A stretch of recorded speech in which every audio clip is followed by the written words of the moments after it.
All praise to the Most High. Yeah, that sound good, y'all.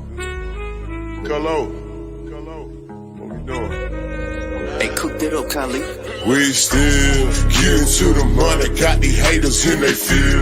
Lil' homie, let them chill. Most I told me vengeance hit my enemies, my footstools. We ain't got no beef for real. Haunt this here, this how we live. Look here, homie, we still getting to the money, got these haters in they feel.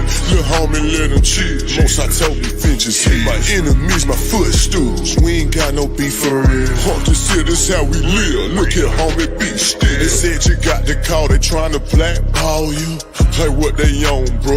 You can't blackball a boss. The whole world, they hate this right here. The way you hate your neighbor, might as well pull the trigger on yourself. You know we get excited by the smoke. Every day we casting flesh. Save my treasure stored in heaven, we gon' blow the rest. They disrespecting and we check. The bank that causing kept it still. They asking others about my business, but I ain't got no instant miss. See, I still deal with ops direct. Cause your person don't mean you respect. Your outlet don't get no credit if the ox ain't in it. Money answer all things and you got all these questions. Playing Vic. Look, I employ slavery. I'll if you broke your head. Yeah, them crews in the hood, Jews in the hood. I caught them clues, now I'm good. I broke it down, he understood my all to you. Filtered through, you found a few, I'm good. We what we sold, this here exclusive. They like, hey, folk, look what you doing. We still getting to the money, got these haters in they feel. Lil' homie, let them chill. Most I told me vengeance hit my enemies, my footstools. We ain't got no beef for real. Haunt this here, this how we live. Look here, homie, we still getting to the money, got these haters in they feel. Lil' homie, let them chill. Most I told me vengeance hit my enemies, my footstools. We ain't got no beef for real. Haunt this here, this how we live. Look here, homie, be still. Most I told me be still, give a room to work. Know my move, we work. Your faith ain't good, don't put the work in. In the spirit flexing, that my day job. Getting the mode out my own, I don't know what they are. Before I got the blueprint, and I'm too legit to quit. Let it spark in the dark, be a light, got it lit. Trying to map my movement, got my haters pondering. The ops set the question there, they wanna know if you still lit. It hit different, you authentic, a lot of ops pretending. We do it for the Lord, got my own motion, who are you to judge? Put Most High first, none above. Tap in the spirit, we locked in, they'll come against your plot. You know Judas said, yeah, we spit them scripts, they barely not. Came on slave ships, then you not black. You know they tell you everything. Isaiah 30:20, yeah, we bad. You see what happened when they tried to rail that train up off the track. False witness, hypocrite. We throw shots back, now they feel heat. Must go get it. We still getting to the money, got these haters in they feel. Lil' homie, let them chill. Most I told me vengeance hit my enemies, my footstools. We ain't got no beef for real. Haunt this here, this how we live. Look here, homie, we still getting to the money, got these haters in they feel. Lil' homie, let them chill. Most I told me vengeance hit my enemies, my footstools. We ain't got no beef for real. Haunt this here, this how we live. Look here, homie, be still. Yeah. And still. Listen to the lion. Yeah. All right, man. Welcome to the Lion's Den. My name is JJ7000, the most feared debater on this goddamn planet. That's right. Sit your ass down, because you know you can't stand it. I'm talking to all my ops, all my haters. Hey, I love it when you put my name in the goddamn your algorithms, because they come see me later. You best believe that. But ladies and gentlemen, we got an exciting preliminary situation going on. Y'all see the title. Jesus, Buddha, Muhammad, and Apollo Bay, iron sharpen iron. Who is the Messiah? That's right. Come on, everybody in. Come on in. Grab your paper, grab your pen. I got this from Karima. Let the scholars get it in. That's right. But before we get into the meat and potatoes, you know I got to introduce the goddamn queen of the Lion's Den, Sister Karima. Go ahead, queen. Right. Welcome to the Lion's Den. Grab your paper, pencil, pen. Listen to the scholars get in. Precept upon precepts without any ad hominems. Coming from the moderator in the den. Made a masturbator win. None of that chat is madness. Newbies acting bad is the saddest. They never kicking status. Regurgitating information that they read from their master. Back and forth arguing on up a topic like an outer space rocket. Do me a favor. Never catch your papers when they judge it later. When up, Rose. That's a Yes. great Rose. Arguing with a fool only makes Only that. makes that too. Yeah. I'm getting them. Hey, what it do, y'all? You know what it Yeah, do. yeah. Like, Yeah, man. Like I say, man, we got two young debaters, man. You know what I'm saying? We got the Morris Judicator, aka Apollo Bay, in the building. We got Jesus Buddha Muhammad, aka the Prince of Peace. These two brothers, man, had a very powerful bill on the phone earlier, and we just trying to let them, chop it up and we're gonna go from there. Maybe we can get a debate, maybe we can't. They might end up being on teams, you never know. So before we get into all that, let me go ahead and let Morris Judicator introduce himself. Go ahead, Aki. Hey, peace to the panel. My name is Apollo Bay, coming out of Pittsburgh, representing More Science Temple. Okay, short and sweet. All right. All right, now my other brother, he's away from his computer, so I got him doing the indigenous black man style of getting the information out. You know, the cell block one prison type of call system where you only got 1 minute remaining. You know what I'm saying? You got 1 minute remaining. Go ahead. I'm talking about Jesus, Buddha, Muhammad. Go ahead, Aki.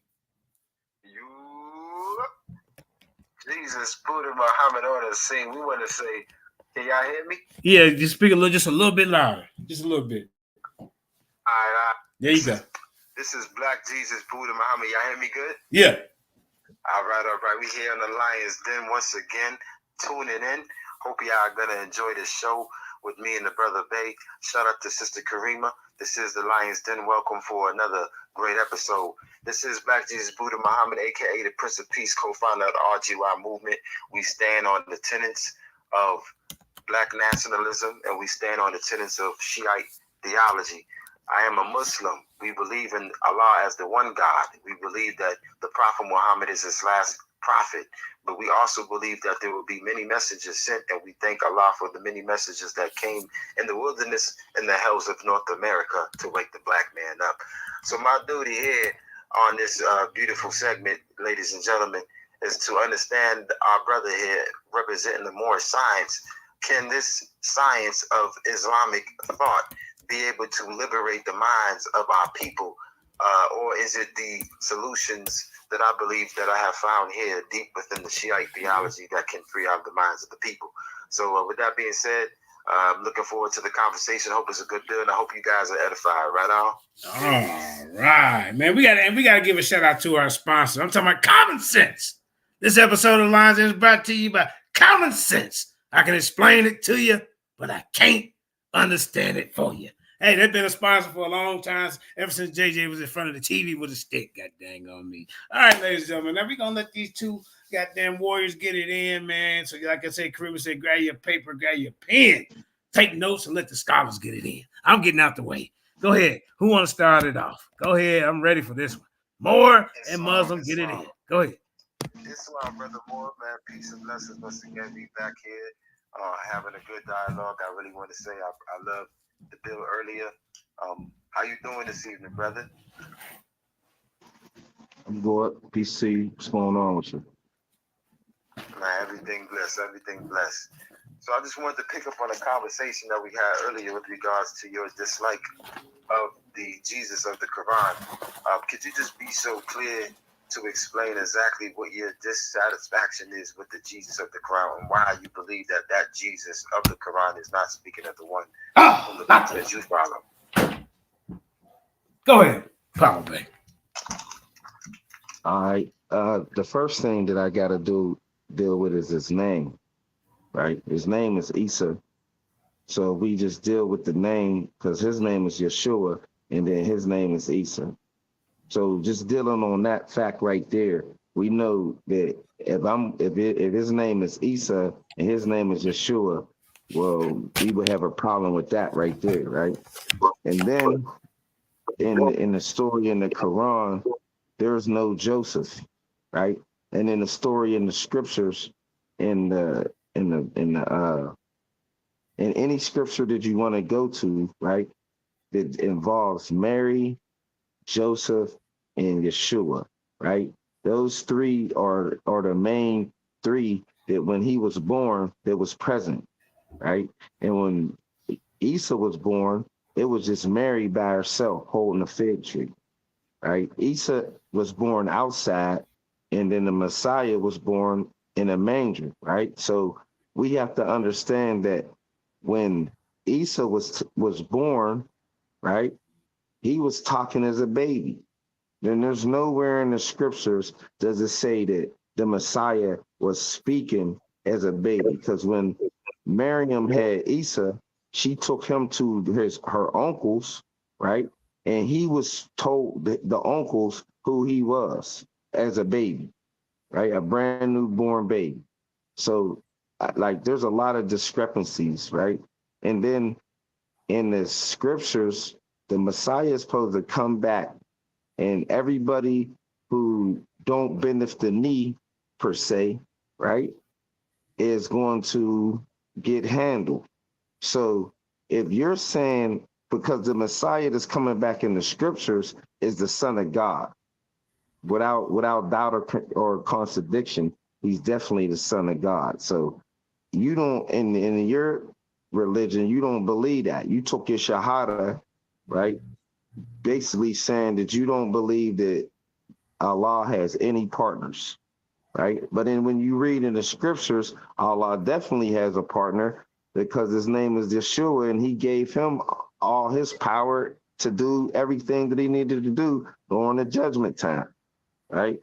So I'm saying that there's a lot of discrepancies. I want to hear how you feel about these discrepancies, and then we could go into the both literatures and see what they say about each one.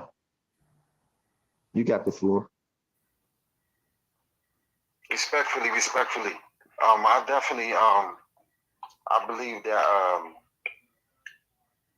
it's this is a matter of what Jesus is the real Jesus, or what Jesus story is more believable. Who the real Jesus? What we're doing here is we're trying to establish a standard of what story we will use as we're holding something up as the story. Because when you say because of the name, right? Because that's just a language barrier. Arabic is the language of the Quran because the Quran was revealed in the Arabic language. So if it's because of the name, this is only an obvious sign that we have a language difference. His name will always be his name. It doesn't change the man who he was as a human when you speak it in Arabic. So we don't want to get caught up in that small difference. That's not a big difference to distinguish whether or not we're talking about Jesus Christ of the Quran or of the Bible being the same. I think if we want to know if Jesus is real, we should use the Bible as one story to explain his life and his walk and his mission, and we should use the Quranic version to explain his life, his walk, and his mission, and then we should let the people decide which one of us has given life to the real Jesus, because essentially your Jesus in the Bible don't add up to my Jesus because of the fact of the crucifixion. But now if we're using the Bible, that would Hold up for a second. probably represent and explain the life walk. And We got two things going. Hold up. Oh, wait. Jesus is the real one. Did you like that? Okay, my fault. Say that little last part again, because I accidentally hit a button and turned on the YouTube. Say that little last part again. You talking to me? Yes, sir. Yeah, I was saying about I was talking about the possibility of me and the brother having a debate about which Jesus is the real Jesus, because his contention with the Jesus of the Quran is that the name, and he had in the Bible he had a father. Jesus had a father, but in the Quran Mary had him by himself, right? So essentially the argument is which Jesus is the real one? Is it the Quran story Jesus, or is it the Bible story Jesus? Because if he says your story in the Quran is not adding up to my story, then that means that your story is false. But that means you use the Bible as the standard. That means we're going to go to the Bible and say that's the Jesus that we're going to compare and contrast the Jesus of the Quran to. So I think the way you keep it fair is that you let him represent his Bible Jesus. I'm gonna represent my Quran Jesus, and we just gonna talk about his mission, his life, and his works, and we're gonna see if we can convince the audience that the Quran Jesus is the right Jesus and the Bible Jesus is the white man. I'm saying the Bible Jesus is the white devil's Jesus, the white man's Jesus. I'll stand on that. Not the white man. The white man. All right, ladies and gentlemen, y'all see the premise, man. This is gonna be an interesting conversation, man. Hope y'all paying attention. But go ahead, Apollo Bay. It's up to you to go ahead and do your little, do your response, brother.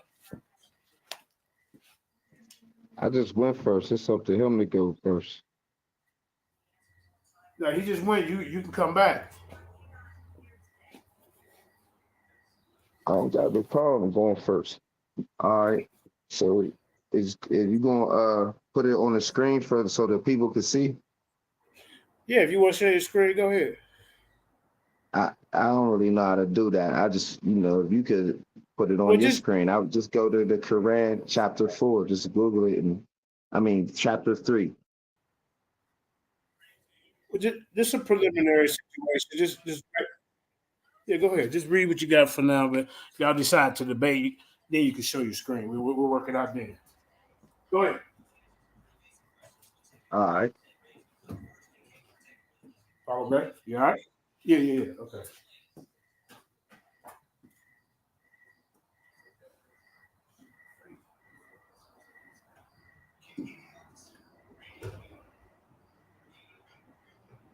I'm pulling it right now.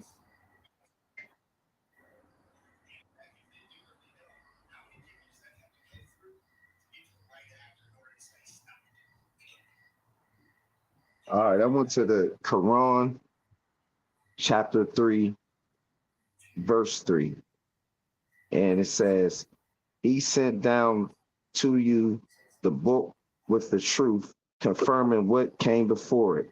And he sent down the Torah and the gospel.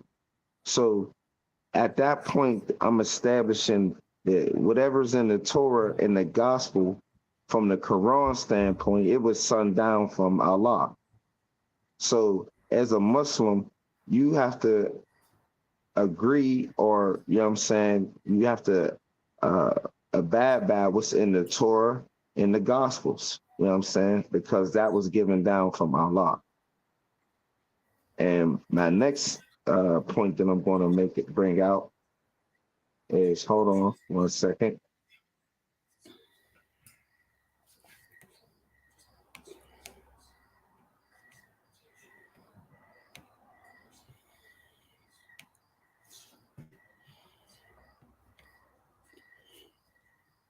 I'm pulling it up right now. Is it my go?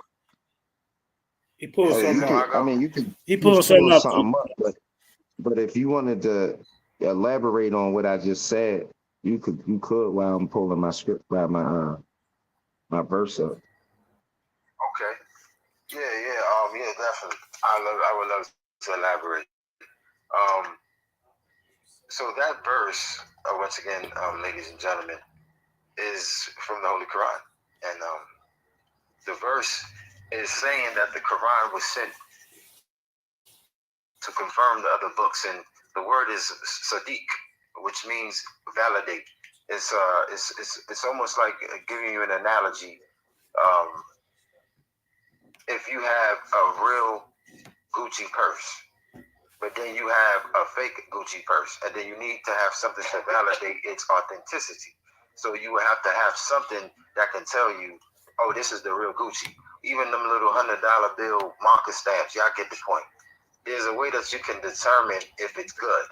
The Quran was sent as one of those books to make it good. So when Allah says he sent down the Quran to confirm the previous scriptures, you have to see how Allah sees it. Allah sees the Quran as the validator. So when we look at the Gospels of the Bible, and we don't see that the words that were coming in terms of the theology aspect of what Jesus is, his divinity, is he the Son? Is he God and the man? Like when it comes to this theology of Jesus, it doesn't align with the Quran. So if it doesn't align with the Quran, which is the Sadiq, the validator, then we throw it out. So we do acknowledge the Torah. We do acknowledge the gospel, but if it doesn't align with the way that the Quran explains these stories, then we don't consider it authentic. And that's how Muslims are able to find the truth, is that we use the Quran as the criterion or standard. Thank you.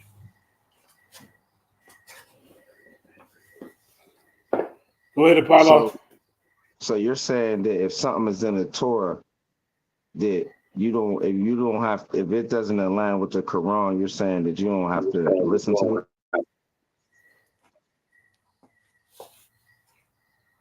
Affirmative, yes, sir. Yeah, because you see, the in the Quran in chapter 5, verse number 44, it says that it says that Allah had gave the Torah to Moses, and then the Torah was then inherited by a certain tribe, the Levites, and they were entrusted with the protection of it. Meaning, the Torah, from a Quranic historical perspective, sees the way Allah looks at the book of the Torah is like an inheritance. That book was such a sacred book that it was passed through a particular people. Like, it wasn't like everybody got the Bible today. And because everybody got the Bible today, everybody's able to see and read different interpretations. Seventh-day Adventists got the same Bible that the Baptists got, but they interpret it different. The way the Most High protects His word is by allowing His word to be inherited. So because this inheritance right was violated by the tribe of Levi, it was then given over to the Greeks in the Septuagint form. So a lot of the knowledge and the understanding and the wisdom of the original Torah was then dissected through another language and culture, and seen through the perceptual vortex of another people, the white man. And so now it has been filtered through so many cultures. Now that we have the Bible in the King James Version, we have to have a book that can confirm and validate the previous scriptures, because they've been filtered through so many different cultures. So you see, the Torah, as we know it today in the Old Testament, there's some verses in there that I would even say don't align with the Quran, because it's been tampered with, like the story of Noah and how, his son seen him naked or something like that, and he cursed Ham. Like that has also been reinterpreted through the Islamic field, but we're not going to deviate. The purpose and the point of what I'm making is that we have to have understanding of the history of these books, the revelation, and the rights of passage to inherit this book. Jesus Christ was a living man. He was a prophet of Allah. He did not call himself God at all. These things were incepted into the Gospels after him. He left the world. And from the Quranic perspective, and from a Torah perspective, the number one theme of divinity in Hebrew culture and in Islamic culture is that there's only one God. That's always been the flow of the Hebrews for many generations. There's never been a concept of a Trinity until you get to Jesus. So the way it was in the Torah days, it was always about one God. Don't love nobody else but me, and don't take nobody else but me type vibe. That was the spirit of the Most High. That's his energy. So if it doesn't align with the Quran, we throw it away. And so I hope that answers, clears up all the questions. Brother, you got the floor. I know you was wanting to present some information. Peace.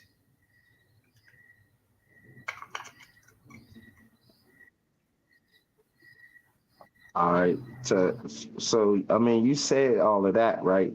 But I'm just going to pull the Quran scriptures. Now, you saying that you could do that, but I'm going to read this to you. This is chapter 2, verse 136.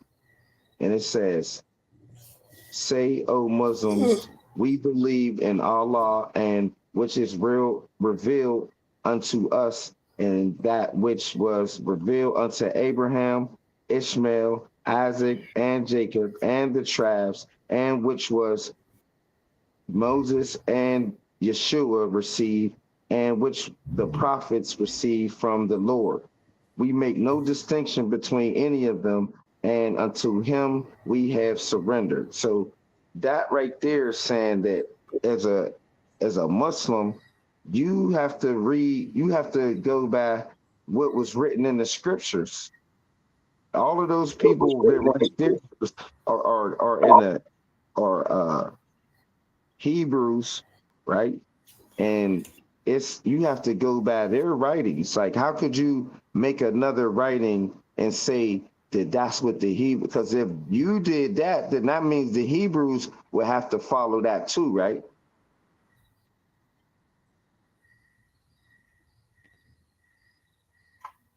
What are you saying? Can you repeat that? I just read to you. It said, I'm gonna read it again. It says, do you know chapter I got the 2? verse. I got the verse. That would mean the So Hebrews would have to follow what you follow, if you right? got the verse, hold on, brother. If you got the verse, if you're looking at the verse. Remember it. I remember it in my head. You're talking All right. about So if you remember that verse right testimony there, of them that's acknowledging saying, the previous did scriptures. you? It said that read, I'm very. and it says, My thing is this. What the problem is because you said the key word. We follow what was revealed. See, revelation is something that's not properly explained in the conscious community. Revelation comes by way of a spiritual intercession with the Lord. The Lord is having a spiritual intercession with a man, and the man is being possessed by God, and this man is revealing words. So when we talk about revelation, we understand that revelation comes by way of a vessel. So these books that we're talking about came in that form, and they were inherited because they were sacred texts. And the Levites notice. It's just that the history is not being taught. If you go to chapter 2, verse number 175, in that same chapter, Allah talks about how the Israelites wrote a new book and called it holy.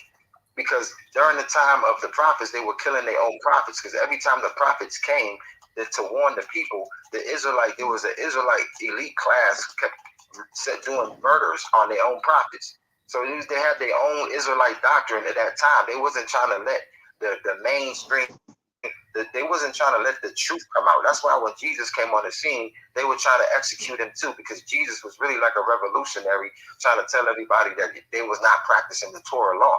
And they said, he's rocking the boat. He's rocking the boat. Let's get rid of him.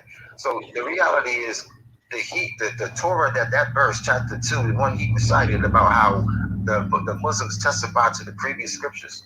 Yeah, we do. But we use the Quran to validate any book that's coming in the name of the Torah, any book that comes forward to the so-called Negro today with regards to it being the Torah, we're going to make sure the Quran validates it, because we know that during the history of the Israelite reign and rule and history of the people, there was always a group within them that were not so righteous, and they were always trying to make a profit off of the religious teachings, and they created their own version, and that's how they were able to profit so much. So this is the reason why we don't just say, in a general sense, yeah, because that verse says we testify to the previous books. That means we're gonna take the Holy Bible now. The Holy Bible now becomes that book that verse is talking about. No, absolutely not. That's not what that means. It means that we are going to look for the most ancient copy of a Torah. We're looking for the most oldest or most authentic on human record that we can use and try to cross-reference it to the Arabic script. Thank you. What you're telling me, like the Dead Sea Scrolls?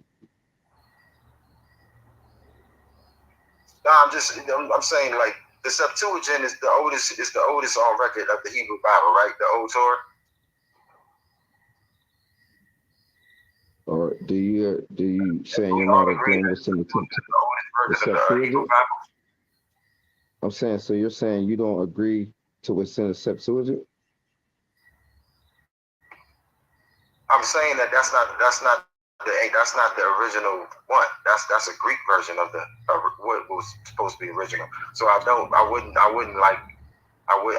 was the only one like left on earth, the Greek, then I would read it. I would get it translated as best as I can to English, and then still use the Quran, you see, to cross-reference it. Because I mean, once it got into the hands of the Greeks, I mean, they telling the story their own way. Just like the white man trying to teach our history back to our people, he tells it his own way. He doesn't tell it the way we did it. He will tell it in a way that it could benefit him. And that's exactly what every other culture did when they got Hebrew teaching.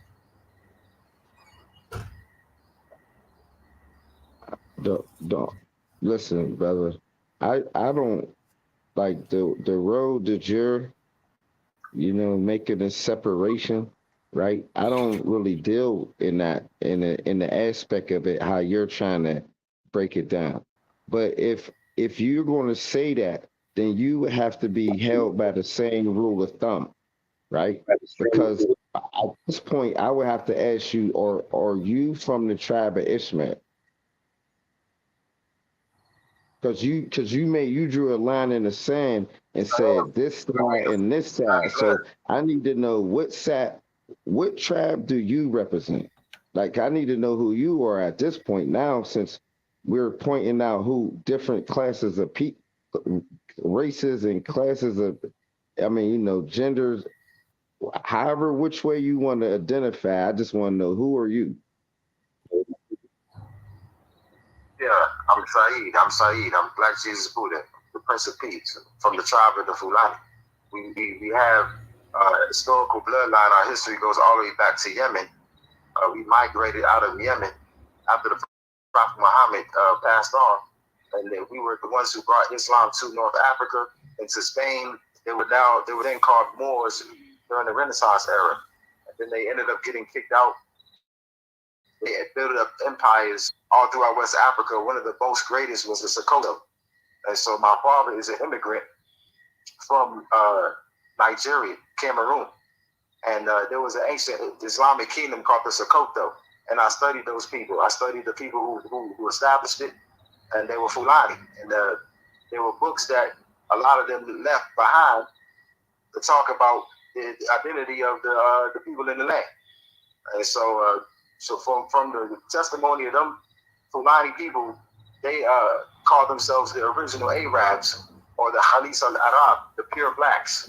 So I hail from the Ishmaelite bloodline. I claim that, I represent that, and I stand on the priesthood that's been established in Muhammad's bloodline through his blood cousin Ali and his daughter Fatima. So there's a royalty like Israel has with the Levites. The tribe of Aaron. Aaron and his sons will be forever the ones to approach the tabernacle and give offerings. Like that same system is in Islam.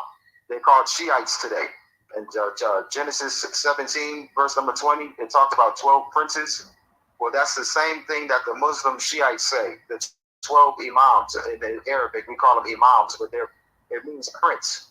So we believe that Jesus Christ is coming back, and that he's going to come fight with this 12th prince called the Mahdi. The 12th prince of Genesis 17:20 will be the Mahdi, and the Muslims are waiting for him. And we believe when he comes, Jesus will then return, and then they will both fight against the Antichrist, which is the Illuminati. But that's too deep. But I think this conversation, for the sake of time and for the sake of the knowledge that we're kicking, this is a very deep subject. Is Jesus? What Jesus is more sounds more realer? The Bible Jesus or the Quran Jesus? And I think that we should be able to present a nice argument and an explanation to convince the people that the Jesus that we believe in, whether it be the Quran Jesus or the Bible Jesus, however you present your presentation, I think it should benefit the channel, it should benefit the people, and it should benefit the whatever we call ourselves. And we'll be back. How that sound, brother? That sounds great to me. I thought that's what we basically was doing. I had to establish my point of because we're saying which Jesus, right? So when I went in the Quran and I showed that the people that, the scriptures was given to, and when you're reading the Quran and whose things was revealed to, I'm showing you that there is Israelites. You said you was an Israelite, right? And I'm saying Ishmael was a part of people of the book, people that the scriptures was given to. So I'm saying, if you saying that you're an Israelite, right? I'm saying that there's no way that, how could you be reading the Quran? At that point, if you say that you're an Israelite and you read the Quran, that you will be idol worshiping at that point, right? Because the the Israelite understanding, right, of who the Most High is, and the understanding of who in Islam, even though my Moorish understanding allows me to know that y'all are both talking about the same person, but that's not what you're. If you talk to a Hebrew, ask him, did he ever pray to Allah? He's going to say no. And if you ask somebody that this Sunni Muslim or Shiite or of that faith, right? And you ask them that do they pray to Yahweh, they're going to say no, right? But if you ask me, as from my more science, being able to understand both of them, I'll say y'all praying to the same person or same deity, right? And there's only one Most High, and there's only one Creator, and whatever name you want to call him, that's just whatever name you're calling. You're still talking. If you're talking about the rootless root and the cause of causes, right? The one who created everything. At this point, it don't matter what name you're calling him, as long as you're still talking about that God right there, right? That's my understanding. But you don't get that understanding. Your understanding is if I say Yahweh to you, you're going to say, no, I don't pray to Yahweh, correct?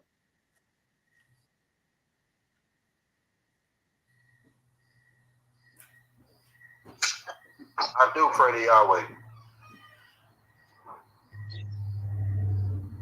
See, what you're not understanding is you're not respecting the timeline. Hold on, brother. You answered the question. Hold on 1 second, brother. Wait one. Royal blood families of Nigeria and Cameroon. Now, with regards to the story that is being preached in terms of who gets the promise, the Most High says in Genesis 17:20 that he will give Ishmael a great kingdom.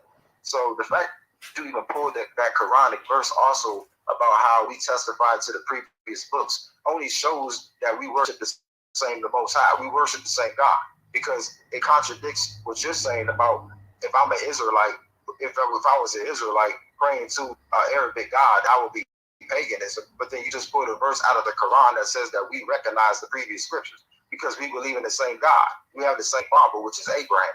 So I think that you don't have an understanding of the history and the relationship between Ishmael and Isaac and their father Abraham. So that could also be presented in the discussion.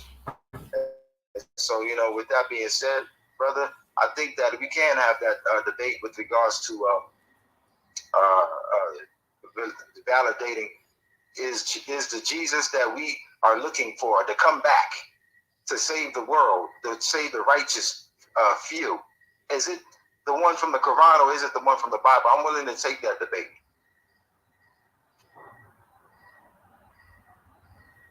All right. I definitely don't have no problem with taking the debate, but I'm just going to point out a couple of things since you tried to mix some things together, right? And my full understanding, right, is what you just said, right? You said what it means, right? But when you get Muslims, right, what you're saying is not what Muslims say, right? I be around Muslims. The masjid is across the street from my house, right? So I'm just saying that when you're saying that the God of Abraham, yes, they will agree to that, right? If you say what you're saying from that aspect, but as soon as you switch over and say Yahweh, right? That's when they're going to draw the line in the sand with you and say, nah, I'm talking about Allah. Because they're not allowed to play with his name at all. And you being a Muslim, you know that. You know that when it's time to say, you could say the Most High to me, right? Because we have that understanding. But if you was talking to your Muslim brother, you know what the word that you would be using, right? And there wouldn't even be no playing around with that. See, right now you're trying to do some Muslim, shuffle and act like when the Hebrew brother says Yahweh, that the Muslim brother, if he said, do you pray to Yahweh? And you ask any Muslim brother that, and you say the word Yahweh, he's going to say no. because he know if he said Yahweh, and now he would be in his mind not saying Allah, the word that he's supposed to say, right? And there is no playing around with that, brother, right? And then you just said exactly what I'm pointing out. The Ishmael is a part of the scriptures. If you're Ishmael, right, you shouldn't even be reading the Quran because that wasn't given to you, right? And if you do read the Quran and start following, and that's why if you go around that Kaaba, right, that's definitely idol worshiping in Abraham's, because they saying Abraham made the Kaaba, right? Well, there's a lot of issues, right? And that's not even one thing that we're going to deal with. But Abraham got away from idols. And for you to say Abraham made another idol after he left his father from the many idols to go to only deal with one, you know what I'm saying, one God, this is where the conflicts come in. And when you're talking about Abraham's God had a son named Yeshua. See, now we have a problem there. This is why we're at this point right now, right? Because if you're going by what Abraham and what the Torah says, right, then there's definitely the son of God is in the Torah. It's definitely explained. So now you would have to say that the prophets of the Torah are telling lies, right? And I'm saying that's a lot to deal with.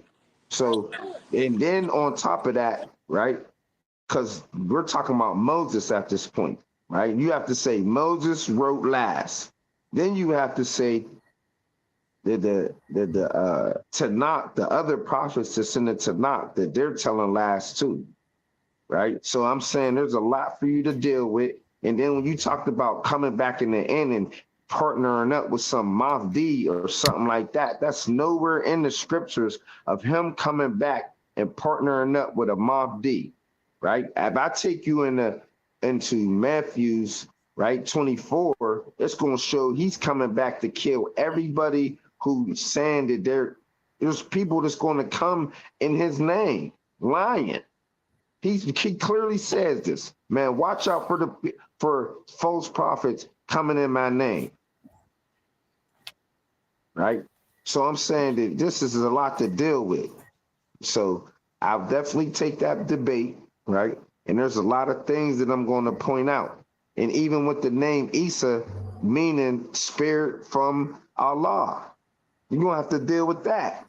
Because once you admit that what the word Isa actually means, saying spirit from Allah, and then when I take you to the Quran verse where it says that the Messiah comes from him, it's going to be a lot to deal with. It's going to get real dark for you. So, we could just set up a time for the debate, and I'll see you on the field.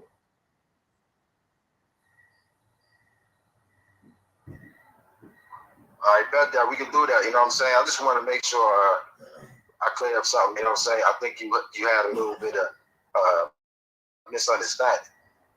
So I know that this is the Lions Den. This is the almost like another house of consciousness. So when you said, if I was talking to someone like you would understand if I said Yahweh and Allah, because you on that level of consciousness, right? Most people on this channel are on that level of consciousness. So when I'm talking to an audience of people and I'm speaking like this, it's because I know who I'm talking to. So if I was to talk to those Muslim brothers who are mostly mainstream whitewashed following the Sunni doctrine, I would definitely not speak to them on that level. As a matter of fact, there's a whole sect of Islamic theology called the Nuwabian Nation. If I was to talk to a Nuwabian, they would get me, because you see, when I'm in the Lion's Den, I'm not dealing with slow gases. People in this channel are very conscious. So if I say Yahweh and Allah, and you say you know what I'm talking about, then why do we even need to go through all of that? That's deviance. We supposed to be the conscious people. If we the conscious people, then we want to stay conscious. We're not going to sit here and try to play semantics and try to create false. Like this, we supposed to be the elite of the black people.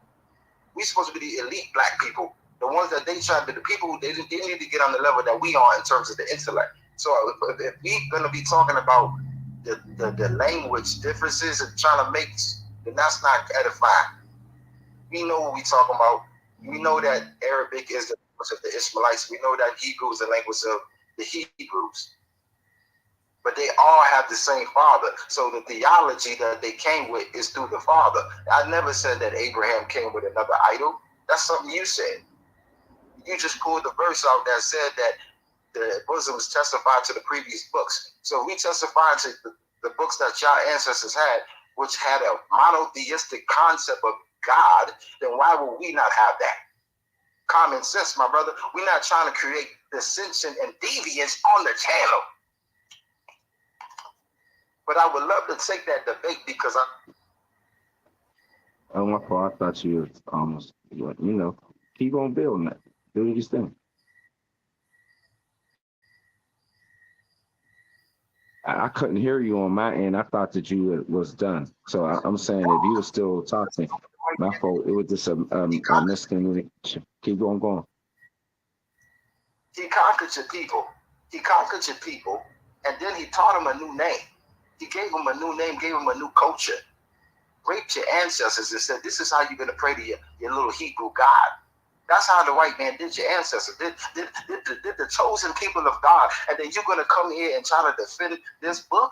Well, I say you better pray on somebody, because I tell you, Yahweh is going to be with me on that day. He's going to be with me. He's going to prove that you haven't been praying to the true Yahweh, because the Yahweh is with us, my brother. And I want to make it clear. There are many different denominations of Christianity and Hebrew Israelitism. There's many denominations of Islam: Sunni, Shiite, Salafi, Sufis. You have different Moorish Science Temple. Like we all have different philosophies and schools of thought. RGY is the school of thought. We teach Islam, but we use the Quran and we use the Hadith of the Shiites. So if this brother is making a statement like, your Muslim brothers wouldn't do that, so he's already putting a certain sect up on a standard. You haven't even heard my sect yet, and what we believe in. You believe in Noble Drew Ali. That's a sect in itself. You're going to defend that man. You're going to represent that man. So you think I'm not going to represent what I believe and what I stand on? Just because I don't follow the mainstream, you cannot hold me up to their standard, because they are not the standard. They are not the standard. So when you say you're Muslim brothers, then you don't know my Muslim brothers. You don't know the brothers that I talk to and what they think like and how they act. So you can't really use a Muslim and say you wouldn't say that. Like, nah, brother. You know what I'm saying? The Sunnis, just because Sunnis are the most populated sect of all the sects, doesn't mean that they are rightly guided. I mean, there could be many fools in the game. There's only a chosen few. Remember that. Only a chosen few. It's because so many people look like they believers, and they saying they believe in God, clapping their hands, going to church on Sunday. Don't mean that they real believers.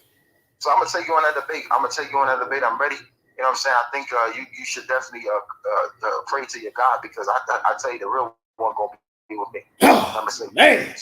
Ooh, woo! Hey, ladies and gentlemen, I told you, man. I told you it's gonna get heated up in the den. Go ahead, Apollo.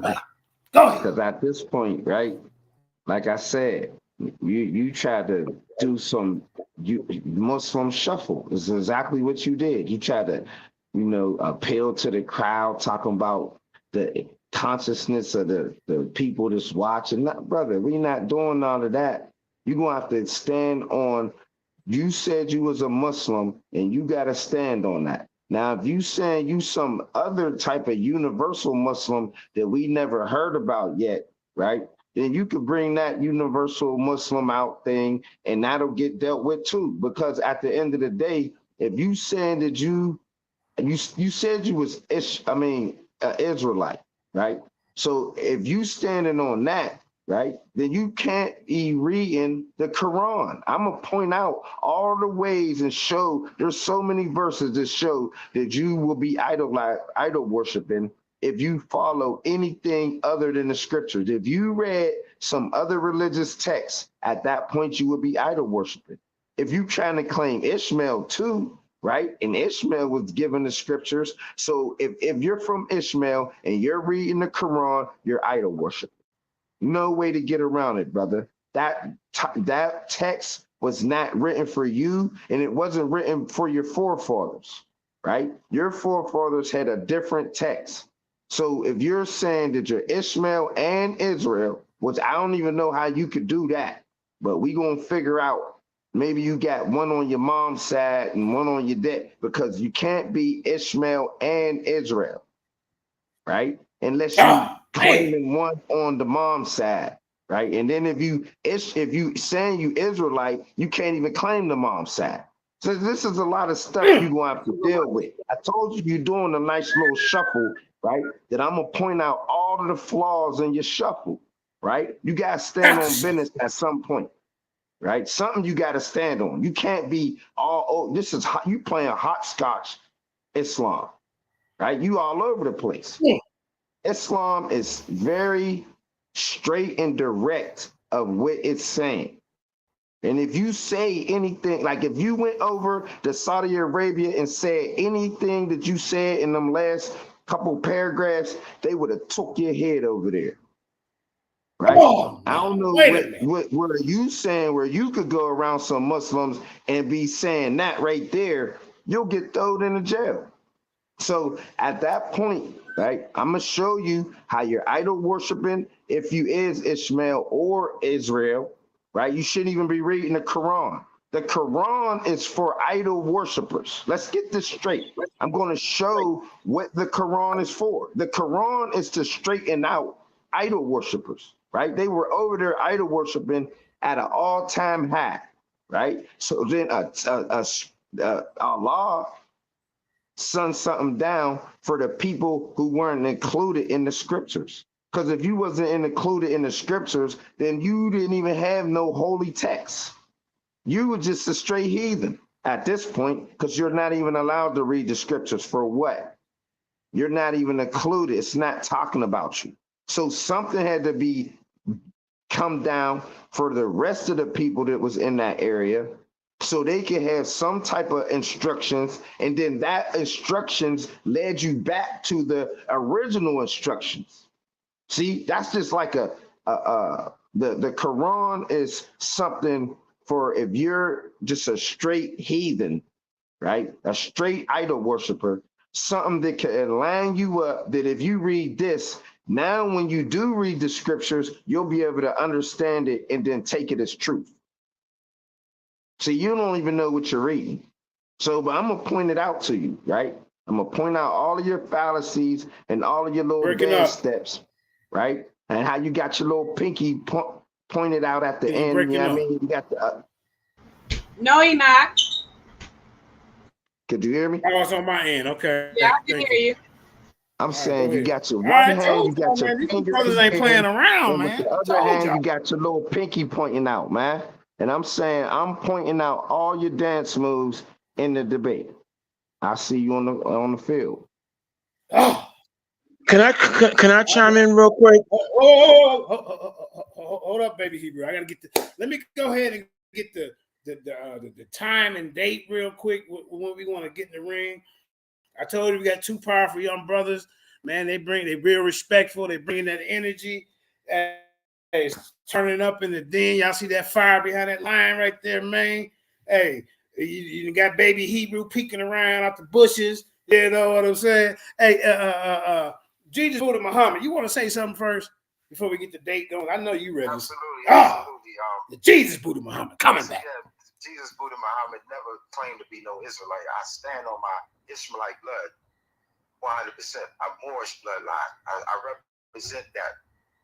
The brother made comments saying that the Ishmaelites don't supposed to read the Quran, but Muhammad, the prophet, came from the Ishmaelite blood lineage. So how is that not for us? I'm going to have to prove the validity and the authenticity of my bloodline to show that the Ishmaelites and the Israelites are one. Because if we take the seed of the father doctrine and we know that Abraham is the father of these two men, then whether you call yourself an Ishmaelite or Israelite, you will be the same, because we follow the seed of the father.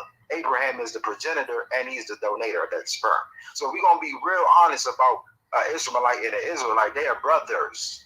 And in the book of Deuteronomy, it talks about another prophet coming from the brother of Moses. But see, a lot of the Israelites take that verse and say that's Jesus. You see, when it comes to doctrine, just because you got a bunch of Muslims squatting on this side of the doctrine, just because I see the purple gang. Just because they rolling deep in the street don't mean that they got it all in order. You never get caught up in the looks and the numbers. The man is saying, if I went to Saudi Arabia, they would cut my head off for saying that. But do you also know that Saudi Arabia has gambling casinos? And that's also against Islam. They got prostitution over there. They over there killing innocent Muslims in Yemen. They're also doing that. Even if you wanted to hold the Saudi Arabian as a standard of Islam, you would still be wrong because of the actions that they've done. And I think that's just what the brother's not understanding, is that he wants to try to discredit the validity of the Quran, but he's reading a book that came from his own enemy. Do you even speak Hebrew, my brother? Do you speak the original tongue? I have went back and studied the Arabic language, and I've delved into the books, the ancient books of Timbuktu. I got some right here in my PDF. I know what the story of those black people were. I got the true identity of those people that they call in Fulani and Igbo and all of that. The point of this argument and the point of this discussion is your Jesus real or is my Jesus real? I have the same way you follow a certain school of thought and you think you are rightly guided in your school of thought, I have the right to believe that I'm also rightly guided in my school of thought. Just because you say most of those Muslims would not agree with me doesn't mean that they're rightly guided. Okay? So I just want to say that, and I want to say I will see you in a bit because I'm gonna have to teach you exactly about your faith. All right, to learn from a young blood. Ain't that right? All praises due to the Most High God. Peace. Oh man, boy, I told y'all, man, these young cats ain't playing. See, we over here at the Lions Den, JJ7KG, we ain't got no refurbished debaters. You know, they got over them little punk ass sets. They refurbishing the debaters. They're bringing out dinosaurs. We bringing out fresh lions and wolves and things of that nature. Now, let me go ahead and get this date so we can, you know what I'm saying, get this flyer made. We got the flyer made. We just got to change the date. We got the title. Y'all see it. Jesus, Buddha, Muhammad, Apollo Bay, iron sharpen iron. Who is the Messiah? So have you guys, would y'all like to do this like for a week from today? Would that be a great time? Let me know. I'm excited. Go ahead. Right now my schedule of peace, just Black Jesus. I would love to talk about that, baby, perhaps offline, because I don't want to say a date that I can't make. So I am standing on business. I appreciate the brother. Implement manhood code because I do stand on business all the time. So I want to talk about that possibly off the line. That way I won't be able to. Say a date I can't do because of the schedule. So. Yeah, we can check the schedule. All right. We got one. I could do any day but Friday. Friday's is like really a kind of a bad day for me. That's my holy day. So any day you want to do, but Friday, I'm willing to do it. Okay. You gotta check your schedule.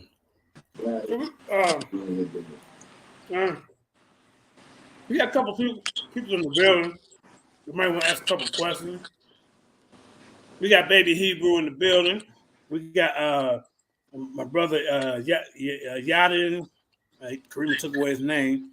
Let's go ahead and let Baby Hebrew ask a question or two, and then we'll look at the other brother, and then we're gonna work. I'm gonna work with these two righteous brothers behind the scene to get the date. I know y'all ready to see this one. This one right here gonna be on fire. Go ahead, Baby Hebrew. I don't really have a question. I really want to actually chime in and say that the young brother who's what's the Moorish brother? I forget. I'm sorry, I can't see his name, but I'm going to agree with him. I'm going to have to agree with him totally. That number one with a bullet. There is no other book that matches the Bible. See, I'm a stone cold Israelite. I stand on the Bible unapologetically. And number one with a bullet. Ishmael is not recognized by the Most High. Okay, yeah, Ishmael was is a son of Abraham. But when you read the account, if you believe in the account as articulated in Genesis, it was Sarah who was out of line and not having her faith in order and in check, who put forth Sarah to come in and sex with and intermingle with Abraham, and had Ishmael, but the Most High never recognized Ishmael. That's why when Sarah cast Sarah out, yeah, the Most High blessed Ishmael to be a great nation, but they're not recognized. They are not recognized by the Lord whatsoever. And when you go to St. John, the 4th chapter, and you read if you believe the account at the woman at the well, Christ articulates to her that not in Arabia or anywhere else will the name of the Most High be recognized, because salvation, the entire gamut of the Bible, is wrapped around the children of Israel and Israel only. That's why when you read the book of Deuteronomy, the 32nd chapter, at verse 7 on, it tells you that the Most High divided all the nations. See, Abraham, so Ishmael is not recognized. See, the only reason that many of the Arabs today bought in Islam is because they're not satisfied and they're still angry at the fact that their father didn't get the blessing by the Lord. Okay, so the young man is absolutely right that number one with a bullet, you can't bring in the Quran, because the Quran does not give no validation to the Bible. Because if you believe if you believe in the full account that's written in the Bible, okay, when you read Isaiah 34:16, we're instructed to seek ye out the book of the Lord, which is the Bible, and read. And none shall want their mate. Meaning what? There is no other book that comes in and compares to the Bible, because the Bible stands on its own, as Isaiah the 40th chapter at verse 7 tells us, that the grass withereth, the flower fadeth, but the word of the Lord stands forever. So this whole notion, and ridiculous notion, I must say, that the Quran comes in and validates the Bible, is way out of line, way off course. Okay? And like the young man said, either you're rocking with Israel, either you're Israelite or you're not. It's either, because hold on, because even the name Muslim comes from which means to submit in peace, comes from the Israelite notion of mashalom. Ma meaning in, shalom meaning peace. So mashalom, we submit to the will of Yahweh and peace.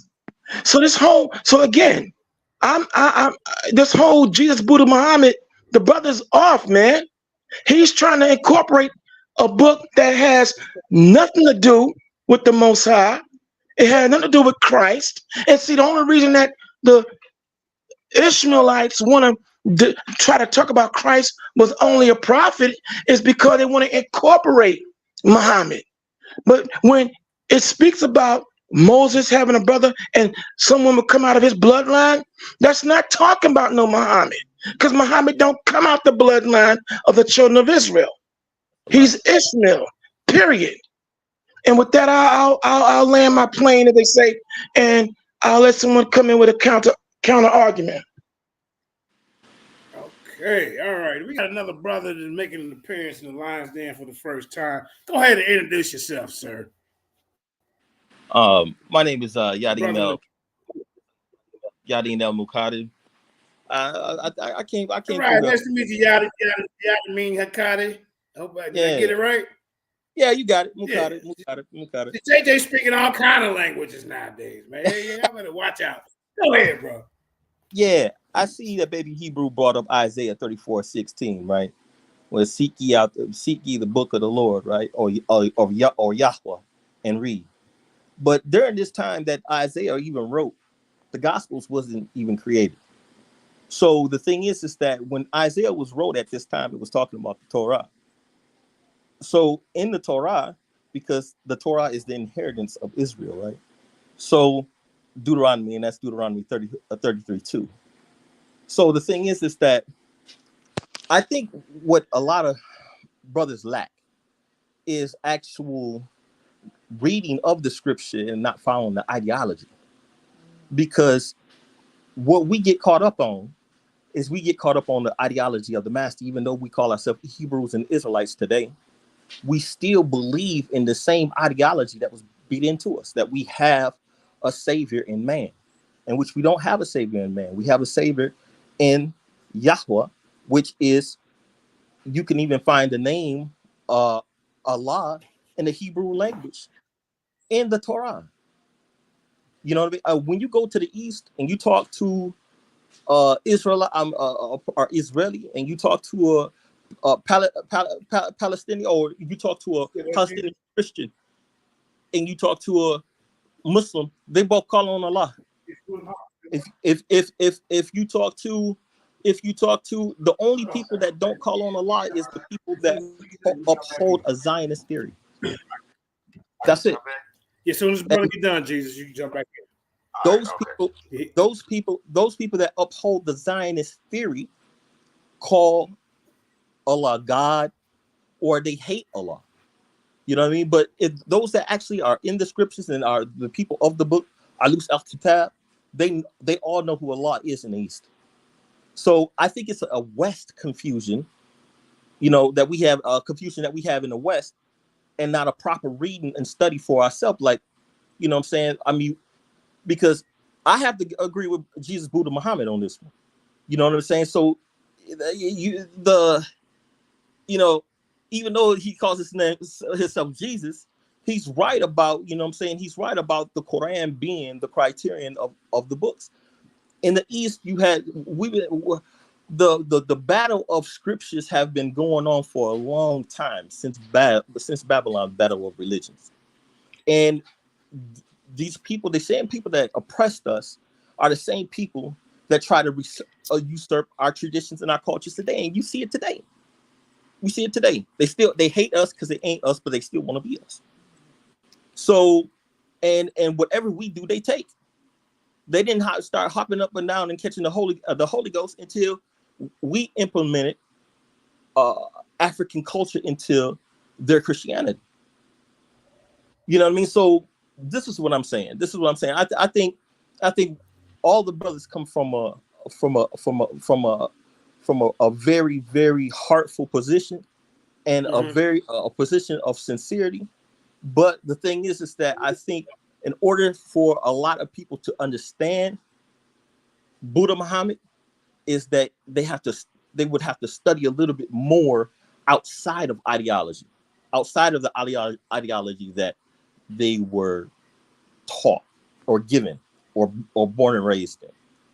You know what I mean? Because again, before the Gospels was written, the Torah always was, and it tells you in the Torah will guide you to where you need to go.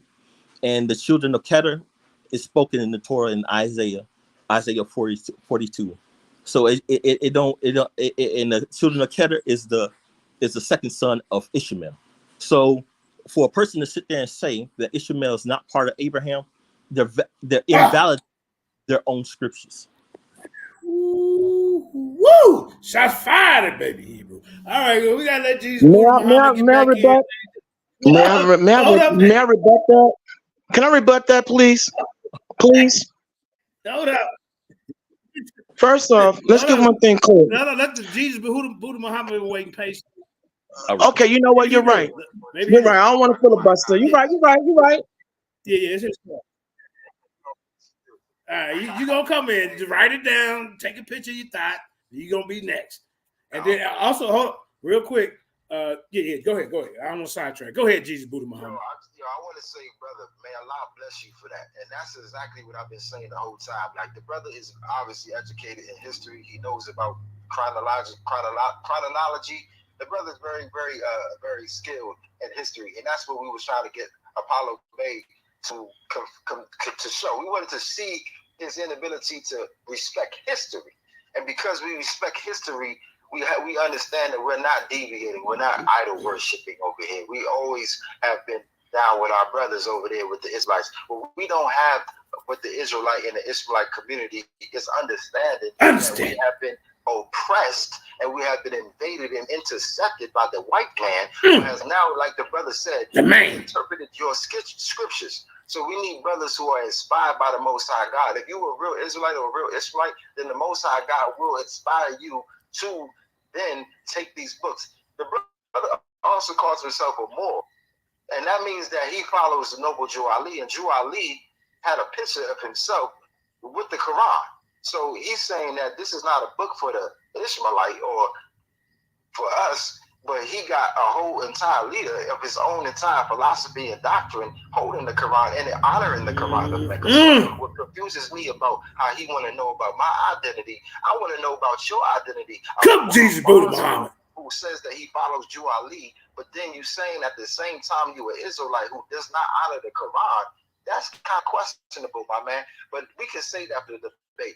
What needs to be established is that we, on the day that we come up with a time and a place for this debate, Black Jesus Buddha Muhammad is going to show and prove that indeed the Muslims or the Ishmaelites are brothers of the Israelites, and that the Black Jesus that we are waiting for to come back and redeem us from this captivity, ladies and gentlemen, will without question be with that 12th prince in Genesis 17:20 called the Mahdi. I'm going to prove that the Bible Jesus is the concoction of the papacy of the white man. I want to say thank you, and we're going to talk off scenes. Thank you, JJ. Thank you, Sister Karima, for even allowing me to come on your show and be able to have an opportunity to display my talent, brother. Don't run. I'm looking forward to seeing you. All love and all respect, and thank you, brother Yakin, man, for that beautiful comment. Islam. All right, assalamu alaikum, my brother. May I come in, man? All right, man. I told y'all, man. Yeah, but may I come in, please? Yeah. Hold up, please. Before you say something.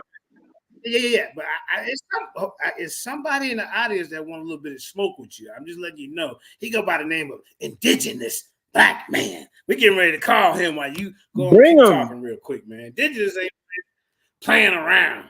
You know what I'm saying? Hey, and we got a whole lot of upcoming events coming up. Wait a minute, just real quick. We got a whole bunch of upcoming events coming up, man. This Sunday we got the Nagas getting back in the goddamn ring. They've been gone for a little bit, but they back. You hear me? And they going against the Barbarians. It's a new code. It's a new set of guys that's coming out. They call themselves the Barbarians. This will be a 3-on-3 tag team match. God is light. And light is electromagnetism. We're gonna go over that topic again. We got the Mighty Hebrew coming back next Tuesday. The antediluvian. What is it? The antediluvian, pre-diluvian, I'm messing it up. But Karima got the flyers. She gonna show y'all. But Mighty Hebrew way back in time on y'all. See, it's gonna take y'all 10 years to catch up with the Mighty Hebrew. You hear me? And then also the most feared debater on this goddamn planet is getting back in the ring. You know what I'm saying? Y'all seen what I did to Chief X? Hey, I buried him in the sand and buried him next to a goddamn sarcophagus by the Giza Plateau. You ain't seen him online since. He ain't been online in 2 weeks. I buried that boy. You hear me? Chief X, if you can listen up under the sand, you better stay down there. That's right. Now, we also got one more event coming up, man. It's a few more, but I'm going to go and let Baby Hebrew get into his bag because he's been waiting. Go ahead, Baby. Now, okay, I'm back. In rebuttal to the brother who talked about the fact that we that the name Allah. Yes, the name Allah is incorporated with the Most High because, again, now if you're a Bible believer, because now there are a lot of people out here who are Israelites, and there are some who don't believe in Christ being a savior. There was the savior of the children of Israel, and there are those of us who do, and there are those some people who don't believe in many of the accounts written. Much of it is faith based, some of it is historical and can be proven directly. But he's right. Yes, we do recognize the name Allah. Why? Because in the credo of the children of Israel, Shema Yashallah, Yahweh, Allah, Allah Hayanawa, Yahweh Akkad, which means what? Hear, O Israel, the Lord our power, the name Allah, which means power. Power is our power and everything. So yes, we recognize the name Allah, Hayam, Allah, because it means power. The Most High's name is Yahweh. There are some who say Ahaya and all the other derivatives, but his name is Yahweh. I am that I am. But so yeah, we do recognize Allah. And as far as Ishmael, yes, Ishmael is one of the classifications of the Hebrew nation, but there's only one nation that the Most High recognizes from Genesis to Revelation, and that's Israel. There is no other. And again, the Quran has nothing to do with the Most High, period. Muhammad has nothing to do with the Most High, period. That's why St. John in St. John the 4th chapter, when Christ checked that woman coming out of Arabia, he checked her hard on the issue that, yo, you nor your fathers will worship in the kingdom when the kingdom is reestablished, because salvation, the entire gamut of the Bible, the Most High, his connection is to who? Israel, the Jews, period. See, again, all other nations are jealous of the fact that the Most High chose only Israel, although you have enclaves of Israelites yesterday and today who proved to be rebellious. But still, in the end, Christ came as the blood sacrifice to reconnect Israel to the Most High. But see, understand this here. We're not supposed to worship Christ. See, there are a lot of people who get this thing twisted and convoluted. All Christ came as, he's the intercessor and intermediary, and yes, he is one of the sons or the top son of the Most High, because the Most High has various sons. Okay, albeit the Quran talk about he has no, he was not, he didn't begot, nor was he begotten. He did begot Christ, just like Satan is one of his sons as well, if you believe the account written in Job. But again, it's all, much of it is faith-based, and then you got to look at the prophetic lineup. But the young man is right. Listen, man, all this trying to incorporate Islam, and it has nothing to do with the Lord. And when Christ returns on the orders of the Most High, he's only reestablishing the laws and the commandments found in the Bible, period. And in Israel, as being the mediators, enforcers, and examples to control and rule the entire earth under the laws of the Most High, period. So Ishmael has nothing to do with what's coming on this earth in the new kingdom and reestablishment. He, along with all other nations, will obey what the scriptures say by way of the children of Israel. And with that, I'll land my plane, park my car, and everything else. And I thank you again, JJ, for allowing me to be able to come in and give my commentary. All right, don't go nowhere. All right, because we got somebody to disagree with you. I'm talking about all the way from East Africa. I'm talking about my Aki Nafa. Go ahead, Aki. Give us some of that African knowledge. Go ahead. Yeah, it's salam, JJ. Always a pleasure. You know, you always putting in that work, bro. Ain't not much to say. You know, what's understood ain't gotta be explained. Right. But I guess certain things ain't understood about this book. I really feel like people are looking at this from a perspective that go ahead. I said it's a misunderstanding. Go ahead. Oh yeah, it's a misunderstanding, and it's like people's minds is dilapidated. 1 minute you got Egyptologists attacking people of the faith, not knowing that they had deities that failed them. But at the end of the day, we're talking about the same people. Let's talk about history. Let's actually put our emotions to the side and let's use common sense, right? At the end of the day, for somebody to use the book to attack another group of people, when within the same book, it does say that all nations, right, will be good. Right? It says to take care and love thy neighbor, right? So how is it that the Most High is going to say that? But then people are saying, well, only if you are Israelite. And then they go talk about this book. It makes me question if they really read this book. And if you read the book, what book did you read too? Because if I write a book and say it is the Bible, that's the perspective of me. So when a lot of these brothers and sisters are reading this book, they're reading it from whose perspective? This story does start in what? East Africa. It don't matter what book you get. So now why are we talking about something that is a perspective from a European? And then we're going to attack another African, another brother or sister, and to tell them, well, you're not qualified. How is this possible? So it's just for me, it's a little, it's like disingenuous, you know. I'm gonna land my plane there because I want to hear some more, but I just don't agree with this premise. Because if you really follow that, then let's just open the book and start going scripture for scripture, verse for verse, and see if this really is the Bible or the Most High saying it, or is it our perspective? Are we putting a remix to what the Most High has said, or is it really what the Most High said? Mm. Facts. I Real love quick. it. All that. I love it. Can I? Hold Can on, I? we got I know that was a hold shot. on. I know, but Okay. hold on, you got to just write it down. We got to stay in order. The brother in the middle, I can't see in the dark. I think he wants to go, unless one of the two debaters want to go. Yes, But sir. I think Yes, sir. he's getting ready to say something. Yes, sir. Salam again. So Go ahead. the brother that was just on, man, I agree with him 100%. You know what I'm saying? I've sat down with people and we actually went, you know, we actually studied the scripture, and even if you study it in the point of even in the English, you cannot invalidate something that's already been validated. For example, you cannot say Hagar wasn't a wife when the scripture says she's a wife.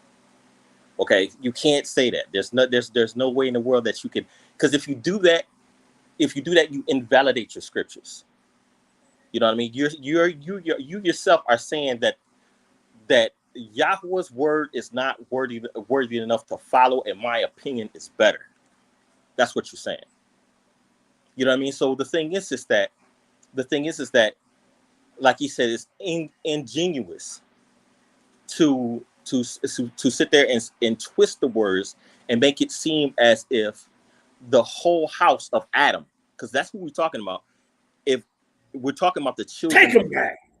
we're talking about the children of Adam. Even if you go to the what you call it now, if is it a monolithic world or is it a plural a polytheic world? You know, I think me myself, I think it's a polygenesis. I don't think it's a monogenesis. You know what I mean? I think that Adam is the father of us, and I think that there was other nations on the earth before Adam was created that were outside of Adam. You know Outside what I mean? the garden. You're outside of that lineage. You know what I mean? So the thing is that all the if you look at the the timeline of the ancestors of from Adam all the way down, you see that it's kept in line from his children. You know, his children Seth, from Seth to Shem, from Shem all the way down. You know what I mean? So that line is a prophetic line, right? And even in Ham, there's a prophetic line. Yafet, not too much. That's a whole different argument, whole different story. But what I'm saying that if you read the scriptures for what they say, you will see that somebody else put their opinion in it. Somebody else put their opinion in your belief. Because if you read the scriptures for what they say, for word, Ishmael's not just included. Ishmael actually helped bury Abraham with Isaac. And that's it. They came back together, didn't they? Exactly with Isaac. So there was no, and they were all living amongst each other. You know what I mean? So it's like it's a family feud, like we had today. You know what I'm saying? I mean, family can fight each other, but nobody outside the family better not come in and try to fight with them. You know what I mean? But family can scrap.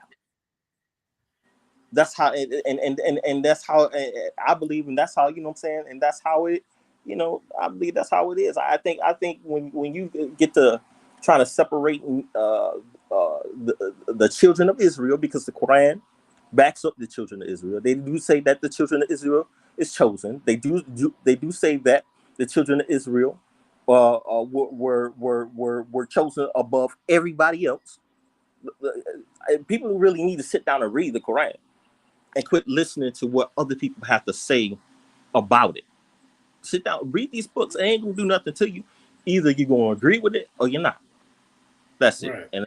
And with that, brother, put your phone number in the private chat, man. I like to, you know, link up with you, have you come back on more often, do some shows, man. You can do Most that, brother. definitely. I will.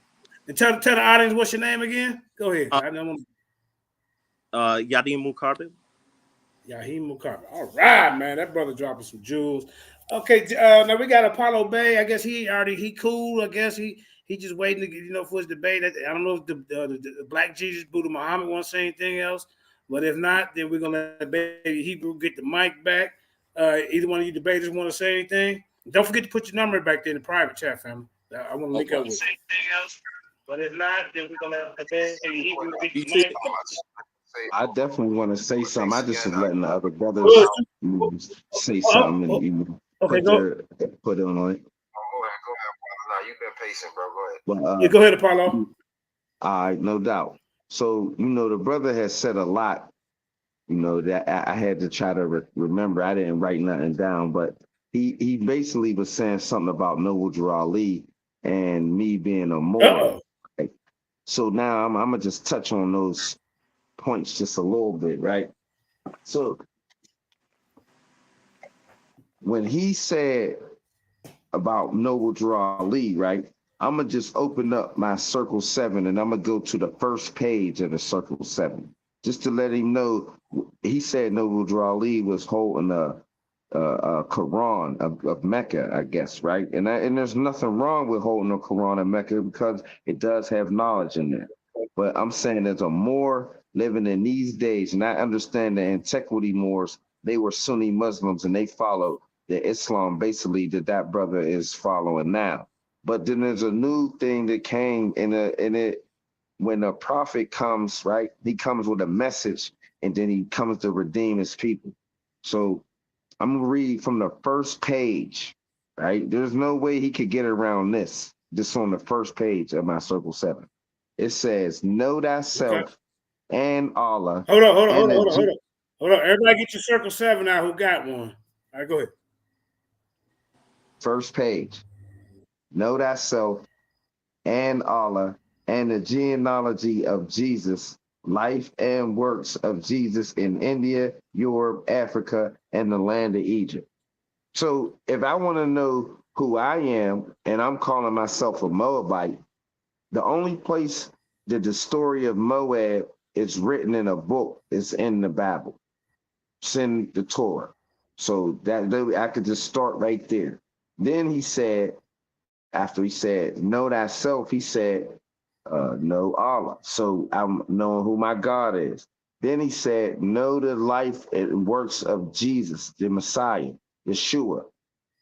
So at that point, if he's pointing me into the life of the Messiah, then that's, pointing me into the scriptures and the gospel, right? That's not, I wouldn't read the Quran if I wanted to know the life of Jesus, the Messiah, right? The son of Allah. Well, who we're saying Yahweh is, in my understanding, it's the same person. Like I said, there's different levels of this understanding, but I'm saying the Most High has a son named Yeshua, and my prophet told me to learn the genealogy of him. If I want to learn the genealogy of him, I got to go into the scriptures or into the gospel, which I pointed out to him when I took him into the Quran and showed him that you got to listen, or that Allah sent down the Torah and the gospel. So, you got to basically listen to what's in there, right? Now, out of me and him, I'm the only one that was actually taking us to Quran verses, right? He was just going off of whatever he wanted to say. Like I said, he was doing a Muslim shovel because a real Muslim would have took me to Quran verses and made his points, right? I'm the one that was going in the Quran making points, but I'm just pointing out that my prophet, Noble Drew Ali, he turned me to the Messiah, and then nowhere in my Circle 7 does it talk about Muhammad. Nowhere. And my whole Circle 7 basically is talking about Yeshua through the whole thing. Then, like he said about the name, I didn't even really touch on that, but I got to touch on that. Because, like I told him, Isa means spirit from Allah. Spirit from Allah. That's what that means. You know what I mean? He can't even get around that, but that's what that means. But in Hebrew, Yeshua means salvation, right? So this is two different words. One means salvation, and one means the spirit of Allah, right? Now, I'm just saying that if he wants to say that the spirit of Allah, right, is Isa, then that would be meaning that Allah has a partner, because nobody's supposed to be partners with Allah. And if he has a spirit coming from him, even though we all coming, but he has, he's putting his self into somebody, right? His spirit into a man, that would be making partners with Allah. That would be going against the Shahada, right? So I'm saying the very name of Isa is going against the Shahada. And him taking the Shahada would be going against the Yeshua of the Bible. Because the Yeshua of the Bible is partners with Yahweh. They're not one, but they're working together in a partnership. And I'm saying they're in Islam, that hasn't had that partnership.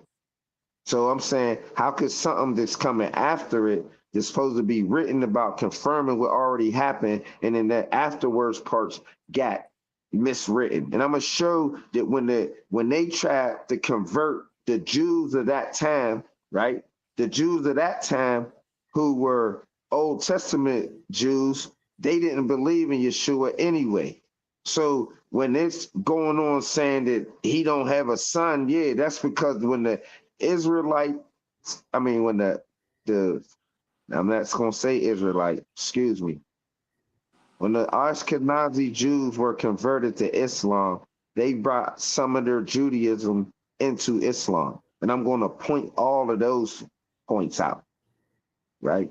Because Islam act like it's just one thing that's never been tampered with, and it's definitely had things added to it, right? Lessons and understandings that was added to it that wasn't around in the first beginnings, right? And I'm just saying that Ishmael was given the scriptures, so there's no reason for him to be reading the Quran. If he say he's Israelite, that's another reason not to be reading the Quran. I'm coming from Moab, right? A Gentile. I'm allowed to read the Quran because it was written for me. And I'm going to show him that. Just like he pointed out that the Moors is the ones who carried the Islam into Africa and spreaded it across the world. He even talked about going into Spain. He's talking about my people. So I'm Moorish. He's the one over there claiming Ishmael. And Moorish, how could you be Moorish? I mean, you could be Moorish, right? But to be claiming that part of Islam that he's claiming in this day and age, Moorish people don't follow that no more. That's the thing of the past. He's not on the updated information. Because if he was on the updated information, he would know that, he shouldn't even be taking no Shahada. Because taking the Shahada is going against the Gospels and the Torah, right? So I'm just going to point a lot of things out that's going to shake his ground up, right? And then his name. Let's just start there. I respect everybody in his name title. So this is not a shot at nobody in the name title. But he got Jesus, right? Should never have that because we know who Jesus is, right? I'm saying I'm following Yeshua, right? For English purposes, we could use the word Jesus if the brother want to use that. But if he said he was dealing with higher consciousness, that should be Yeshua right there. Then he said Buddha Muhammad. Now, that's why I'm showing you that he's all over the place, right? And if he going to have to stand some ground, and if he want to show that they was all saying the same thing, and that's fine and dandy if you want to point that out. But when you're dealing with the scriptures, you're not allowed to be all over the place with that because it's very, strict on what it's saying, that you can't do that. So he can't even have all of those names in his title and then say he's an Israelite. None of those names are Israelite names. All right, Black Jesus, Buddha Muhammad. You still on the phone, family? Absolutely, absolutely, man. Hey man, hold on real quick. You can't be knocking the Black Jesus and stuff, man. Hey, you know the Black Jesus name is hey, you gonna But call the out a young man, master but here in he a right minute. though. I Other forgot Black one Jesus. thing. You Let better me not land be my talking about plane. no Black Jesus. Hey, Go yeah, ahead. let me say this last thing, JJ. I'm not black. Go ahead, family. I never claimed to be black, Yeah, right? So take when your you're time. talking about Moors and Moors and stuff, don't include us in your blackness. All right, the floor is yours, brother.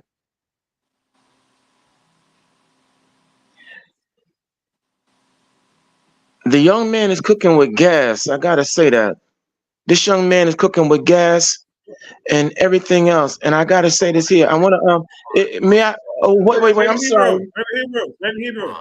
Let the Who brother wants we don't have commentary afterwards, but let his opponent speak because he's been waiting patiently. You can Yes, get sir, in. yes, sir. I'm sorry, Go. I'm sorry. Excuse me. You good, you good. Go ahead, Black So Jesus Buddha Mama. appreciate you, JJ. So the reality is, ladies and gentlemen, once again, this is a more calling himself a Moab, right? Okay, but then he's getting his history from an Israelite. So he's a Moab who goes into the Bible to learn about himself. I said earlier that I studied the ancient scriptures from Timbuktu in the Arabic language because I studied the language. I know where my lineage comes from. This man is getting his history about his lineage from another people, from the Israelites. So that right, but then he says, I'm going all over the place. My man, if you're a Moab, why don't you have any Moab scriptures telling you about who you are?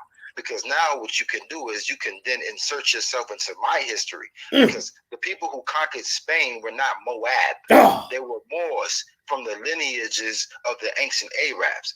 The man also testified to the Antiquitous Moors who were Sunni Muslims. And if you study that history, this book's out right now. You can get it on Amazon. The Moors who conquered Spain, the Moors who conquered Spain by Stanley Lane Poole.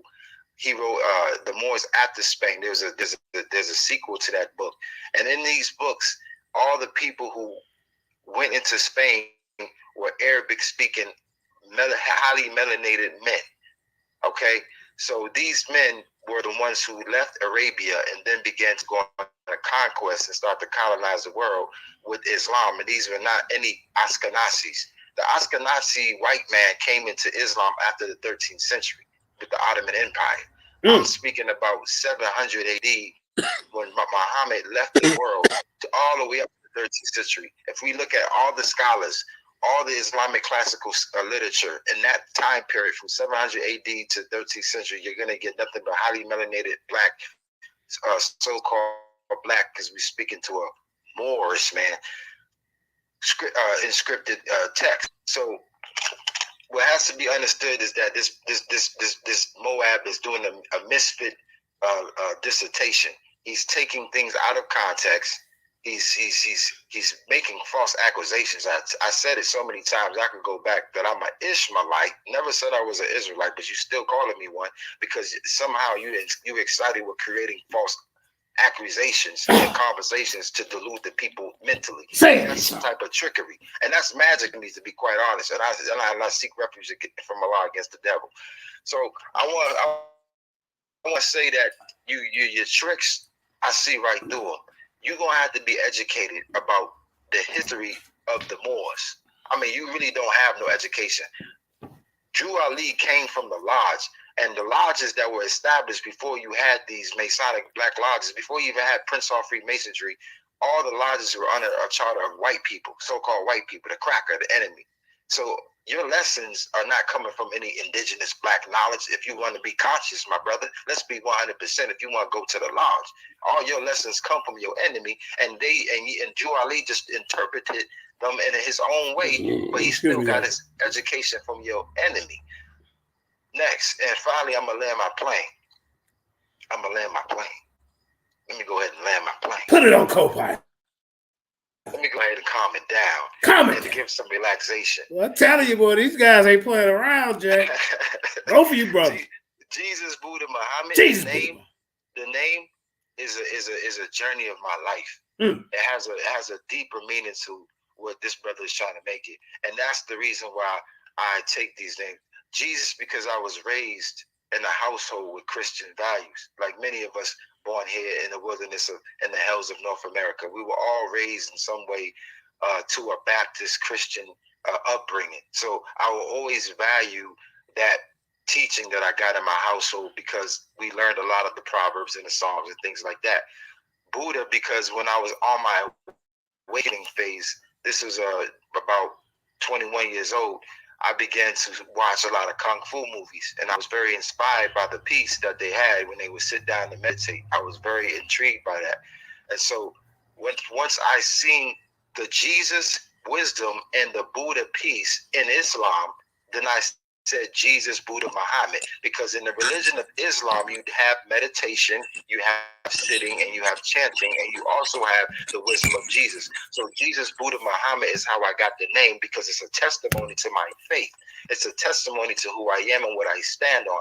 I don't have any rocky stance. Everything that I stand on, which is Quran, I did get verses. I said chapter 2 verses 2, verse number 2, chapter 2 verses 275 indicates that the Israelites sold their original Torah.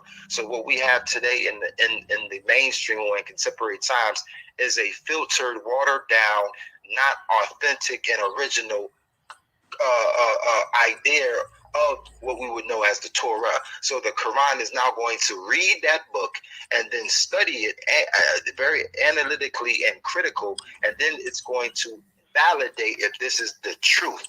Because there's stories in the Old Testament that we get through this English King James Version Bible that is not inaccurate and in accordance to the Quran. And I'm going to prove, when we have this debate, ladies and gentlemen, that this man, one, does not know the history of the Moors, two, he does not know the history of Revelation, and three, the Ishmaelites are indeed the brothers of the Israelites. So we follow the same God. There is no difference in who we worship. All praises due to Allah. And with that being said, peace. Man, boy, hey, I told you, man. Hey, the Universal Debate League, sponsored by the Lions Den, man. We on fire, man. We finna take it back over. You see what I'm saying? They got 5 debaters over there, and they regurgitated them over and over. They refurbished. You got Judah Nazareth, terrible. You got condescending Jabari, terrible. You got Tazariak, I just slapped him around 3 times, terrible. You got Nepal, who talking about the snake is Jesus Christ in the garden, terrible. Bo. Who else they got? Well, over here you got rebirth and re-life and new debaters. You see what I'm saying? And we're going to keep bringing all these new young ones to the forefront, man, because they've been held back over there because these goddamn dinosaurs is in the goddamn way. You hear me? They want to be us, but they not like us. All right, now let's get back to the meat and potatoes, man. I'm trying to Kareem, we need a commercial break. Go ahead and show them flyer, show their flyer real quick so the people can get kind of a face to the voices. Go ahead and show their flyer, and then we're gonna go ahead and show the other 3 or 4 flyers we got going. We got 4 things going on. I got 4 more things lined up. Don't think we sleep over here, because I know you're peeking around in the bushes, Frankie. I know.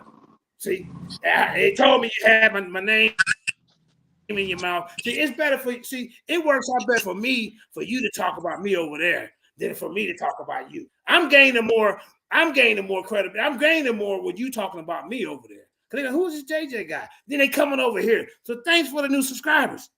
You see what I'm saying, Frankie? So keep my name in your mouth every day. All right, Kareem, can you go ahead and get the flyers up real quick? Yeah, man, these 2 young brothers right here, man. When I thought to put these two the brothers together, I said, yeah, they kind of got similar style, the demeanors, they ain't out of pocket or nothing like that. This will be a powerful debate, Yeah, that's right. Yeah, I love their passion too, Texas Bama. Marquis said they are brothers and they had children by each other. Wall Street Willie, that's Israel. I think that's Israelite Williams in the building. I'm trying to work something up for him. I got Lazarus. I got Sister April coming up with brother Lance. We working something out for that. Man, we got a whole bunch of stuff going on, man. Don't ever say the Lions Den is dead. We may take a nap here and there, and we may do other stuff, but we still here. The name And here go the flyer of these 2 young brothers right here. So you can get the one on the left is Jesus, Buddha, Muhammad, and then the one on the right on your right is Apollo Bay. You see what I'm saying? This is the next generation of great debaters. Apollo Bay represents the Bars Reloading crew over there. You know what I'm saying? We got the Nagas coming back. You know, hey, it's going on. Then we got a new group on the rise. I'm talking about the barbarians. These guys ain't playing around. They've been peeking around for a minute. They're ready to come out and do what they got to do. It's going to be brutal when these barbarians jump out. Y'all going to be like, where these barbarians come from? God damn me. Hey, then, you know, you got the people's champ getting back in the ring. Y'all seen what I did to goddamn. Oh, yeah. The antediluvian post-diluvian words. See, Mighty Hebrew, he take you way back. See, they going to take us, some of y'all about 10 or 12 years to catch up to his understanding. This guy's ahead of his time. See, y'all might talk about he's pseudo. Some of y'all just don't understand the angles that the Mighty Hebrew come from. Shout out to Mighty Hebrew in East Africa, Tanzania. He out there with you, goddamn Africa. You see what I'm saying? Yeah, bars, you know, the barbarians in the goddamn building. That's right. But go ahead and show the people's champ real quick, Sister Career. Yeah, David. Hey, me and Zion got a debate coming up Tuesday, man. It's this one right here. This one right here is a 3-on-3 tag team match. God is light and light is electromagnetism. Team Naga in the building. I'm talking about Ruben, goddamn a new Kakarek and Hiru Conscious going against the barbarians. The barbarians don't even want you to know their name because when they steal, kill, and destroy, they gonna sneak out in the dust of the night. You see what I'm saying? The barbarians say they don't even want a name. They just want you to know that they goddamn set. They barbarians. That's what they told me. I'm just relaying the message. Don't shoot the messenger. All right, who else we got up in here, man? Go ahead and show that. Hey, brother. Hey, brother JJ. Okay, go ahead, man. You messing up the promo. Oh yeah, I ain't trying to mess it up. But is that the brother that believes in Haile Selassie? Yeah, man. Yeah. Oh, I'm gonna be front row and center with popcorn ready. I can't wait. We got the Rogue Lions Den Intercontinental Champion. He coming back home. And me and him and Pastor, you know, we did a little beef. But he getting in the ring with the people's champ. See, this might be the worst mistake of your debate career, sir. Now, me and his topic is Haile Selassie one of the two witnesses in Revelation 11? Boy, you in some trouble. Oh, that's really his position? That's really his position, huh? That's his position. Hey, you in some trouble. You better ask Chief X. You better ask Polite. You better ask Tazariak. You better ask Black Jesus Minister. You better ask Sebastian Cole, goddammit, and all the rest of them. You better ask Don Berg, Jeremiah, Please of the Yah, Napasha Da, and the rest of them that I got on my goddamn wall. Hey, what Mike Tyson say, goddammit? Hey, they think how they say it go. You think you're in a fight. You think you got a plan till you get in the goddamn ring. You hear me? Nah, he said 7,000. He said till you get punched in the face. You got a plan until you get punched in the face. That's right. Hey, I'm trying to tell you, I'm gonna love you as a brother after this. You know, ask a new Kakarek what happened to him. Goddamn me. Hey, but anyway, enough of self accolades. I'm just letting this brother know. Hey, this ain't no easy win, nigga. That's all I got to tell you. So yeah, the Universal Debate League is on fire, Jack. I got about 4 or 5 more demonstrations I got planned for tomorrow to put together. I don't know what y'all thought talking about the Lions Den did over here. Now y'all did. We just try to give y'all a little bit of room to be alive. And then we sat back and noticed they doing the same regurgitated debaters. You see? Anyway, let's get back to the meat and potatoes, man. I know some people on the I want to say something. I want to break some news. Go ahead. If anybody know about what's his name, Nature Boy, somebody tried to kill him. They jumped him in jail and stabbed him, and he's in the hospital. Damn, Nature Boy. Well, shit. He a Messiah anyway. He can come back. Yeah. But hey, on all seriousness, you know, shout out to his family. Hope you get well soon, man. Because that's what the Spirit of God wanted me to say. You know what I'm saying? I don't agree with your doctrine and all that other stuff you're doing, but I don't want to see nobody get hurt. You know what I'm saying? That's how I say to that. Yeah, you know, but sometimes karma is a motherfucker. A little clip that they was saying. I'm gonna play it. It's just a little clip. This is Black Jesus Minister. Wall Street Willie, you tripping. All right, let's go. Let's hear it. We can't hear it, Kareem. What they sing? What's going on? Are they happy for? Jumped on him and stabbed him out of nowhere, and we couldn't go. Nigga, stab my nigga. Them is wives, I think.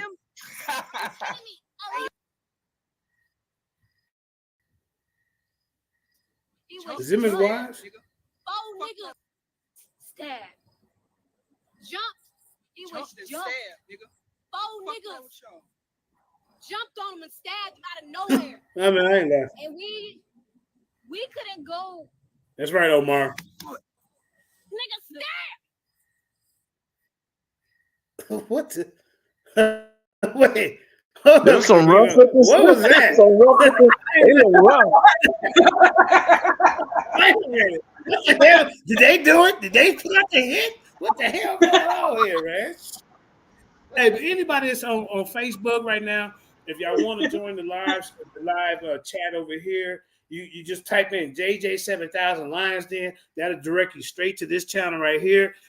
Then also, if you want to jump on JJ7K TV, that'll get you in there too. You know what I'm saying? I know some of y'all over there. Shout out. So we streaming on 3 places. We on Facebook, we on JJ7K TV, and we on the Lions Den. Don't y'all ever think y'all doing something, man. We gave y'all a little chance to breathe. That's all. You know, y'all want us to be dead, but the name is Lions Den is the name you know. Remember that. That's right. So let me see who else was. Yeah, whoop, what the hell was that, man? I mean, I'm trying to figure that one out, man. Is them his wives? Them his ops? That one. She said that one with the blue scarf. Like she want to hurt something. She said, "Stab, nigga." I'm just saying. I ain't laughing, man. But what did he just call himself? Concilio or some old name he had. You know, he was the Messiah, and I mean, he did a lot of wicked shit, man. So, you know.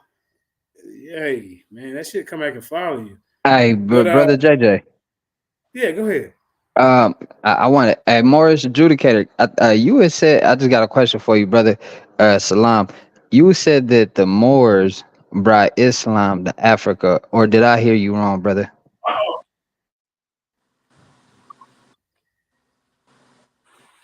Africa, or did I hear you wrong, brother? Nah, you heard me right. Oh, I heard you right. Heard him right. Yeah, you heard me right. Now you know, damn, I get the name Apollo Bay. Now you know this brother live in East Africa. I'm just letting you know now. All right. But he said you heard him right, Jack. Now, and I just want to make sure, and this is out of love too. You know, we trying to edify and educate the people. Now, when you say that, are you distinct? Are you how do I say this? Differentiating Moors and Africans? Are they one and the same? Yeah, they're one and the same. Okay. And then, when is the first time you heard of the word Moor?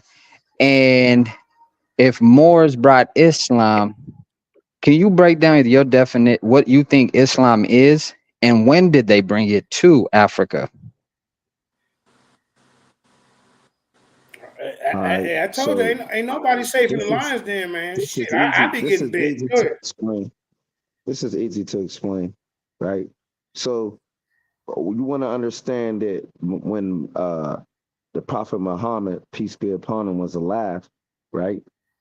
What somebody would call a Arab right now, right? In this day and age, they were the ones that was actually trying to kill him. So when he was maneuvering them, getting away from them, he went into Africa. And when he went into Africa, that's when he got with the North Africans. And Islam spread it that way. It didn't spread. It spread it to the west. It didn't go east. The people that was practicing Islam from the 700s and like all the way to the 1400s who was basically running the Islam in North Africa were the Moors. Now there was what somebody would call it, because the Moors were the original Arabs. What somebody is calling an Arab today, they wouldn't have called that person an Arab back in the time when Arabs was moving around and predominantly, moving that name around, right?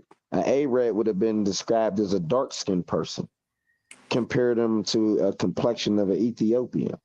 But when you look and think about Arabs, the Amazon people of North Africa. there you go. That's one of the Berber tribes, but there was many Berber tribes, right? And there was the Barbary states that went all across North of Africa. So I'm saying when they were using the word Moor, right? These Moors were the ones that spreaded the Islam.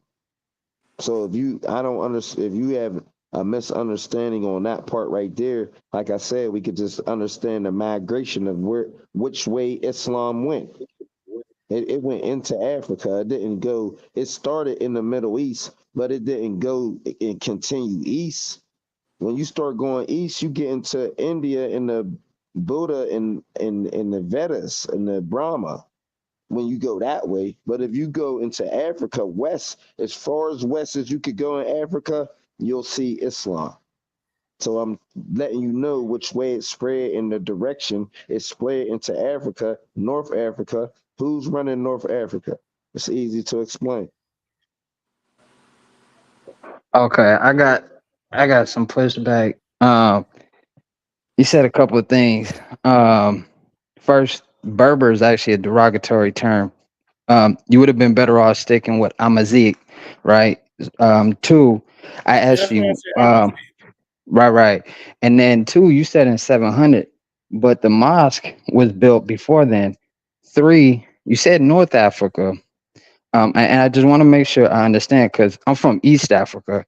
And when you say North Africa, there's North Africa, West Africa, South Africa, East Africa. When you say North Africa, for the general public listening, they're going to think from Morocco to possibly Gypsy, or what people are calling Egypt. Am I hearing you correct on that real quick?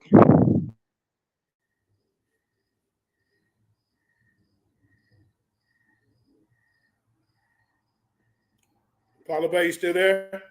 Timing is everything. Respond. Yes, sir. I think he might be. He fell off. Okay. And then another issue is they never called themselves not attacking Moors at all, but to say it's a fallacy the way he explained it, right? He's taking the wrong stance, right? So when he says Moors brought it to North Africa, well, if we're going to believe that, then the migration shows that they were actually going through East Africa. The oldest mosque is still in Eritrea, not Ethiopia, not North Africa. Anybody could go see it, right? But then think about it. How could that be the first time that it came? If that's the first time it came, how did you even know of this place? Because in the story, they tell you clearly that they know about individuals that live here. So they must have known about each other, if we're going to say they're different, because the way he was saying it seemed a little different. And then the terms that we're using, they didn't say Ethiopian. They didn't say Moor, right? So it's just, for me, I needed a little bit more clarification, because I've heard this a lot, but I don't think brothers and sisters, and I always say brothers and sisters, so nobody could take this and say, oh, he's anti this or he's anti that, because at the end of the day, that's me, right? But if we go back into the history, we will start to see and go to these places, because even the quote unquote Arabs, the oldest script, when you break down that Musnad and the Zabur, you'll still find it in Eritrea. You'll even find the stele or obelisk where it has the Septuaginta, has this Musnad of the Zabur. You'll see it there. Then it has another script that is much older, right? And then I don't want to give everything away, but it's just like certain pieces I do agree with, but to say that they Moors brought, then you'd have to ask, well, then who are these Moors? Because they didn't call themselves Moors. If these are individuals, because we know where the quote unquote Middle East is, which is right, it's called Yamanka, right? When you understand the language that was used, because we're talking about a group of individuals that are right next to each other, right? That Red Sea, when you see what Yemen and then Yamanka, right? And that's a language that I'm actually using, which also connects back to Egypt, because I seen the Kemetan dude lurking around on the pages. Love to ask him a couple questions as well, just to get a little edification. But I'm gonna leave it at that for right now. That's the chemist. All right, ladies and gentlemen. Go ahead, baby Hebrew. You got the, I just want to say are one you, thing real quick, right? oh, okay. So some of this I had got bumped off, so I didn't hear some of the stuff that you were saying. But for the edification of the people, right? When you were saying some names, you would start speaking it sounded like you start speaking in a different language. Like I don't know if you was doing that on purpose, right? It seemed like you sometimes when you went to name places, you stopped speaking English, right? So I'm saying for the edification of the people, could you name those places again and say where they were at, where you were saying these scripts and stuff were at? I said Yamanka. I said Eritrea. I Where is said this? Gip. Huh? Yeah, monk. Where is that? You're acting like everybody knows where the brother. We're in America, Well, no, so you're but saying these before places. You need to right, say I wasn't but here. So before I I said said, if Yaman, you hold on, brother. I said I wasn't here, and I said if you're gonna say those places, if you was gonna say them again, you was supposed to say where they from. I didn't hear none of that. right. Well, Ethiopia. I did, because you said the migration comes from the Middle East, right? So if we're talking about the Middle East, and that's when I said Yamanka, right? So I already put in their head which direction, because you said it came from over there, and then I showed you where the oldest mosque was, along what country alongside the Red Sea. Then I said the name. So I didn't just say it just to try to throw people off or to sound cool. But when you go to this part of the world, that's what they're saying, right? So if you're telling us the Moors, right, and which I also said they never called themselves Moors back then. They never called themselves Ethiopians. They didn't. So when you said that the Moors brought Islam for the first time, right, in the 700s, we have to go back and then see that the mosque itself is older than, it predates the 700. But then we have to ask ourselves again, if the Moors were the first ones to bring it in the 700s, like you said, brother, for the edification of the people, because I got nothing but love for you, right? Because like I said, some of the things you said, I definitely rock with, right? Got no issue with. But if we're really trying to educate our people, no matter what you believe in, at the end of the day, we family. And like the other brother said, families can argue with each other and we can fight. But at the end of the day, we got the same blood, right? And hopefully we got the same vision and sight. That's for peace. Because at the end of the day, if you listen to all of these brothers and ask them what are the core values, they're going to teach you peace, right? They're going to teach you that unity.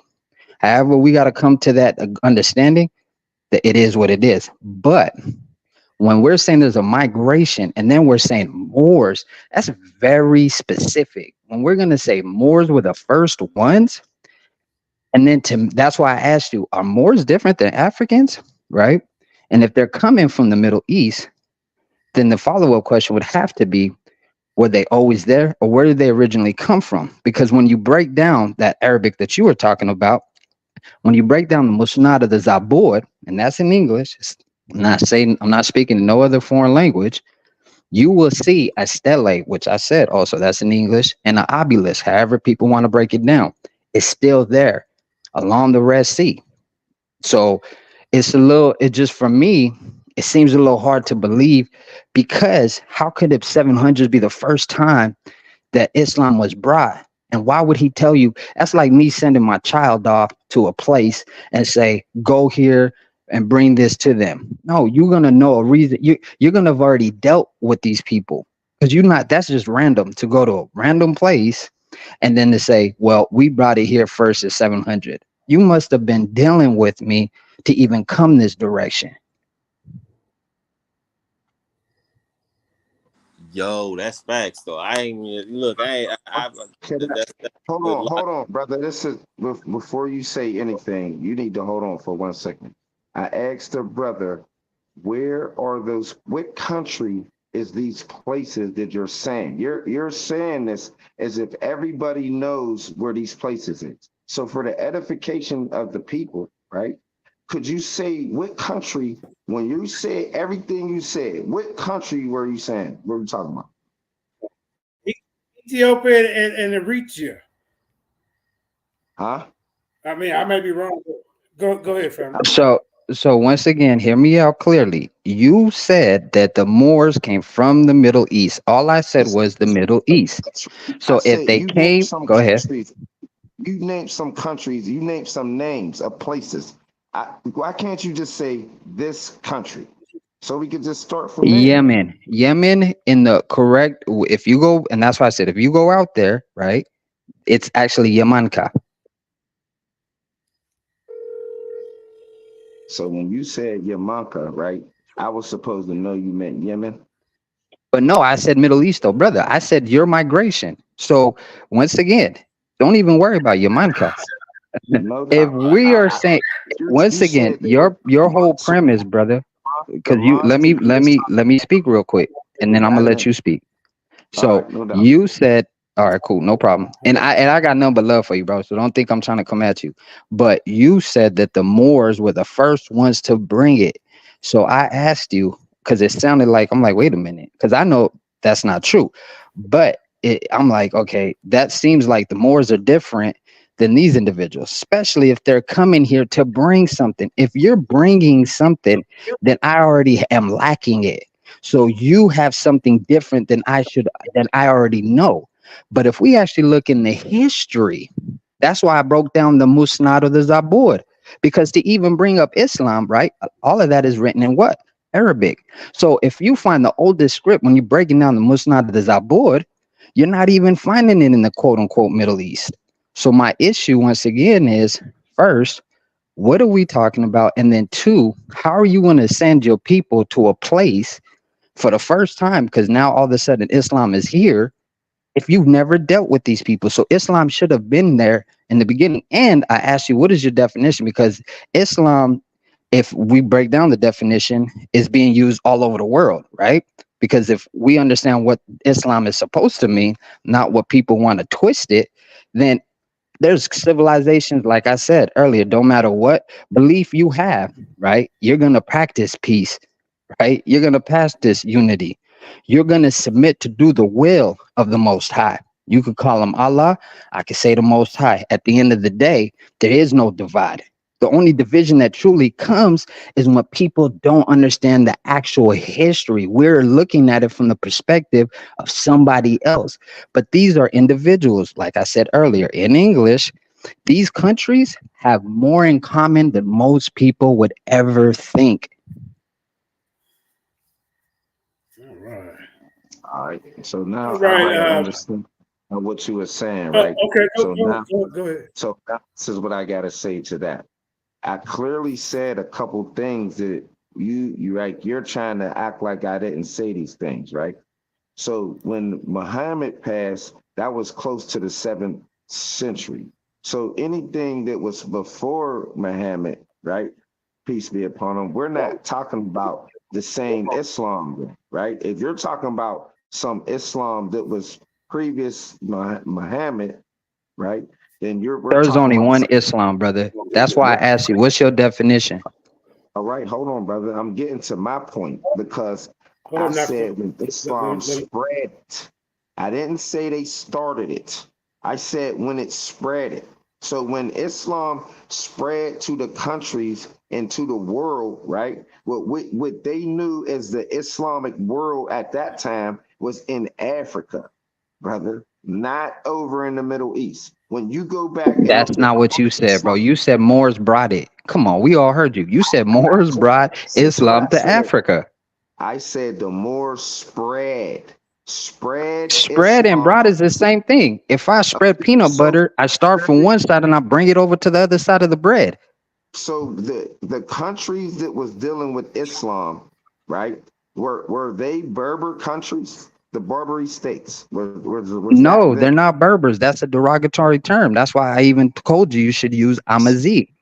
So at this point, right? when you're saying use Amazigh, right? But for the audience that's speaking, do they know that? But if I say Berber, they know what I'm talking about. So that's what I'm saying. If you're That's going to not use true because word, JJ said Amazigh. He actually corrected you. So and then I'm Yeah, Amazigh is actually I burned that out of debate because he was trying to say that all the North Africa were olive colored complexion people, like the Amazigh been there for thousands and thousands of years, and they have some of the same guys, Amun and some of the guys of the native Africans. You see what I'm saying? So yeah, Amazigh is the proper word because Moor, to be honest, Moor and Berber were kind of derogatory, but that just from my research. Go ahead. if that's where your research led you to believe that, right? I can show y'all a couple things real easy to let you know that that's not what you don't even know what you're talking about when you say that. When you said that right there, that would let I'm me just the know host, that man. I'm just the host. hold on, You know, brother. man. I'm just I saying ain't on if you the nobody's side.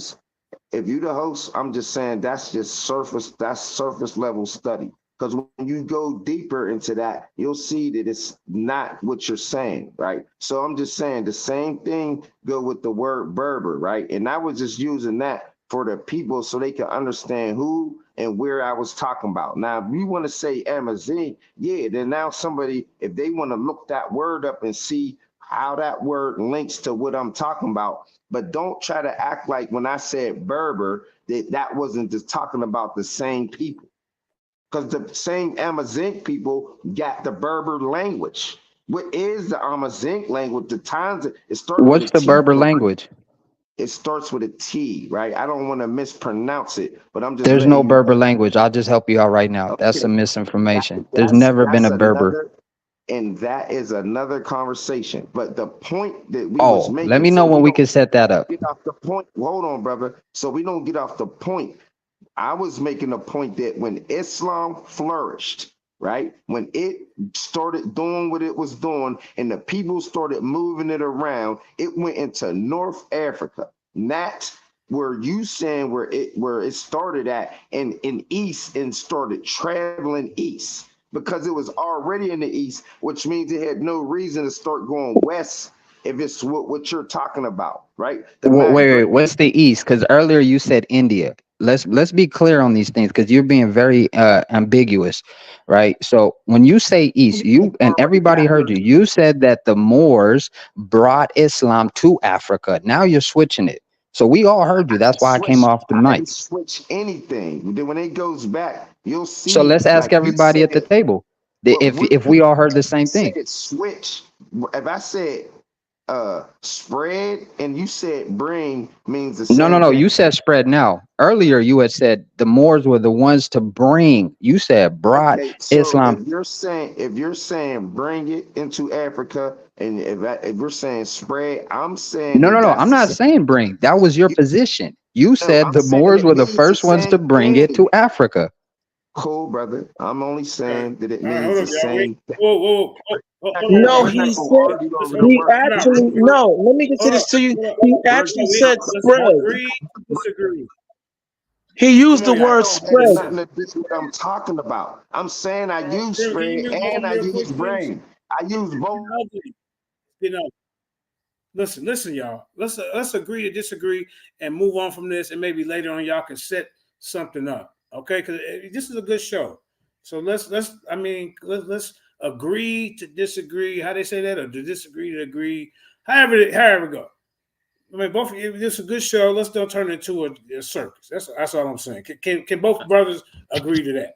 I mean, Can I say Look, something real quick, JJ? listen, I could agree to that, but my point is going to be made, right? Like this was my show, you made so your the point. brother's not going to switch my points around at all, right? My stuff is going to be clear.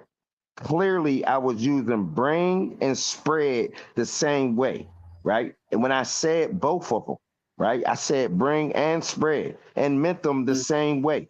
But he tried to bring that up like that got anything to do with what I'm talking about because it's still saying the same thing. And I'm saying that Islam started in one place, and then when it started spreading to the other areas where it spread, The people who I'm talking about is the ones that did the spread. And I'm saying from the position of where you're saying Islam started, I'm saying in the Middle East, I'm saying it didn't keep going east because the Indians already have their religion and they still do it. Even though there are a lot of Muslims over there now in India, I'm not going to say that there's not Muslims in India. But when Islam was thriving and at its highest, where I'm saying at its highest point, is when it was in Africa, when the Africans was running Islam, not over there in or China or East India, Asia, or any of those places over there. Islam didn't have its power how it had. And when they start writing a history on Islam and talking about the Arabs, they're talking about the North Africans, the people who were dealing with North Africa, right? And that's the point that I'm making. And those North Africans, right, since we want to deal with this, right, we could deal with House Resolution 75. Because no matter what you say, what I say, it don't even matter once I bring legal documents to the table. And inside of House Resolution 75, it says that those Moors, right, the Moors that I'm talking about, right, and the Moors that went into Spain are the same people that's over in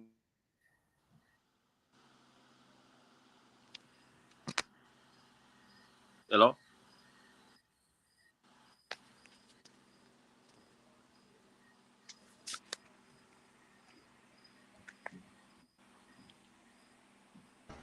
Yeah, we can't hear you.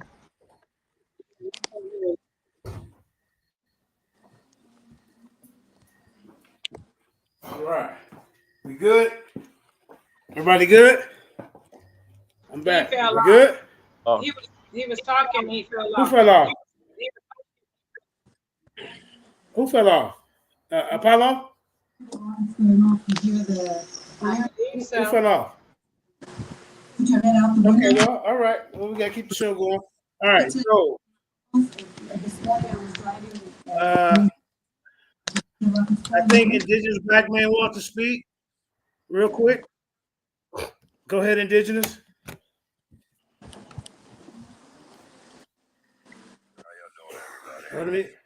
Let me put you on speaker. Go ahead. Okay. You good? Go ahead. Peace, blessings, and love everybody in the chat and on the panel. I just wanted to ask you a question. My first question is, which came first, the Old Testament or the Torah?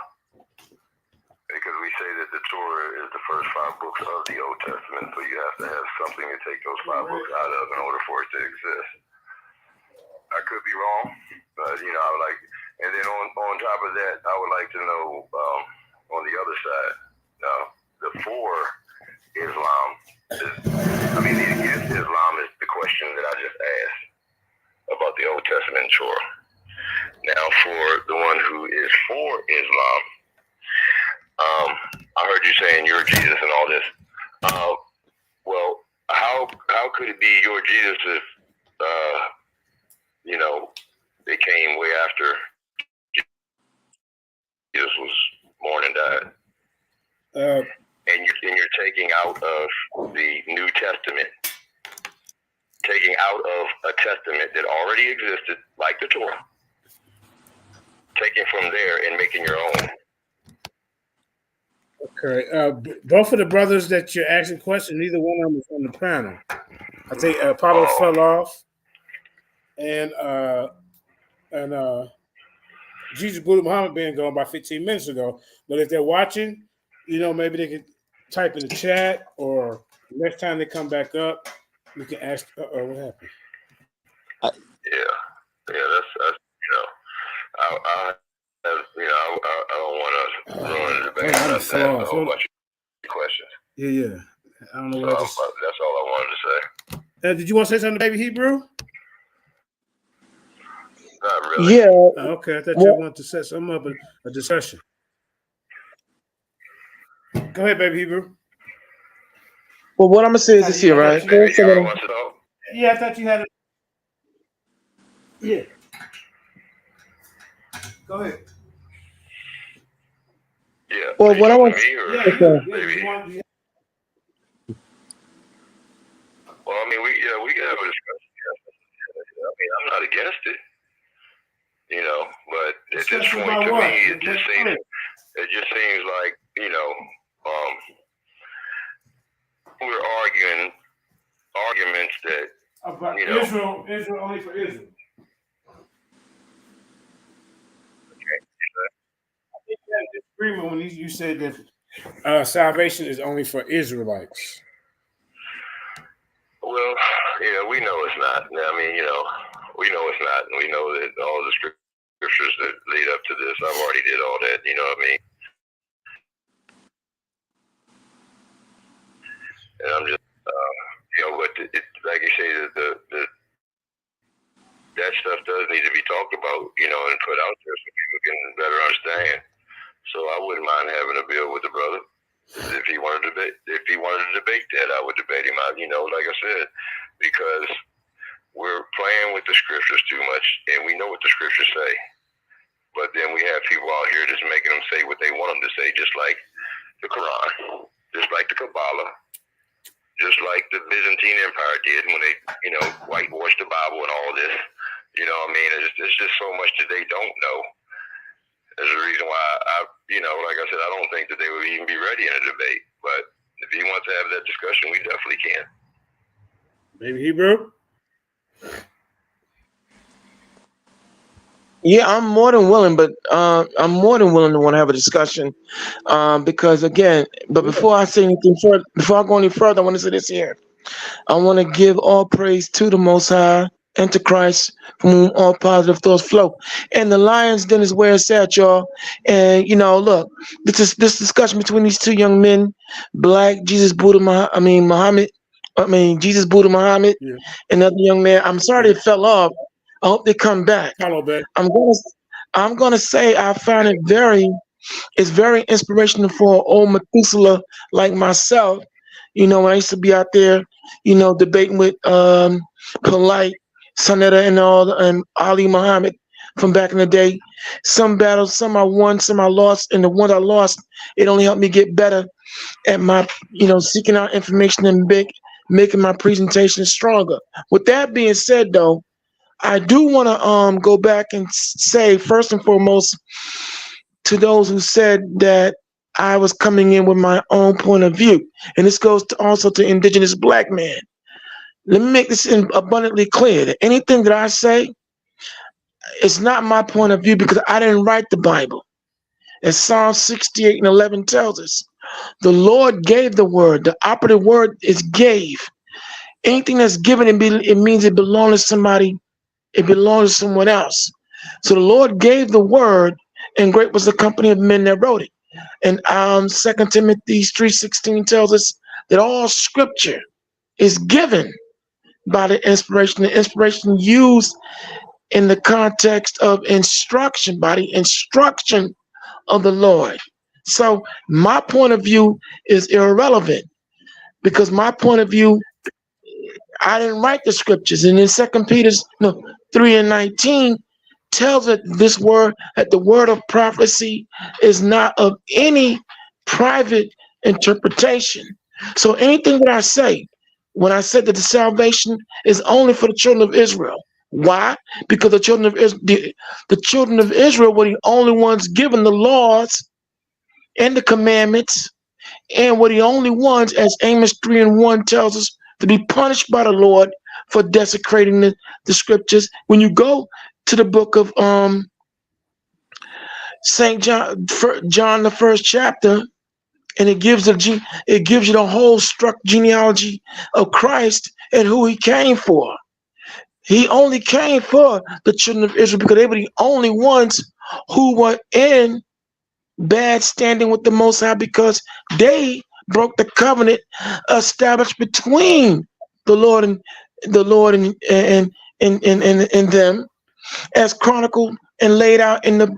If you believe the account of Psalms, the 50th chapter and the 55th chapter, so salvation can't be for anyone but the children of Israel, and Christ could only come to be the mediator for the children of Israel, because the Gentiles, the other nations, have nothing to do with the Heavenly Father. Which also now, because it was so much to unpack when the two gentlemen said that I was coming from my own point of view. No, not at all. I'm not going to deny Hagar was a wife of Abraham, but there's a big but in that. Who gave Hagar to be the wife of Abraham? Was it the Most High or was it Sarah? And when we read the scriptures, the Most High didn't give Hagar to Abraham. It was Sarah, because of her lack of faith, that intervened in what the Most High's plan was, and still is. And that the firstborn was supposed to have been who? Isaac, not Ishmael. That's why the Lord didn't get mad at Sarah when she cast Hagar and Ishmael out, because he's not dealing with Ishmael. And that's why when this whole issue about the Islam, it doesn't matter. Islam has nothing, absolutely nothing to do with the Most High at all. Okay? No religion on the planet Earth, Christian, Episcopalian, whatever, has nothing to do with the Lord, because the Most High did not make religion. The Bible's not a book of religion. When you read the book of Joshua 1 verse 8, if you believe that account, okay, it tells you this book of the law. All the Bible is the book of law, a law, okay? It's not a religious book, it's a book of law, which now, of course, incorporates history, geography, bibliography, etymology, science, and all of its subcategories. So when I spoke on separation, I'm speaking because the Lord is a separatist, as chronicled and laid out in Deuteronomy, the 32nd chapter. When you read the book of Matthew's 24th chapter, as the young man alluded to earlier, when Christ come back here, he coming to separate the sheep from the goats. The sheep being the children of Israel, the goats being the other nations. Okay? When Christ come back here, he's not coming to reestablish no Islam with any, no. He's only coming back to establish the laws and the commandments of the Bible, and the children of Israel to be the rulers, controllers, and the teachers to all other nations for eons to come, as the enforcers and rulers and regulators of the entire planet Earth under the laws and the commandments of the Most High. It's cut and dry. All these other religions are going to be, and all these other faiths that are man-made will be burned and shut down. No other nation is going to be recognized but the children of Israel by the Lord. Period. I know it's hard for some. It's hard for a lot of people to swallow, because again, I get it. The jealousy, the envy, the fact that the Lord looks at all other nations as being nothing and less than nothing. But still, I still have enough respect for these gentlemen's candor to come in and put it all on the line. And I'm not saying anything in a disrespectful tone. But I have to go by what the Bible says, cut and dry, no chaser, no fillers, and nothing can be added on or taken away. It's just that simple. But the young man is right. Some of you in here, you're claiming other faith. You're Israelites wearing other clothing. Okay, and that's got to stop too. And with that being said, I thank you, JJ, for allowing me to be able to give my rebuttal. And I want to make sure that everyone understands that when my name is I know I called myself Baby Hebrew, and Sonetta called me that many years ago. And I ran with the name, but my Hebrew name is Mala Akaya, messenger of Yahweh, a messenger of Yah. And with that being said, I now turn it back over to anyone that wants to rebut into indigenous black men. I thank you again for your wanting to, direct your questions at me. And to answer your question, as far as what came first, I'm gonna say the Old Testament with the first 5 books, and then all the other chapters and minor prophets that came in and after Moses going into Joshua. And with that, I land my plane, and they say, Yo, JJ, can I go next real quick? Because Baby Hebrew, he just said a lot of things that All right. really valid. Hey, hold up, wait a minute. He aimed that toward me, brother. Let me go ahead and deal with that real quick. Okay, go ahead. Because I'm not long-winded. Okay. And I don't lie on the scripture. Okay. All right. Okay. So what we're doing is lying on the scripture. Right. Yeah, that's where I'm at with this, and I'm gonna call you out, just like I said. What we're doing is saying, taking scriptures, making them what we want them. In these camps that he's talking about, like somebody's supposed to be scared that he dealt with Sinai and them. Ain't nobody worried about none of them. Because like it says in the scriptures, for I tell you that unless your righteousness surpasses that of the Pharisees and the teachers of the law, you will certainly not enter the kingdom of heaven. Matthew 5 and 20. Because see, you're dealing with rabbinic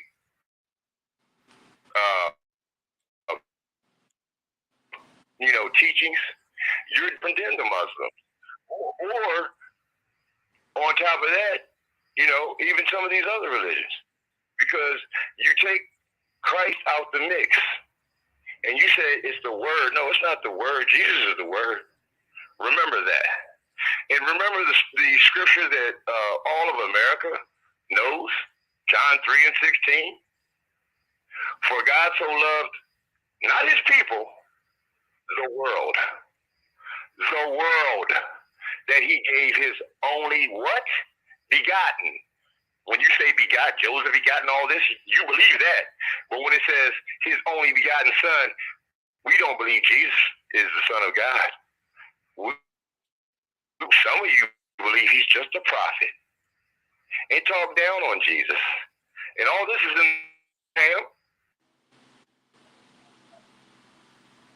All these promises to David, that this one would come to take away the sins, because not all of them were wicked.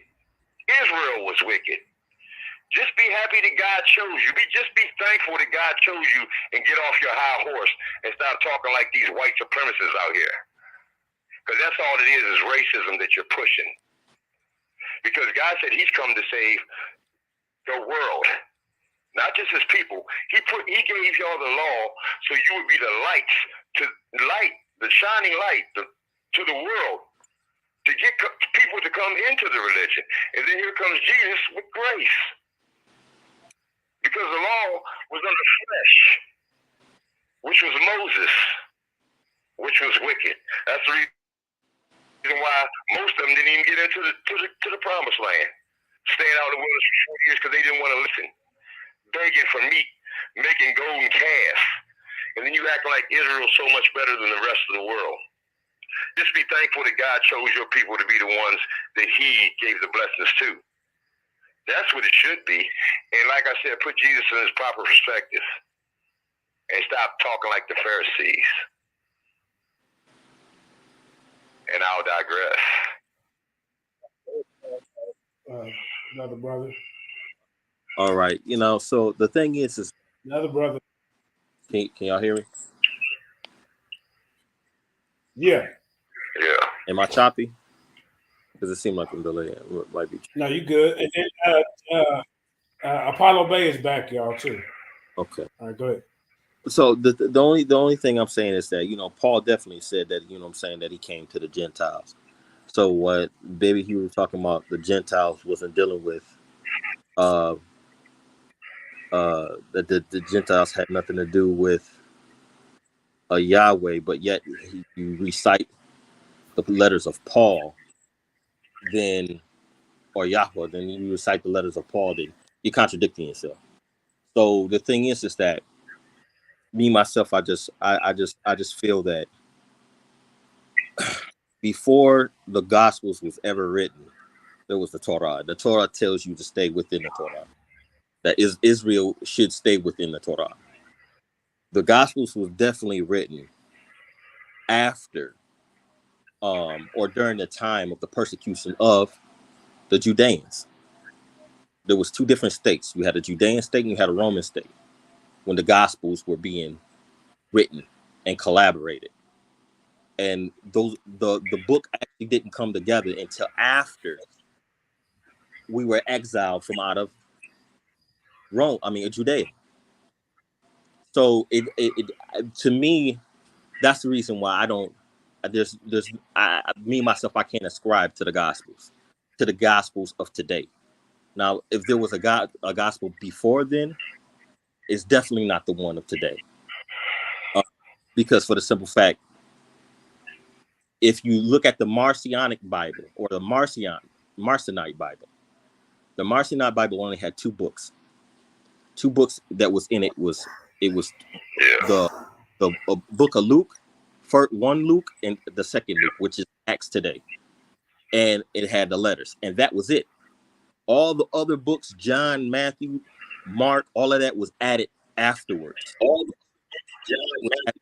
So what I'm saying is that for a person to have an ideology to say that they're Hebrew and they're an Israelite, when these Hebrews were at Rome, were at war with the Gentiles, and I'm talking about so bad that if you read in the book of Josephus that what the Ashkenazi Jew is doing to the Palestinians right now is the same thing that what Rome was doing to us. Same exact thing. They would surround us, and then they surrounded us and made our women eat their babies. So, you know what I'm saying? So I think it's the lack of knowledge that we have as a people where we can't understand what Islam is, because we keep saying Islam came at this time. Islam came at this time. There is no established time of Islam, because for the simple fact, Jerusalem, the root word to Jerusalem is Salim, and the root word to Muslim, Salim, and the root word to Islam is Salim. So if you wanted to do a comparative research and base your argument on synonymous linguistics, then you would say that Islam predated what white folks tell you when it came.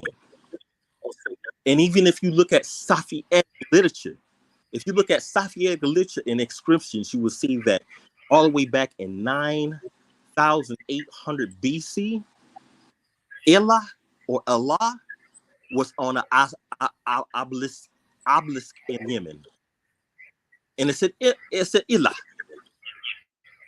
So what arguments that we have as black people, we keep carrying white people arguments and beating each other upside the head with these white people ideologies and these white people understanding of our books, and we need to get out of there. And with that, I digress.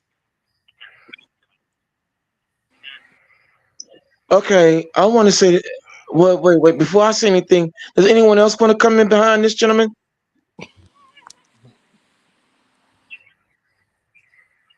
I'll talk after you, mighty baby Hebrew. Hold up. No, remember I said that Apollo Bay was after the brother that just went. Oh, okay, yeah. He's back, and then baby Hebrew, and then indigenous. Go ahead, Apollo. I wanted to address the brother that I was talking to. My phone had went dead. My fault. I wanted to, tell the brother I don't have no problem with him or the information. You know what I'm saying? I got love for the brother. You know what I'm saying? And he might not be updated on the information that I know, and I might not be updated on some things that he knows. Yes, he was Africa from East Africa. Huh? I couldn't hear you. What you say, JJ? He was No, I was just telling his he was name. just telling you, yeah, knock for from East Africa, and it's all love, brother. Like I said, at the end of the day, you my brother. I'm gonna still call you my brother. All of y'all on stage are my brother. So, at the end of the day, it's nothing. Peanuts to an elephant. No doubt. What tribe do you go by though, brother Cat? Ask you that. Oh, I don't. That's the thing. I don't do the tribal. You know what I'm saying? Because that just creates division. I just say we brothers and sisters.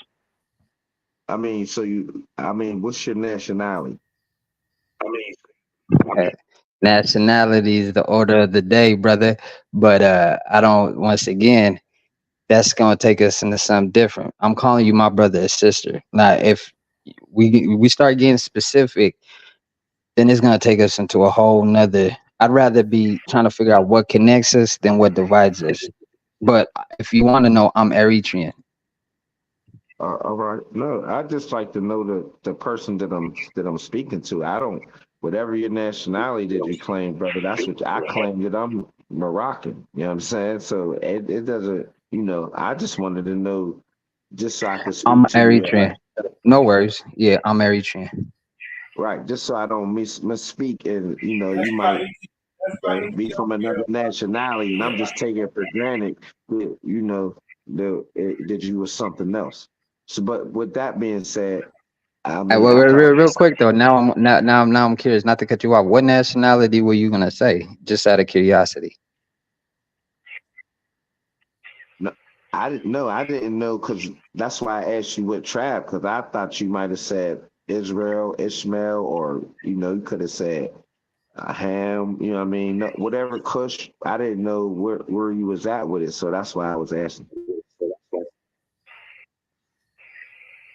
No, do you follow where I was at with it? Yeah, you Because good, bro.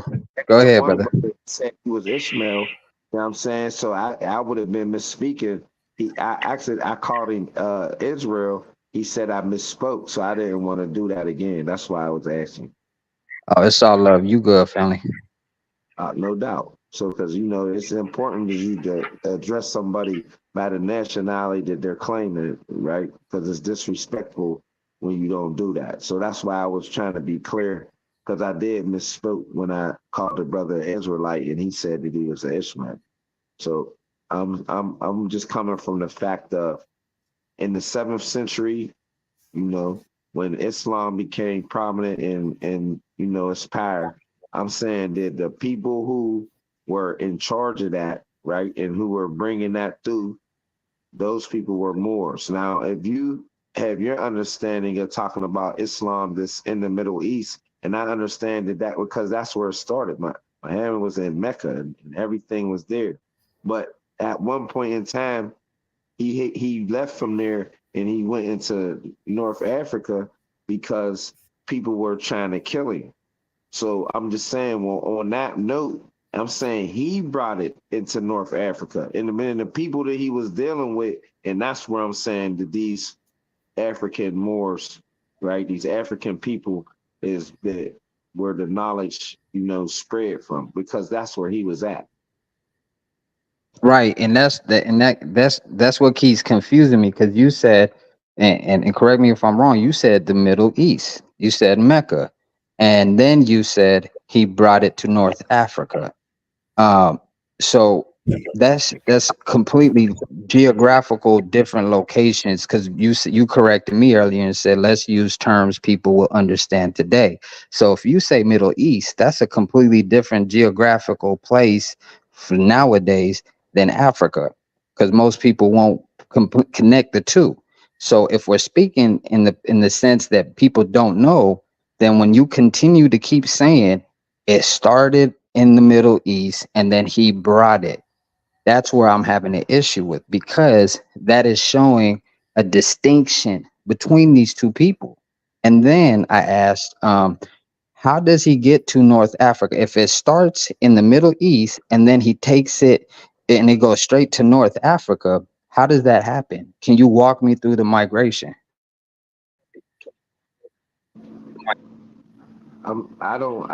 I can't take you through the straight towns that he went through, right? I'm just No, no, saying no, not towns, but that's North it, Africa is a huge different area, right? So to get to North Africa, go ahead. he ended up in Ethiopia. He ended up in well, he didn't go actually, right? Well, his peoples, I'll just say The that. companions. Oh, yeah. So Okay. I'm just saying that that's where they ended up at, and then that's why I'm saying that it flourished once they settled and settled where they were at. Then that's when they started flourishing everywhere else. The people where he was at when he first started it, those were the people that he was fighting against. They were the people that wasn't trying to believe in what he was saying. So that's what started the wars, and that's what started the confliction amongst the people that was in the Middle East already, because when he was trying to tell them, they didn't want to agree with what he was saying. They was actually trying to kill him. So I'm saying that when he went to North Africa, those people, when he told them, they were in agreement to what he said. And then let alone were they in agreement, we know what happened, what they started doing to the other Africans that wasn't in agreement, right? So I'm saying that part of where the Islam definitely came with a sword. They brought the sword with the Islam. And I'm saying when that part came in, the people who were doing that, right, were North Africans.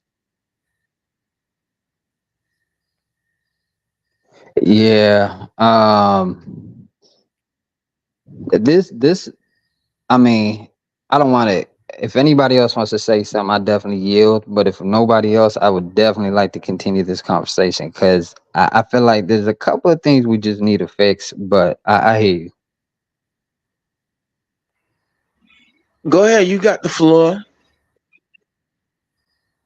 Okay.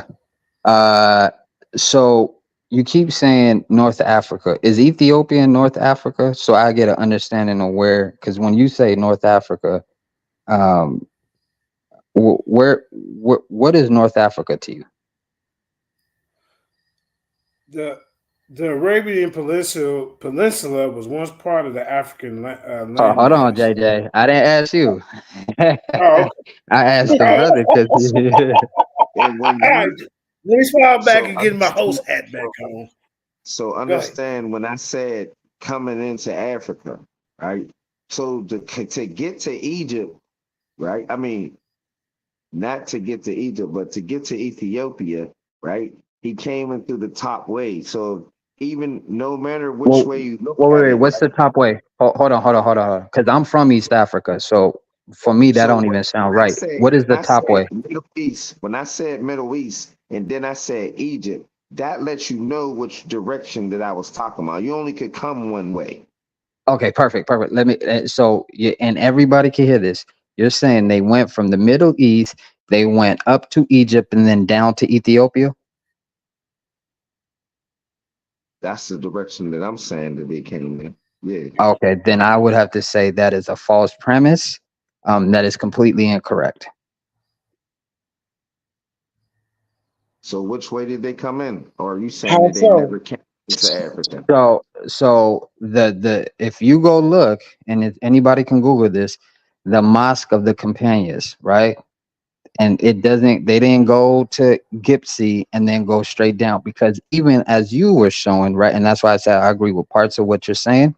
In the story that he's telling you, he couldn't have went north into Egypt, because Egypt and where he was at the time, Egypt is sitting higher. So he didn't go across and then go into Egypt and then come down. The route actually goes to Eritrea. That's why I said earlier, the oldest mosque has nothing to do with Ethiopia. It's going to be in Eritrea till this day. It's called the Mosque of the Companions.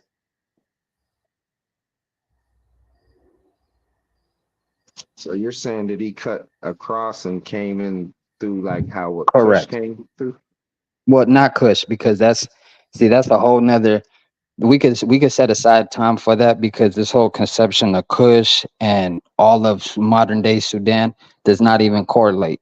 Even if when you break down the Exodus too, they tell you, right, that it says, I forgot what scripture says, let them turn, and I'm paraphrasing, let them turn around before they see war. Talking about the Philistines. But Europeans, well, how you believe in, it is somewhere in the Middle East, which is completely incorrect because the route shows you they go out of Egypt, they go south or north, depending on how you see the Nile, of the flow of the Nile or the Yam Suf, and which is nothing like that in that part of the world. So when they go down, they come back up to Egypt and then alongside the Nile. When they get on the opposite side, on the east side, right, they don't have the issues that they come across. So when we say, go ahead. I think somebody was saying something. Nah, keep on going. Oh yeah. So once again, this whole notion of Kush and Nubia, a lot of these Egyptologists that claim they're Egyptologists have been lying to folks, right? Because you can go from Port Sudan, which they would call Kush, you would see a certain letter, certain script being used. The same script, you'll find the Ankh, most sacred symbol in all of Gipsy, which is Egypt. You will find that in a place where you'll still find the oldest mosque, the oldest church, the oldest Bible, etc.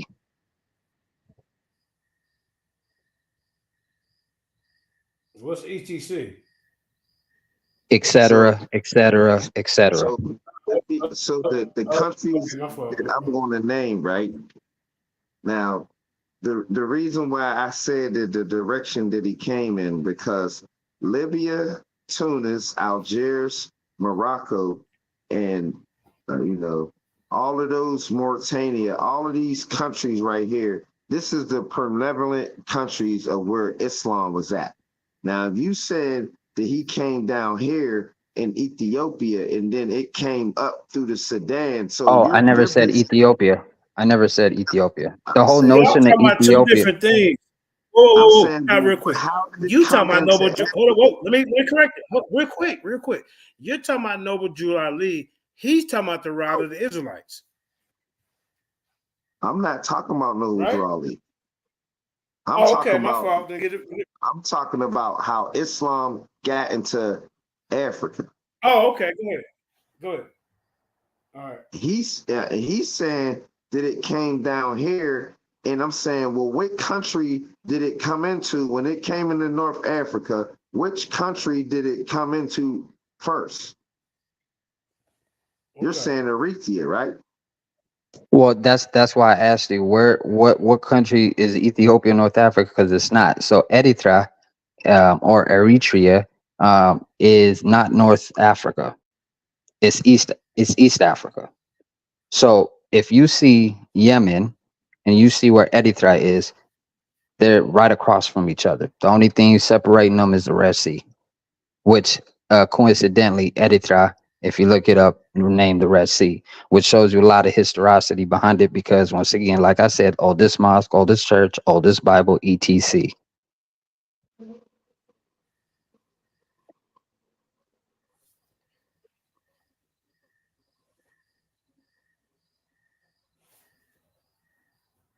Just Google the Mosque of the Companions, you'll see it. When you're saying coming in through East Africa right here, right? And then you're saying then it went up to Libya from that direction. So it went. I didn't say that part. That was you. You was talking about North Africa.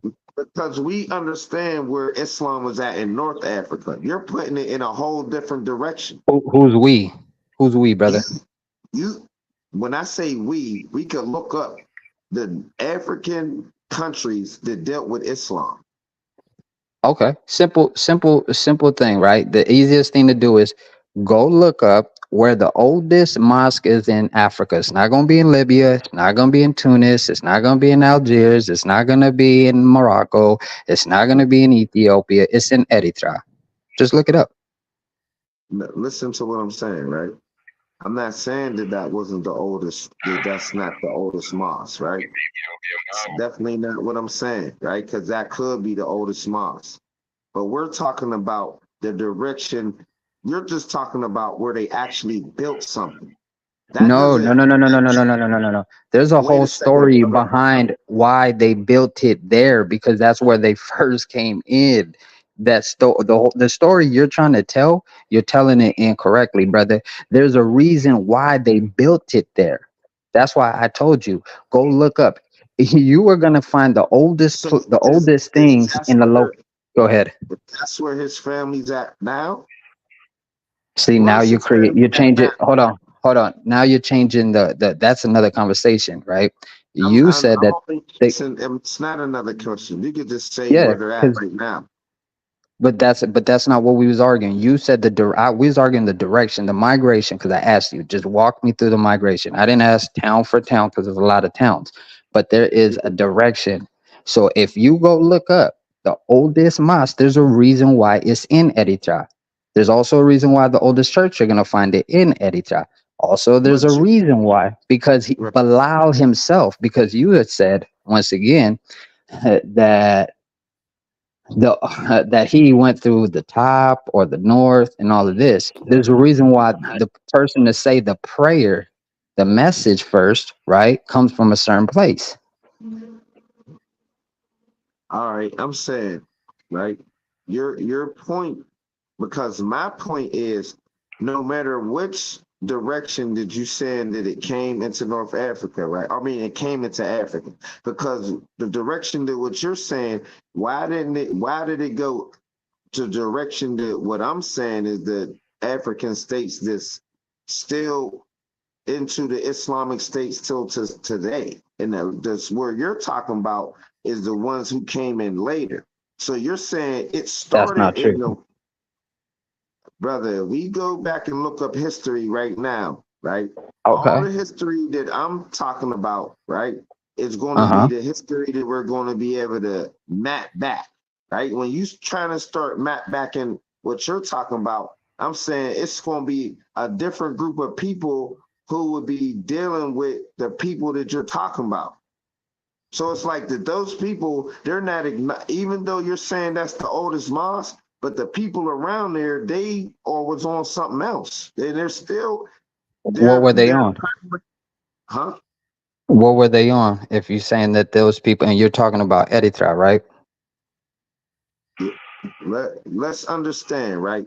Because we're now talking about something that don't have nothing to do with me and the first brother was talking about. Like this is like a circular conversation because you're still not saying what is the point of what you're saying. Because at the My end of the point, day, when my we my check my the Amazon, wait a minute, brother, the Amazon traps that the me and Amazigh. JJ was Uh-huh. talking about, the Amazon, they're not down where you're talking about. That's not So true the either. people That's not true because the mic. See, here's the issue, brother, and respectfully, gotta like, you but gotta, you gotta put some sources up, brother. Because at this bro. point, Hold on, you're just hold talking. on. And the No, stuff no, that no, no, I'm no. talking about, when people go back and look, they're gonna see the Amazon, Berber Trap, North Africa. It's not gonna be talking about nothing about what you're talking about, and they're not gonna put the Berbers down there where you're saying. Now they Okay, might how have about this? migrated down there on How their about own, but that's not where they're from. That's not what? their trade routes. Okay, so wait. Let's be If you simple look about at this. Berber trade routes, right, you'll But see that hold the on, hold on, Berber hold on, trade hold on. routes aren't running Slow, to where you're talking about. slow down, brother. Let's just set up a debate, right? And then I'll bring people from West Africa, Northwest Africa. I'll bring you people from East Africa. I'll even bring you scripts, right, written in Arabic, and I can show you the fallacies in what you're saying. Then let's go bring up, and even you bring up your sources, because in your sources they should show you before you deal with North Africa, because you're saying they came from the Middle East. Let's start from there and see if any of your sources say that they actually went into Egypt, North Africa, and then came down. How about we agree on that? When y'all want to set the debate up? We can set it up tomorrow. So let's just understand what you're saying, right?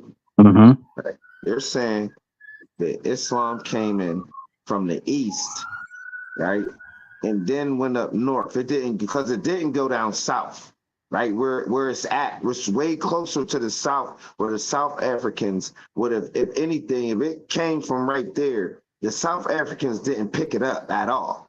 right? Because the South South Africans. Whoa, Africans. whoa, whoa! Nobody says that. Stop changing the goalposts, brother. South Africa Listen, and East I'm making Africa is different. my own point. Yeah, I am making my own point because South Africa is closer to what the point that you made. The point where you're No, saying it's not. No, it's not. South you Africa, brother. hold on. Hey, can we pull? Hey, JJ, can you pull up a No, map? wait, Just, but let me see. just pull up a map of It sounds. Africa, please. What's the first Forgive my country in South gentlemen, Africa? hold on. Let me just say something real quick. The It sounds like Sudan in y'all just, South Africa, brother, but brother, or is y'all it sound like North y'all. Africa? Hold on, y'all sound like y'all talking about two different dynasties. You know, No, I'm we're just not. saying. No, we're You not. Don't do sure? that. Are you Nah. sure? Yeah, I don't know what he's talking about. But if the South Africa, I don't even know how we got to South Africa. He I'm saying, he didn't told y'all north, east, west, Egypt south. is Egypt in South Africa. Hell no. Okay, and neither is South Sudan. Of course. Whoever and did anybody? I'm glad this is being recorded. Egypt Nobody is ever said next that. to Egypt is next to South Sudan. I mean not Actually, no. Egypt, Ethiopia. I'm saying, I'm sorry, brother, I misspoke. It's Ethiopia and South Africa. No. It's South Ethiopia is Sudan and not in South. South Africa. It's No. South Sudan and South Africa. No. Okay. What about Uganda? No. It's not in Kenya? South Africa. No. Okay. So what about That's the you know what? Instead of doing the guessing Central game, East? we could just pull up a map. This is I'm looking at the let's map be right now. okay. So then, why is it hard for you to understand, brother? None of those. That's East Africa, Kenya, all of these places you just named. That's an East African Right. part. So I'm asking you, is that closer to South Africa than North Africa? All of these places I just named. If you were in them Once nations, again, if North you were in Africa South is Sudan, huge. Hold on, you said, sir, hold sir, on, sir, I'm gonna sir, sir. name them again. No, it's not No, huge. I'm don't gonna name name them. them. Name the country so you can make your opinion based upon the country I named. If you were in the South Sudan, would you be closer to South Africa or North Africa? You be closer to North Africa. Okay, and you're saying, and if you were in Ethiopia, you saying you're closer to North Africa than South Africa, 100%. and the Uganda and Kenya. Oh man, All of these places that I'm naming, you said there's East Africa, and you're saying that these places are closer to North Africa than they are South. what I'm is just your taking your point, brother? stats. Huh? What's your point, my brother? My point is, I said from the direction that you're saying that the Islam came in, by that direction I that you're never. talking about, I said, listen, brother, wait, you said it came into East Africa right there. And I said, well, that's closer to South Africa right there. No, And it's I not. said, No. See, that's I why we just need named the JJ to put. countries again. Hold on, And hold he on. pulled it. Listen, You don't even one want him second. to put that on the Hey, screen. I will pay you. I will pay you to just calm down for 1 second. I will cash app you. I'm not even Hey, rapping, I brother. will What you cash mean? app you. Give me 1 second. I will cash app you, bro. Don't even trip. I got you. So JJ, do us all a favor. Do us all a favor, please, because I can't screen share. Right? Pull up a map of Africa. I said Eritrea. I did never say Uganda. I never said South Sudan. I never said Kenya. I said Eritrea. I said the oldest mosque, the oldest church, the oldest Bible, etc. Okay, we can replay this and rewind. Take it back, right? Bring it back. Bring it back. So once again, you had started off saying. What am I looking at? All right, so just Map of pull up a Africa. map of Africa, brother. And we're gonna just do Okay. this real simple, like elementary. Yeah. That's So when I said is Eritrea, hey, indigenous brother, you heard it though. I have to because this brother keeps going all over the map. He's playing Where's Waldo. So we got to be real. Anybody else say anything right now? Well, I just want to make a point real quick, Go ahead, but indigenous. you can go. Yeah, we got you. Look, the descended from Stone Age tribes of North Africa, accounts of the Amazigh were first mentioned in Egyptian writings.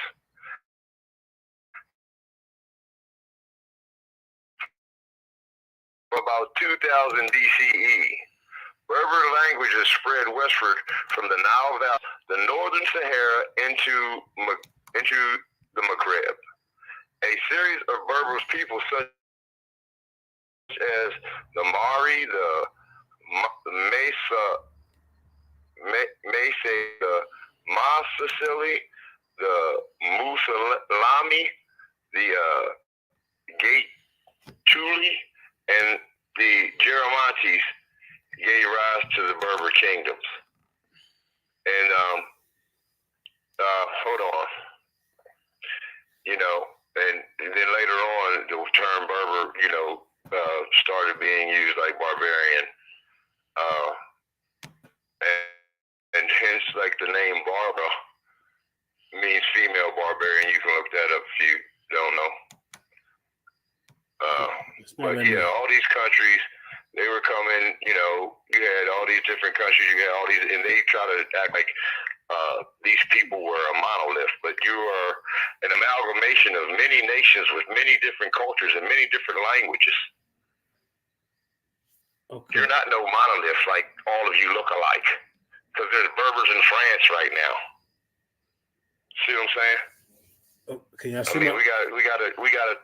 If you want to look at the whole thing, you got to look at it from the beginning, its inception, and there's still, even today, there's even Berbers in Egypt, in the Sawa, or whatever, what is it, the Sawa? Hold on. Okay. I've scrolled away from it, but it's they're still in Egypt too, so, so there you go right there. That's, some of the origins of these people and how they spread westward, like the young man said. And when they talked about Kush, just like I said, Solstice one named Kush. Nubia was split in half by Solstice one, the 12th dynasty pharaoh, who went down into Nubia, beat them to death, split it in half, and called the southern half Kush. Can y'all see my screen? So and I'll digress. Can y'all see my screen? Yeah, I see it. So if you go actually pull it back up, it's not there no more. If you pull it back up, so it makes no, it's up there. It just froze. It's just freezing. If you could bring up the map, like I said, wait, hold on. I was the one that asked him to pull it up. Let me finish what I was saying before I was cut off. So I said this actually is a wrong map. This is a horrible map actually, because it shows Ethiopia ain't even that large. So let's go to another map. Okay, perfect. That's a better map. All right. So you see where Yemen is, right? Same map. No, it's not. It's not, because if you go look at your other map, you don't see. Yeah, no, I'll put that map up there. Okay. If you, all right, thank you. If you look at that other map, brother, it has Ethiopia. It doesn't show you Eritrea. This is the game people play, right? And that's why we gotta step away. Sometimes it's good to use Google. Sometimes it's not, because it's gonna hide a lot of stuff. Like, let me digress on that. So my point was, I said Eritrea. Now this map ain't even showing Eritrea, but it shows the map of Eritrea. That's wild. So when you look at that line, right? That line that's carved out looks like a guitar, right? You see that body, that landmass right across from Yemen. So when you see that, I said Eritrea. That right there is going to be closer to North Africa, because I also asked, what do you call it North Africa? Because Gypsy is north or south, depending on how you know the flow of the Nile. But it's north, because we're talking to most people that don't know how the flow of the Nile is. So Eritrea is closer to Egypt and to Libya and all these other countries that are in the north, not South Africa, because South Africa is south, is down there, is all the way down there. So Eritrea is not closer to South Africa than it would be to North Africa.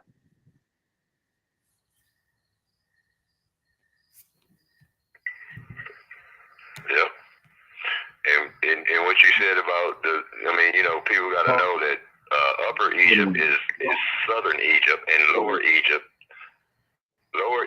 is up where the Mediterranean is. All right, because the Nile flows Correct. south and north. Right. 100%. Right. We talking about something else though, brother. We're talking about, right, when JJ made the screen. I just went over what you said about how the upper and lower. If you're talking about the Nile, you say going south. Oh no, that wasn't him, Indigenous. That wasn't him. That was me. So the dude that just spoke wasn't talking about the flow of the Nile or none of that. That was me. I know. I just wanted to, elaborate on that for them so they could get a little understanding if they didn't know. No, what you were talking about with the Nile and all that. They ain't understand that. A lot of people understand that, but thanks for the edification, because some people might not have understood that, and you explained it.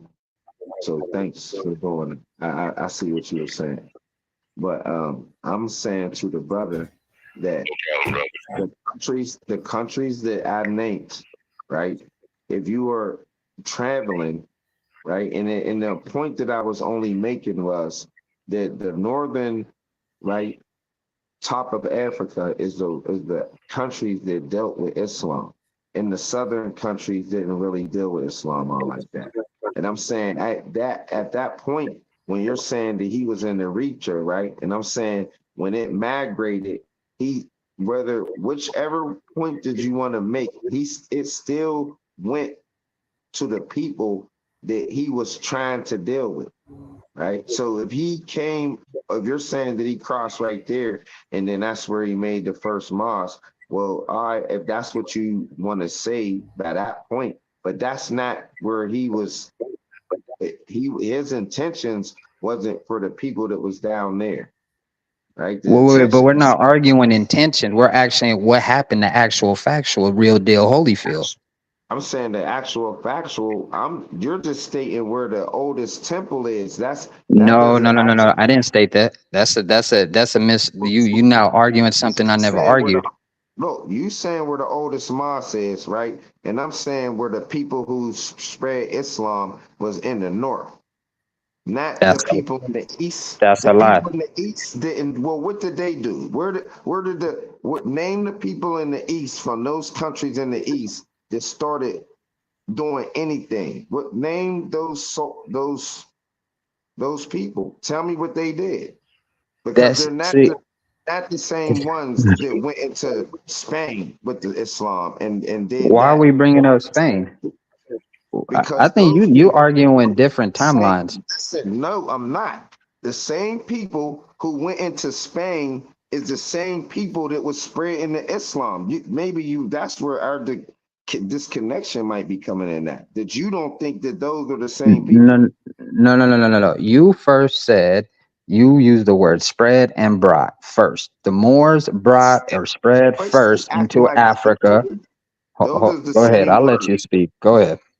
Yeah, those are the same word. I said that I was using on the same word. So if I'm saying that, right, there ain't no reason to go back over that. The people clearly heard me say that I'm using brought and spread is the same thing. And I'm saying, now you're saying that the people down in East Africa, right? So I should be able to look up East Africans bringing Islam into Africa, right? I should be able to do with your books. All the historians should be saying that. The books should be pointing to that area, and that's what you're saying, right?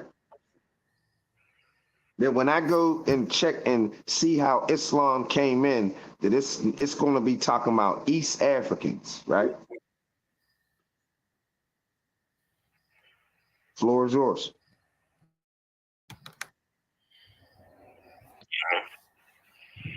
Go ahead, Indigenous. I'll let you go first.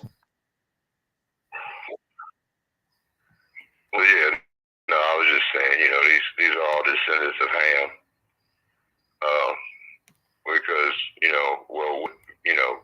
the history. It says the Berbers were descendants of Barbar, the son of Tamala, son of Mazig, son of Canaan, son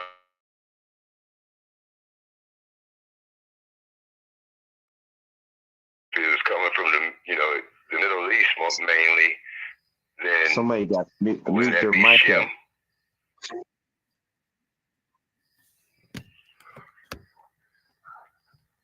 JJ, you there? Yeah, I'm here. No, go ahead. I just said I he said, went wouldn't some that be feedback. Shem? Oh, okay. All right. I said the Berbers were descendants of Barbar. Can you hear me now? Yeah. Way Okay. clear. The Berbers were descendants of Barbar, the son of Tamala, son of Mazig, the son of Canaan, who was son of Ham, who was the son of Noah. And I said, if this was Middle Eastern, wouldn't that be Shem's line instead of Ham's? It's all Africa, North Africa, the lands of Ham. Yeah, but that ain't That's what they talking about.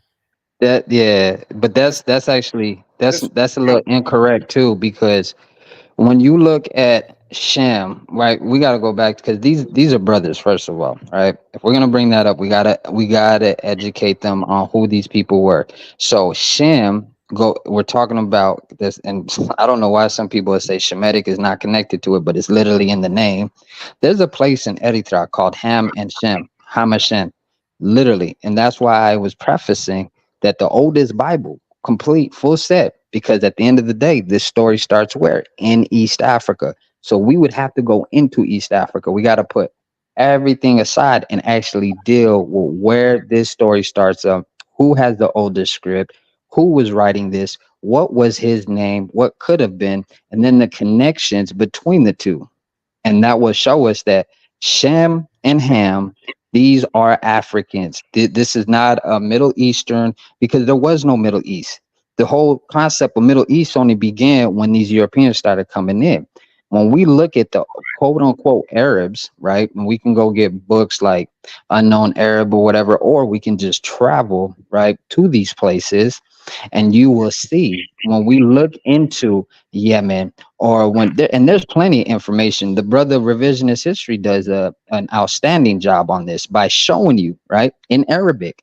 When you break down that Musnad and the Zabur, you will see the oldest script, and that stele is still found in Eritrea, not Ethiopia, not Uganda, not Kenya, not even Yemen, right? It's in Eritrea till this day. It's still there. UNESCO has called it a heritage site, so they protected it. It is still there to this day. So my thing is, when we start telling this story about traveling through North Africa and then coming down into East Africa, the whole term, we can all agree, it all comes from the East. No knowledge came from the North. No information started from the North in Africa. It was all in the East. Every one of if you can consider yourself a Moor, if you consider yourself a Hebrew Israelite, if you consider yourself a Christian, you consider yourself anything, the knowledge always came from the East, and then it spread. Well, I mean, Egypt. So you're saying that the pharaohs who built those great civilizations and pyramids and dynasties were all from the East? Yeah, the original Egyptians. When you breaking down, and that's my issue with those brothers like Reggie and all of them that talk about this nonsense that it came from the West. It didn't. Even the West, when you look at tribes from the God tribe in Ghana or any of these ancient tribes, they will tell you they come from the East. Now, what we have to do is like Abraham did. Right. So, right, exactly. So we have to now is go into the East and see, why is it then in this area we find the oldest mosque, the oldest church, the oldest Bible. These are center location, right? This is the hub, the Mecca, even in the dynasties, though, and that's why these clowns over there in that other show and that other platform keep lying to people, right, and doing a whole lot of flim flamming, because they even tell you multiple dynasties have come into the land of Punt. And if anybody Googles it, you will see that where they find the land of Punt, where they found that mummified monkey or that baboon, right? Where they find locations in this part where they constantly came. Every time there was a war, they would come from down south or up north, depending on how we see the flow of the Nile, and they would go help once again, just like how when they were doing the Exodus, when they were on one side of the Nile, it was a problem. When they got to the other side of the Nile, it wasn't an issue like that, because you're dealing with a different set of people that had an understanding. That's why the oldest country in Africa to be harmonious for Muslims and Hebrews or Christians or any belief has always been in Eritrea. That's why you find the oldest church there and the oldest mosque as one. And that's what I was saying earlier. We are brothers and sisters. But what we can't do is allow other information to cause confusion, right? There's no way. The Ankh symbol, the most sacred symbol, you'll find it in the Ge'ez script. That's going to take you back into Eritrea. When you talk about Ma'at, and that's what I was trying to add. Go ahead. Okay, hold up. You say it doesn't matter, but that matters a lot. Those are the lands of Shem. The lands of Ham, Mizraim is Egypt, Cush is Ethiopia. You know, these are the descendants, and where the land was split first, if you are a believer in, you know, the scriptures.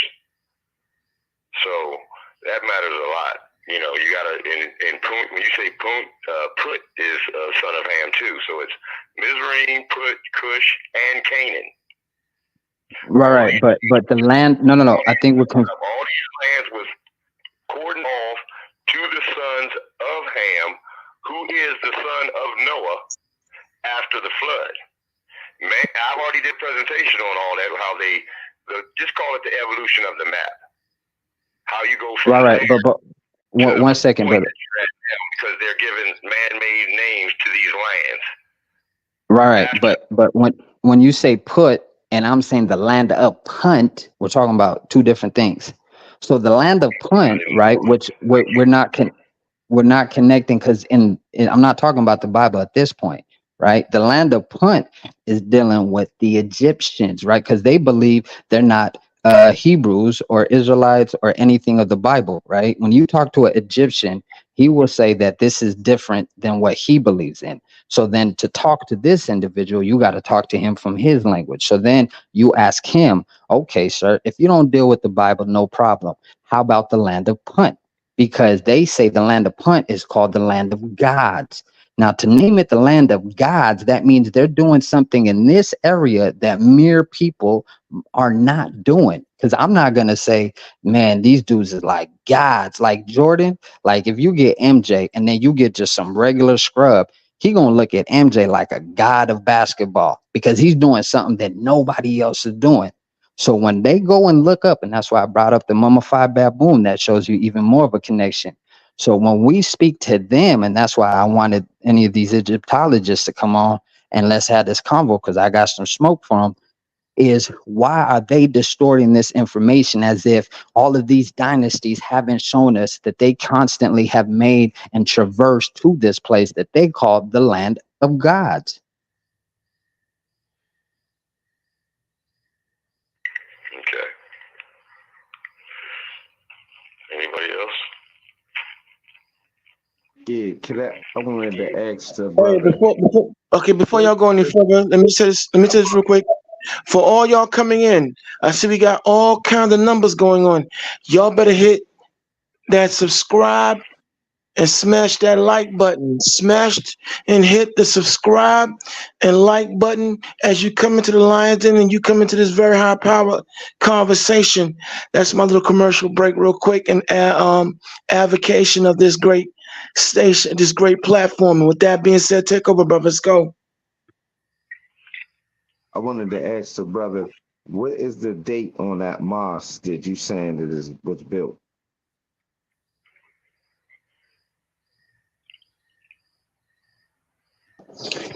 Well, it depends on what source you're using. Some will have it at 610 to 620.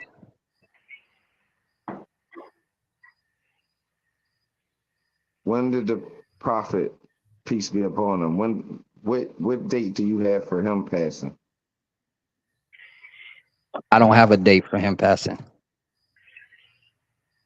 Was he already passed when his companions made that journey?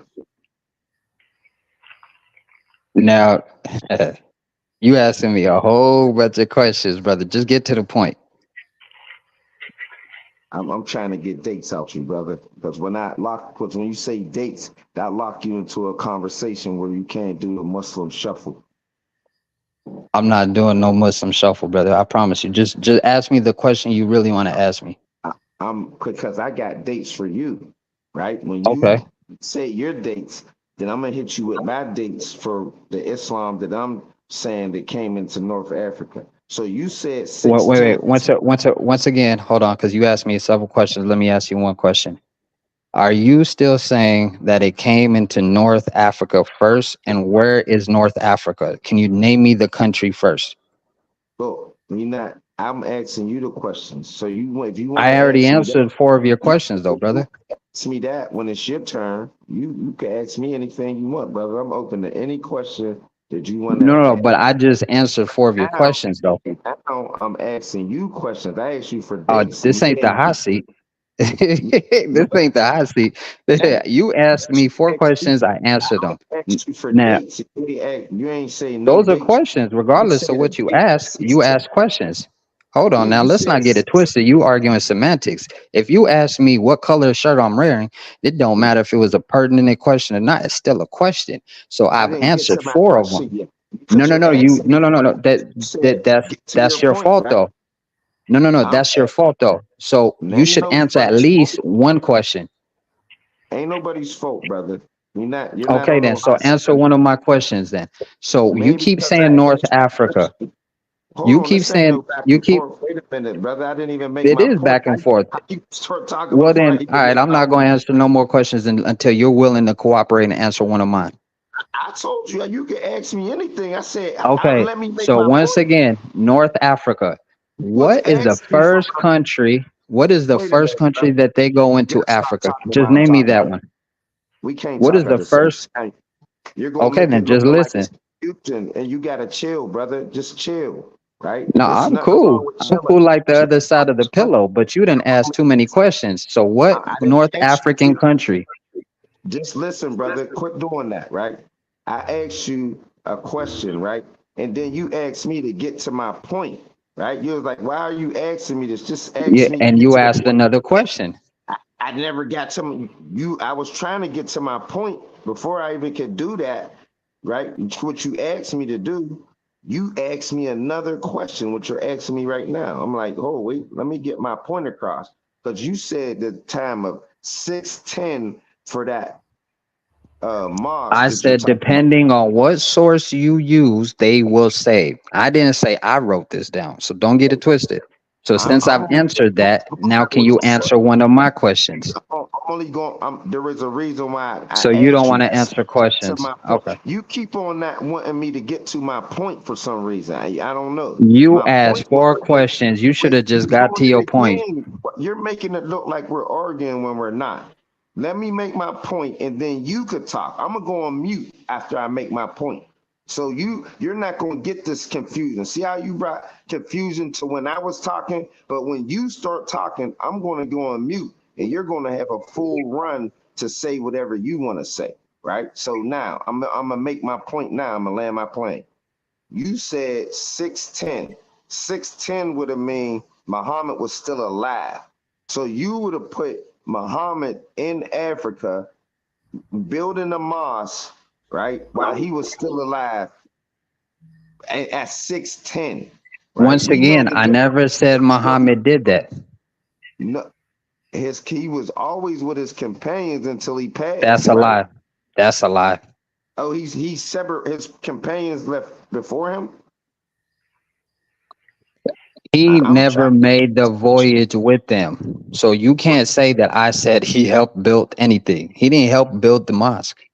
All right. So you're That's why saying it's that called, and that's why I told you. See, you should listen. That's why I said Google it. It's called the Mosque of the Companions. It's not called the Mosque of the Prophet Muhammad, peace be upon him. it said I it was literally built, said it that. said it This is was built YouTube, so you could play the tape seventh, back.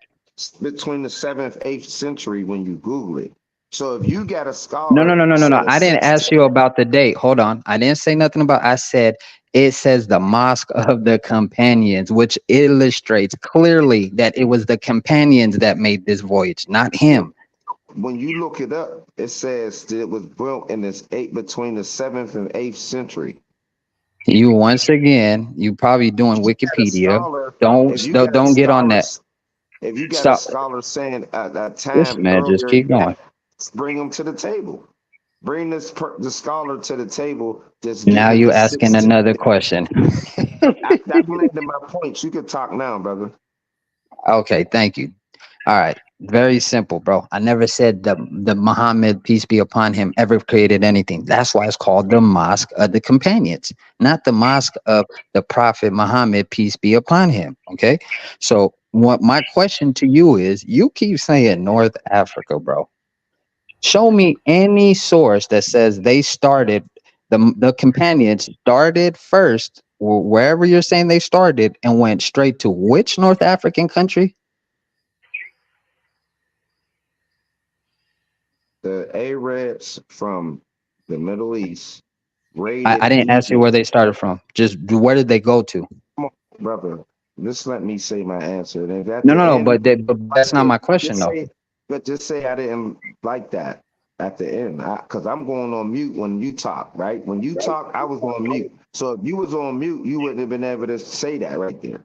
That's what I'm trying to say. I'm trying to give you respect when you talk. I'm gonna be on mute. So I'm saying those Arabs, right? They came into um, Egypt in 640. I'm giving a time of 640, right? 640. They came into Egypt with their and started looting Egypt and taking over Egypt, and that's where the contact with the Berbers. So if you could give me a time before 640, you said 610. I could give you my source if you need it, and if I'm just asking for yours. Okay. So, and I didn't overtalk you. I stay quiet. So, how about we just set up a debate? Because you're saying, right, that they left and now you're calling them Arabs. First, you said Moors. So, you're saying that these quote unquote Arabs or Moors, however you're trying to keep switching it, started in the Middle East and they went straight into Egypt. They didn't go nowhere else first. Yes or no? Because if you say yes, I want to debate about that. I'm willing to do whatever we need to do to debate that. All right. So when you asked me not to do that, right? So for me to say my point and for me to make my point, right? It was I was always clear. So when you asked me from the beginning, what are Moors Africans? I said yes, right? Then you asked me because at this point these Arabs are because you said that the whole peninsula was Africans. So I'm saying these Arabs are Africans too.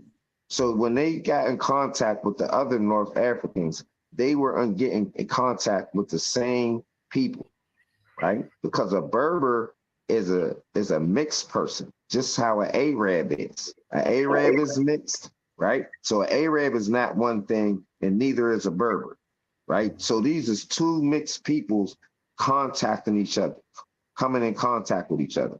So I'm saying at that point when they came in contact with each other, that's where the information was start being exchanged. And I'm saying 640, right? Now, if you saying you got a time where information was getting exchanged before 640, then we could debate that.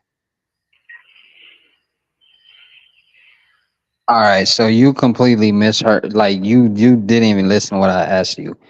Once again, I'm willing to debate you. If you're saying these Moors or Arabs first left the Middle East, I'm not specifying what part of the Middle East, right? So I leave it up to you to use whatever. I'm giving you a huge body of land that you could just pick from, right? You're saying they left the Middle East and they went straight into Egypt first. Yes or no? Because if you say yes, and I just need you to say yes or no. Don't give me no soliloquy. Don't give me no long-winded. Just say yes or no so we can just debate that. I'm gonna say no, right? Now, once I get here, right? Ah. Listen, you wanna stop, brother? Chill, chill. We need to keep your decorum, brother, right? The reason why I'm gonna say no is because for the second time, I'm gonna say it again. You keep on saying something I'm not saying, and then you saying that you want to debate me on something that I'm not saying. So then when I said what I was saying, that's why you said it was different than what you were saying, because I'm clearly saying what I'm saying. I said what I meant. If you wanted to debate what I meant, not what you making up, right? You're not going to make up something and then debate what you making up. What is I'm not saying. Because clearly when I said what I'm saying, it was different than what you wanted to debate. So if you want to debate me on what I said out my mouth, not what you made up, we could debate. And I was clear with what I said. So it's on you, brother. Now I don't want to debate you on what you made up or what you think I'm saying. I want to debate you on what I'm actually saying.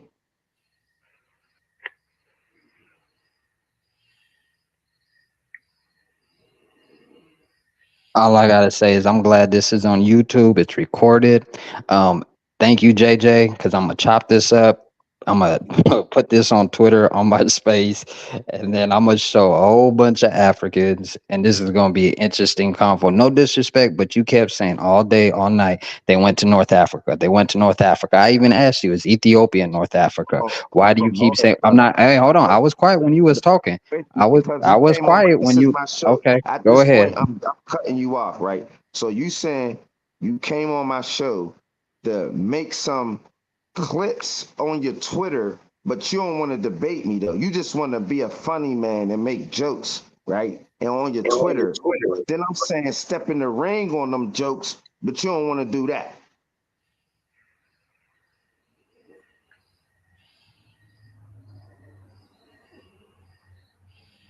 You got the floor. All right, I just want to make sure I don't get cut off again.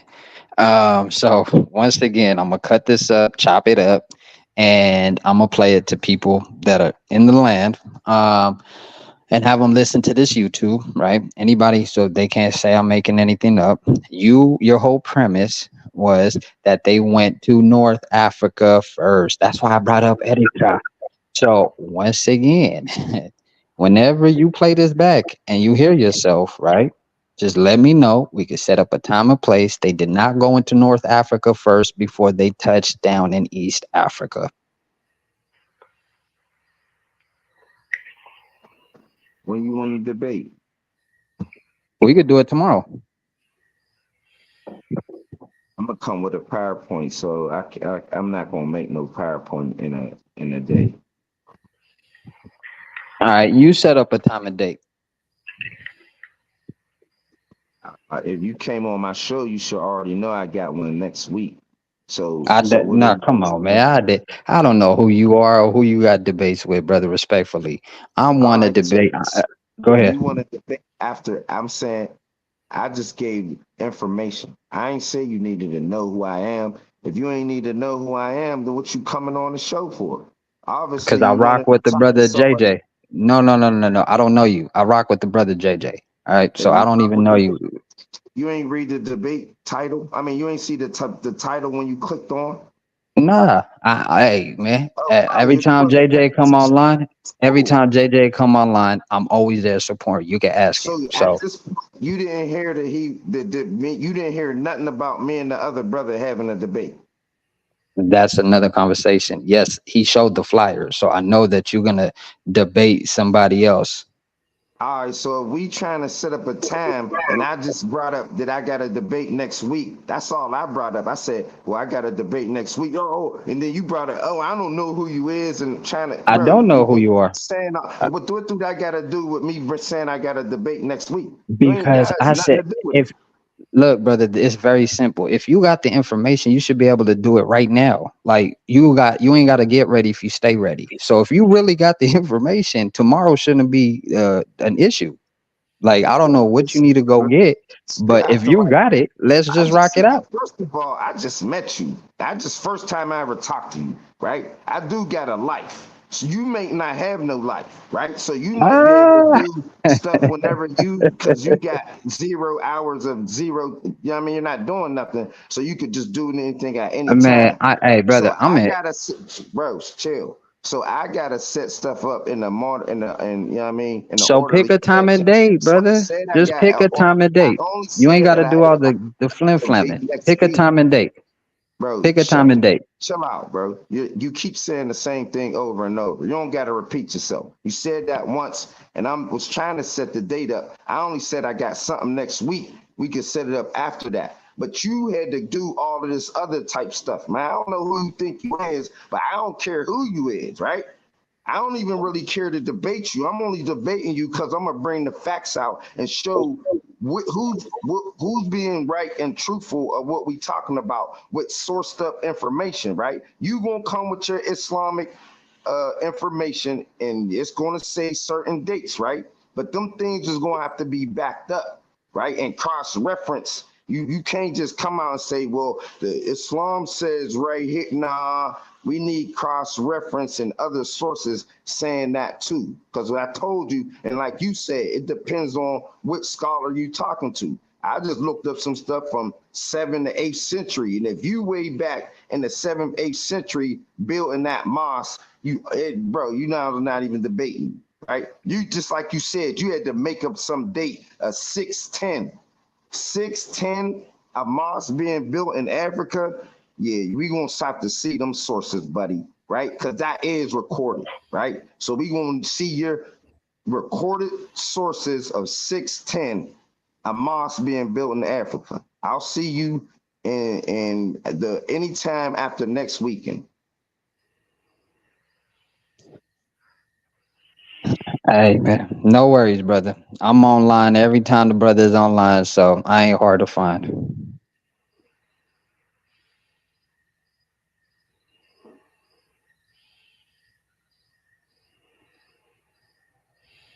You don't want to, since you already ready. What's your source on the 610? I ain't gonna Who give up said no information to prior to the debate, so you could. What kind of foolishness is that? Just be ready to debate me, and I give you everything you asking for. Just sign the man, contract. the Hey, you know how contract's two already signed. two The fighters? contract's already signed. So No, don't it's try to not. double If talk hold nothing. on, if the contract is signed, then we would have a date. We don't have a No, date. Contract ain't signed.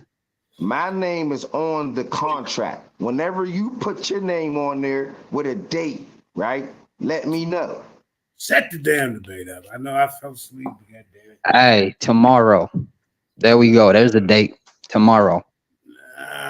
Of course, you're gonna pick a time when I said that I can't do it. That's how you know Okay. you How about scared. You Wednesday? scared. You scared me. Monday, Tuesday, Wednesday, Thursday, Say Friday. I'm giving you anytime all after days. my debate. I just told you you're on my show about a debate. So you're basically saying, don't put my time into the brother that I was just talking to. Put After the my debate. time into some dude that Okay. just called up on So the you show. Bro, debate. you're a All right. nobody and you're going to go in a nobody spot, right? So whenever I got time after the debate that I got with the flyer, right, that I'm on the show for, then I'll jump on you. So anytime after next week, since you don't understand direct information. All right, ladies and gentlemen. You heard it here first. We're gonna have a debate. But we've been 4 hours, Karima. His brother got a debate. Sorry I fell asleep, man. But I got up a little early.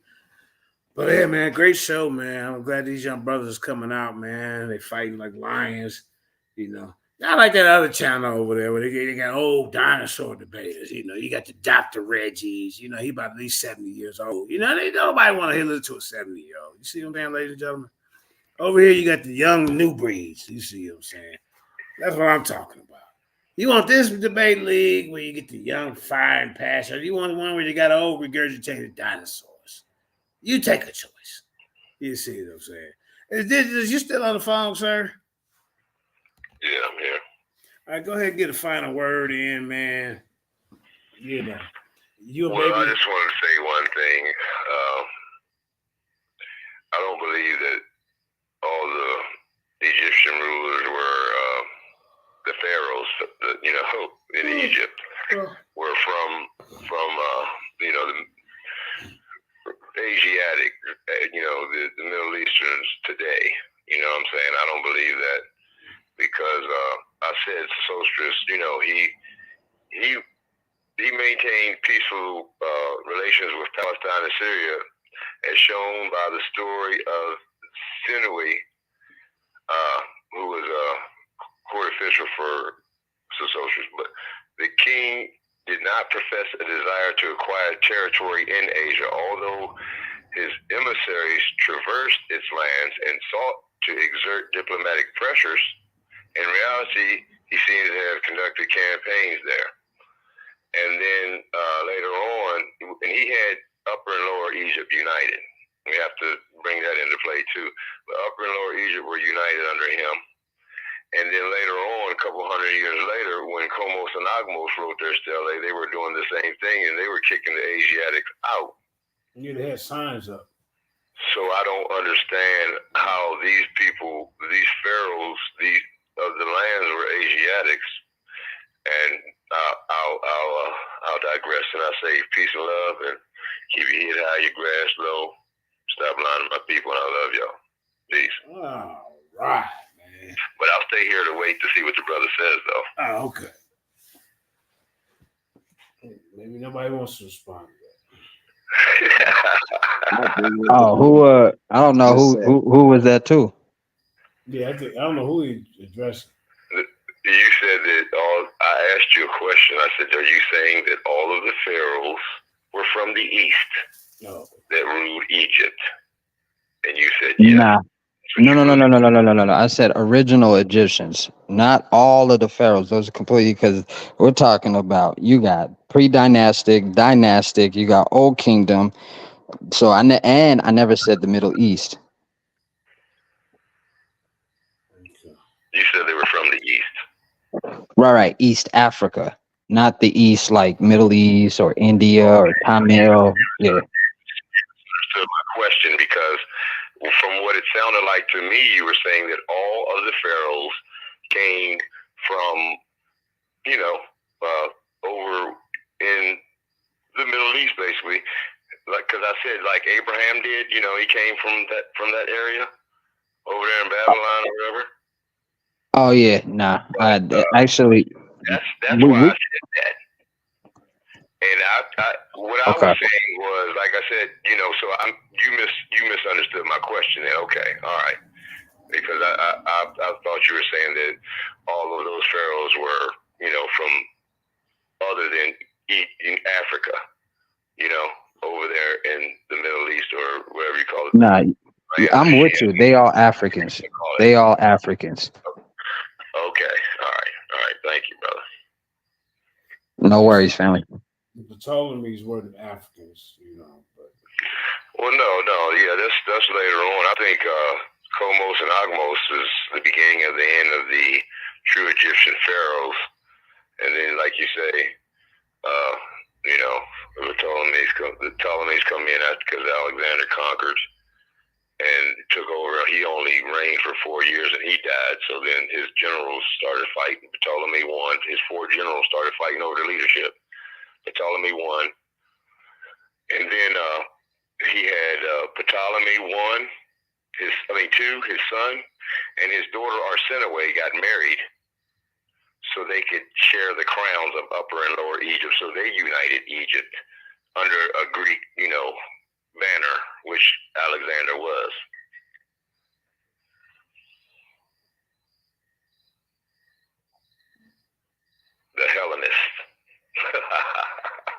Yeah, I agree. I agree with you saying too, brother. But I wanted to say something to the brother. I'm sorry, I'm bad with names. I didn't want to pronounce your name bad. I mean the wrong way.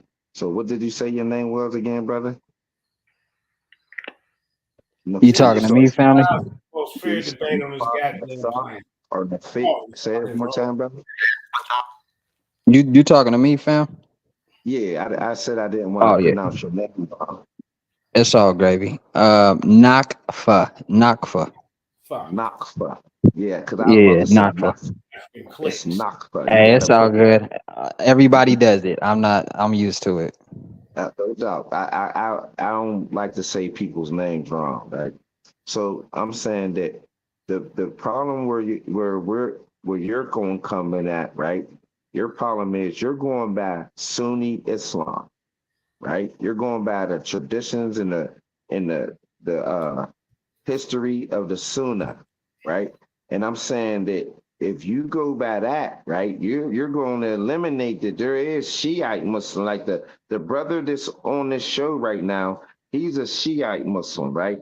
And if he was still on this show and you were saying that stuff, he would have so much stuff to say to you because Shiites and Sunnis have different history in Islam, right? So at that point, when the brother breaks down his Shiite Islam history to you, which is what I'm trying to explain to you, that came before the Sunnah.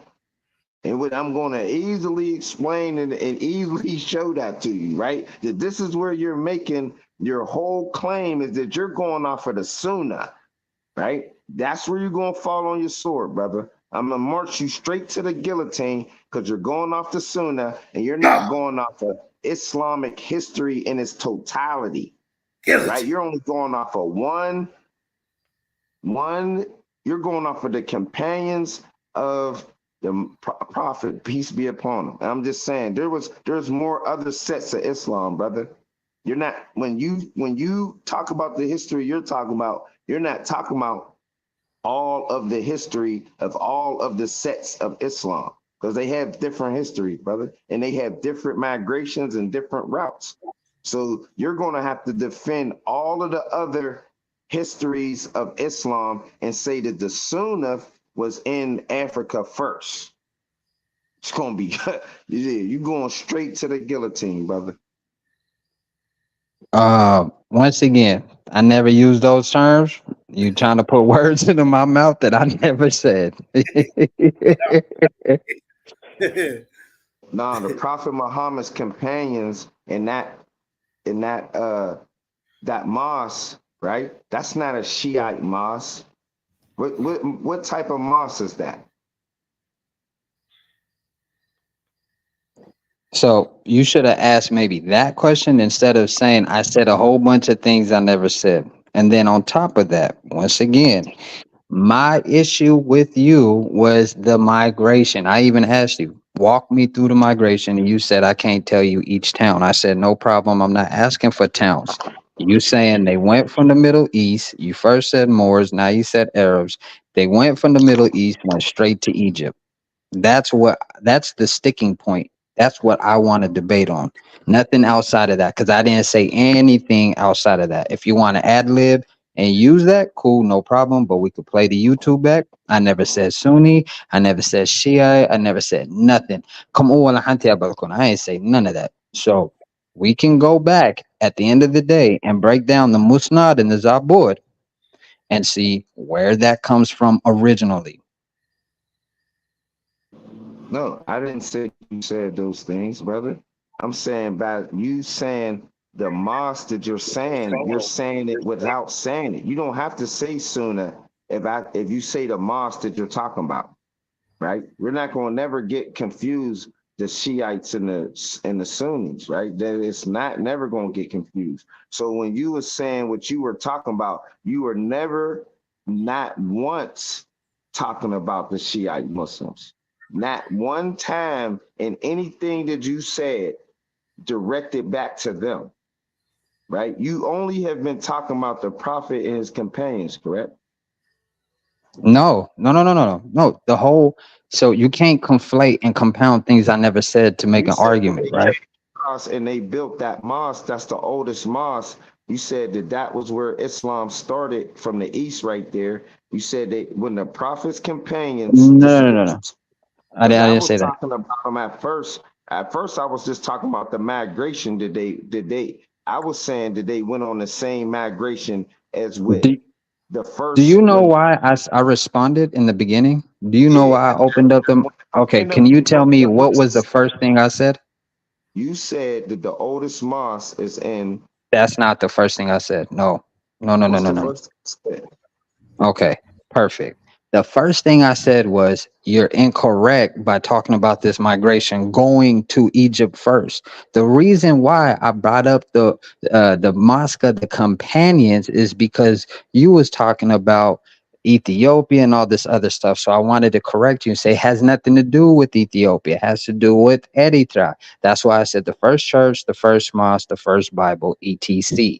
So that was why I brought it up. I didn't bring it up to use it as a exhibit A or a primary, right? I was using that as a secondary to show you even more that the migration never went north and then south. It started from East Africa, right?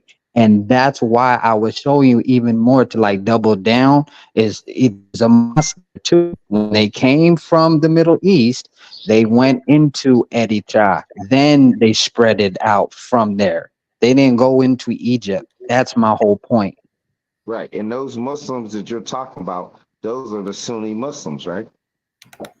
I didn't say that. All so once again, What you're, listen. No. Hold on, say because you're that, saying but things. you're talking about the migration of the Sunni Muslims, right?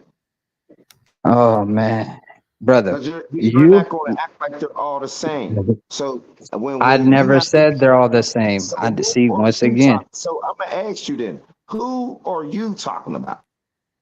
Once again, the reason why I argued the fact is your migration. You said Yeah, Islam. the Moors were the migration I'm first. talking about. I'm Hold just on, want to brother. know Let me who. finish. I Let said me. more, man. Right, we're Oh being man, clear. So I'm saying, who's the migration with yours? it wasn't the Moors. That's a I know fallacy. that you're saying it wasn't. I'm saying, who's yours? Who's the people that you're talking about? Once again, I was attacking your migration I'm thesis, your attacking whole yours. premise. I'm saying who How I can you? gave who I was talking about. At this point, only one person gave who they're talking about. So I needed the other person to give who they're talking about so we know who we're both talking about.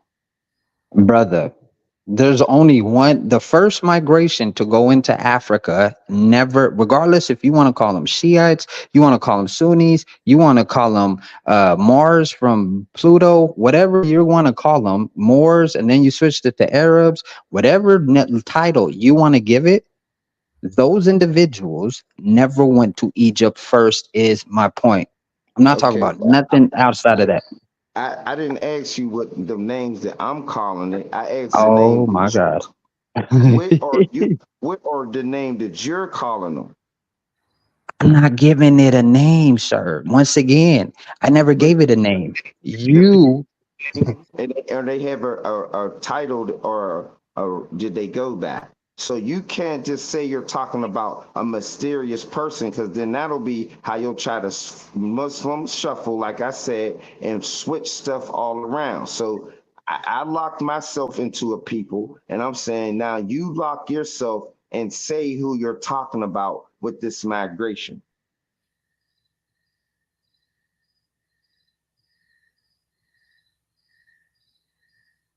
hey man, you finna make the host go to sleep again. We ain't going nowhere. You going to and roundabout. It's like a carousel. You're So, going roundabout. I'm asking you to name oh, the now it's an people. echo. You won't name the people, brother. I have no problem with you. We on the same. Like I'm not. If you got a problem with the question that I'm asking you, right? Because you referred to saying something about the host going to. The host don't got nothing to do with this. This is between me and you, right? I'm saying you need to name the people that you're talking about. Somehow you keep thinking that you don't have to name who you're talking about, right? So you want to talk I about don't. I don't have route. to You name want it. to talk I about a don't. I route, don't. I don't have but to you don't talk want to about a talk name. about the I people don't. who took the route. Right, Because you're because questioning my people. The only reason why I'm saying I'm that not is because questioning your you're people. questioning, I'm not. no, you questioning the more. I said they were Moors, right? So you They weren't question that. Moors. See, They don't weren't say Moors. that. Don't say that they weren't somebody if you're not going to say you, so you can name somebody so I So can say show me. they Okay, weren't show them. me. Show me any source that said they were Moors back then, and that I'll came. show. They brought. What I'm gonna do is show you after you tell me, so I could say they weren't them people, right? I didn't get my You, chance to hey, say you nah, doing a funny way of them. getting information. You want me to teach you without saying teach me. I That's just that's want a you to good tell me the strategy. people. I just want you to tell me because you know who I'm talking about, but I don't know who you're talking about. For clarification, you did a lot of talking about some people that you never even said who they were. For all of this talking about them, I you could was allegedly arguing say your point of a migration. Do you start not talking about understand? your migration. When you named your migration and what they did, I'm saying you never said who they were. Because the argument isn't about the people, it's about the route. The people, because you questioned me on my people and said they weren't. See, when you question me about my peoples, that's why I need to question you about yours. I can't question you about yours because you won't say who these mysterious people that you're talking about. I don't have no problem, and I'm not, mad that you're not saying the people because I just know you don't want to say the people because you know that you'll be locked in the dates. How I'm locked in the dates. You ain't even locked into a route. That's my whole point. I said my route already, brother. That's why you No, you said said no. Egypt. Saying no to my route and no to my people. So I've said what I'm saying, brother. I didn't say no to your people. I said You no to your said route. no with the Moors. Oh, yeah. Yes. When you say no to Moors, I need to have somebody to say no to. Yeah, they didn't call themselves Moors. Yeah, and I'm saying I'm gonna say what your people didn't call themselves too. So what is them peoples? So I can Good for say they you. didn't call themselves that. Good for you. That's cool. And you What, you what can do whatever you need to do. but what's their name so I could do that? I'm not arguing what the name of the people are. I'm arguing the route. We not arguing, brother. I'm just asking you. You said everything that I was said was wrong, and then you said something what your stance was, but you didn't say the people of the stance that you're saying, and that has to be clear because you can't say a migration route without naming the people who went on the migration route. Actually, you can. All right, if you want to, now you're talking about you're gonna say imaginary people went in a direction. How could you? No, How can you you say that said they? Islam. You said Because I the need to know what Islam was direction. brought. Say the people you're Go talking ahead. about. Now I know what direction that these people where they're at, and now I could see what direction you saying that they're coming from. Are they where you saying that they came from? It did not go into Egypt and then come down south. Said that already, brother. So we want to know That's my something new point. now. Yeah, your That's my point whole was point. made. That's what I'm arguing. So if you don't want to argue that, it's a That's dead your point conversation. against me, and I'm saying my point against you is no, you're wrong, but I don't have no name to say wrong about. So I'm asking you for a name. If we had a moderator, he would have made you say the name. Because you couldn't even make a claim with no name of a migration with no people, brother. You said this is we not slow like that over here, brother. So say your people who you're talking about. Then your claim will be a real claim.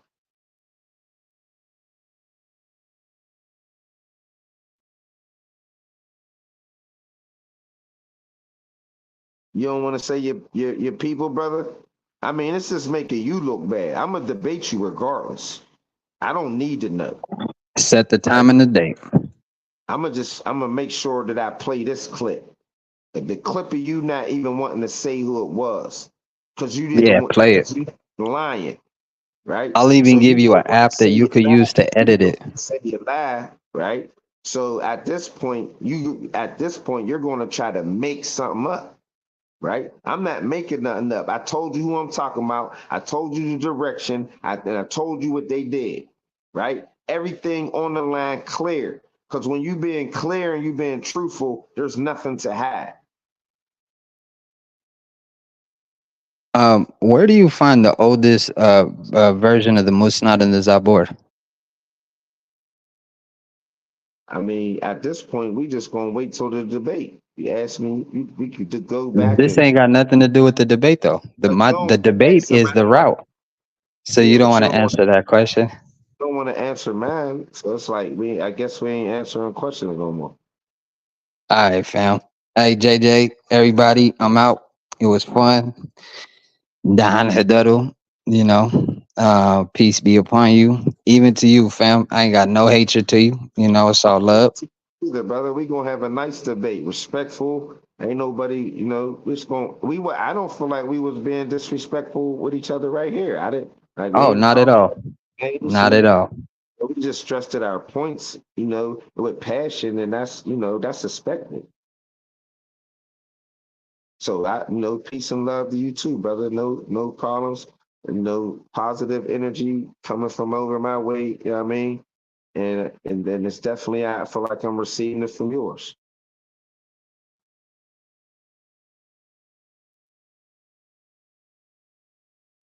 You on mute, JJ. Yeah. All right, ladies and gentlemen. You can see it was a powerful show tonight, man. And trust and believe there's plenty more where that came from. So I hope y'all enjoyed everything, man. I hope y'all was edified. You know, Karima, maybe before we go, you can show the flyers one more time. Just kind of elaborate what we got going on here for the people that came in late. But man, y'all stay tuned. This Sunday, I think we got 2 shows Sunday. Oh yeah. This Sunday we got Naga World Order going against the Barbarians. That's right. You ain't heard of these barbarian cats? They some savages. That's right. So yeah, we gotta stay tuned for this, man. It's gonna be a bloodbath for somebody. I ain't saying for who. Somebody gonna come out bleeding. You hear me, ladies and gentlemen? Then also Tuesday coming up, we got the mighty god dang on Hebrew from all the way from Tanzania, East Africa. The antediluvian, post-diluvian world.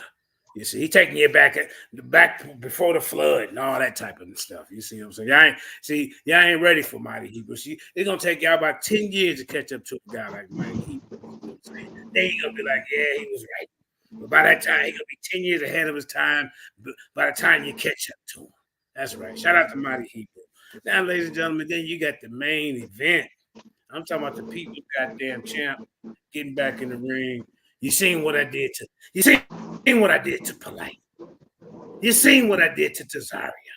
You seen what I did to Jabari. You seen what I did to Garfield. You seen what I did to Divine Prospect. You seen what I did to Black Jesus Minister. And the list go on and on. This is gonna be just another victim on my wall. I told him, man, yeah, you made a mistake when you signed a dotted line, but egos can get you in places you shouldn't be. That's right. JJ 7000 versus the Zion War Child, the Lions Den Intercontinental Champion. I'm going to let you keep your belt when they get done with you, son. But I'm letting you know you're in a no-win situation. Haile Selassie is not the second witness of revelation. I'm just letting you know you in some trouble. Go ask for Chief X. Oh, you can't ask him because he's nowhere to be found. That's right. The People's Champ buried him in the goddamn sand in a sarcophagus next to the Giza Plateau. That's where you can go visit him at his memorial. You hear me, ladies and gentlemen? Anybody else who want to get in the ring with the People's Champ, you better tread lightly. Hey, okay, let me get out my WWE mode. Masonetta, if your old ass ever think about getting in the ring with me, it's gonna be the worst mistake of your old fried brain career. You got a brain the size of a pea. You got a 5th grade education. This is why you hate on the sideline, Frankie. This is why you put your wife in front of you to do your debates. You see what happened to her. Jesus Christ is a snake in the garden. Whoever would think of some shit like that? It must have come from a mind of Frankie. Goddamn me. I'm not playing with none of you goddamn debaters. You seen what I did to Reggie when he got in my comedic hot seat. You seen what I did to Sebastian Cole. You hear me? Goddamn. You seen what I did to Don Bird. Yeah, what's the pain? You seen what we did to the Waspies. Goddamn me. Hey, you better think twice before you get in the ring with the people's goddamn champ. I'm just going through the resume, ladies and gentlemen. Hey, it'll be another whole hour by the time I get done with this goddamn resume. So we're gonna cut it short right here. That's right. Anyway, Karima, go ahead and put up the dang on whatchamajali. What you call it? The flyers for what's going on, man. Like you said, the Universal Debate League, we on fire. We took a chill pill and relaxed and let y'all give y'all some breathing room. And you're coming back with the same regurgitation, refiltered, refurbished debaters. You got old ass Reggie up there slowing down the show. You got Suntan about 180 years old. God damn it. You got him in front of the camera looking like a dried up raisin. That's right. All right, let me chill out, man. But anyway, man, peace and blessings, man. Karima that fell asleep over there, god dang me. That's all right. Hey, stay tuned, man. Like I said, the Universal Debate League, sponsored by the Lions Den. We on fire. You hear what I'm saying? Any last word from the young competitors? I am not asleep. I'm on my phone, so I can't share anything. I'm messing with you, Queen. All right. Well, anyway, hey, she woke up real fast. I'm not asleep. We know you're knocked out over there, girl. Anyway. No, shout out to the you don't even want to sleep. I'm calling you and texting you trying to get you up. I was knocked out. I ain't gonna lie. Go ahead, Apollo. Get the last words here, family. I wanted to shout out the Lions Den. You know what I'm saying? It's gonna be a good debate between me and the two brothers. Shout out to the Bar Reloaded. You know what I'm saying? It's gonna be a good debate with Naga and the Barbarians. Looking forward to that. And looking forward to see Mighty Hebrew too, man. That's one of the most smartest brothers out there to me. And peace and blessings to everybody. I'm out. All right, man. Wait a way to end the show. Go ahead, go ahead and get your final word in, all the way from East Africa. Go ahead. Hey man, you a trip. You are a trip. This boy. hey, they got a battery pack on you, man. That thing died out on you mid conversation. But yeah, man. Hey, subscribe, like, and share. You know what I'm saying? At the end of the day, this is one of the only platforms you could come in. You ain't got to agree with nobody, but you finna have an opportunity. And at the end of the day, this knowledge is to be shared, not to be kept. So shout out to you. Shout out to the sister. Shout out to the brother on stage. Every one of y'all, because it's all love. At the end of the day, Don Hadodu, and I'm out. All right. And stay tuned. I will be having that Jabari versus the other three opponents. I'm bootlegging it. That's right, Sarnetta. Ain't none of your pay-per-views safe. Hey, just like how you used to do right here, you bootlegged all the goddamn greats and all the information. You're gonna get a taste of your own medicine. So if you missed the Jabari debate when it goes on, 2 hours later, JJ will be having that for you at half price. You hear me? Sarnetta, every goddamn debate from now on that you do on pay-per-view, we're going to have somebody in there recording it. You can't stop it. I'm just letting you know. We bootlegging like how you did everybody else back in your day, nigga. I'm telling you, we're going to do it to you. We're going to bootleg every goddamn pay-per-view you got. You hear me? And that's on everything God loves. All right, there you go, ladies and gentlemen. There go the two competitors that's coming up, man. I'm going to have to work behind the scenes to get an official date. But as you can see, that was Jesus, Buddha, Muhammad, and Apollo Bay. Them two young brothers put on a great performance. They're very knowledgeable. They're very respectful.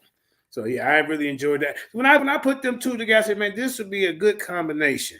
See, only the mind of a JJ would come up with something like that. The next thing you know, Frankie gonna be trying to bite my style. He gonna get some old Dusty Moore like what's that dude name? Just lost the goddamn debate. Him and what's that guy? Oh man, y'all made me forget the dude name. They so old we forgot their name. Yeah. What is that dude name? Kareem that just went against Jabari. God damn it. Damn.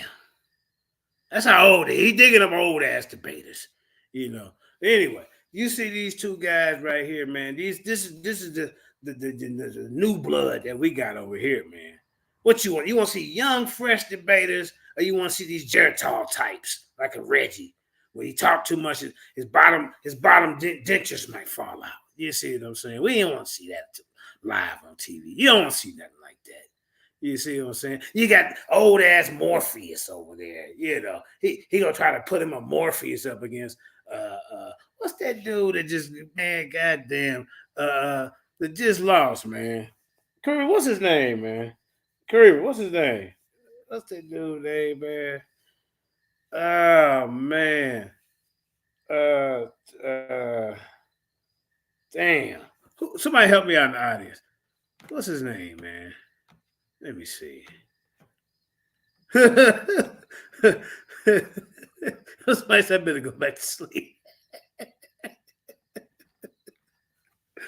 Oh man, what's that? I'm kind of mad. I don't know his name, man. The more just lost. Who you talking about?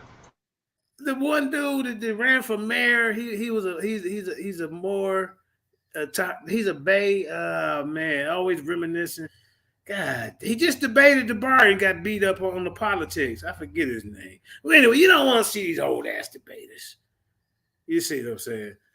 I can't think of his name. Lord Abba. Lord, this was something. He gonna try to copy our style of. He gonna bring old ass Lord Abba and Morpheus. You know, one of them's a Moore, one of them's a Moore. He copies everything we do. I'm watching. I guarantee you, it will be old ass Morpheus. Oh, Morpheus about 67. Then you got Lord Abba. He about at least 59. These are old ass debaters. Ain't y'all tired of seeing these refurbished debaters, man? We got hot, young lions over here, fresh with fire. You see? When they got these old ass geriatrics, you see. So that's what I'm talking about. You see the menu over here. Now, just stay tuned. It is what it is. What else we got over here? We got the mighty goddamn Hebrew. You hear me? The antediluvian, post-diluvian words. See, these are words that just not in your regular vocabulary. God damn it. And mighty Hebrew bringing it out. That's right. Mighty Hebrew is the mighty Hebrew, and he ain't playing no goddamn games. All right. Who else we got up on the menu, Sister Karima?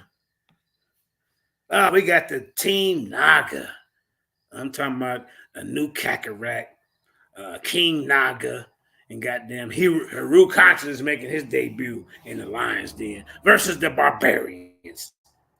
They said they don't even want their name known. All you're gonna remember them is their barbaric, savage ways of how they get down in their damn debates. You hear me? The Barbarians.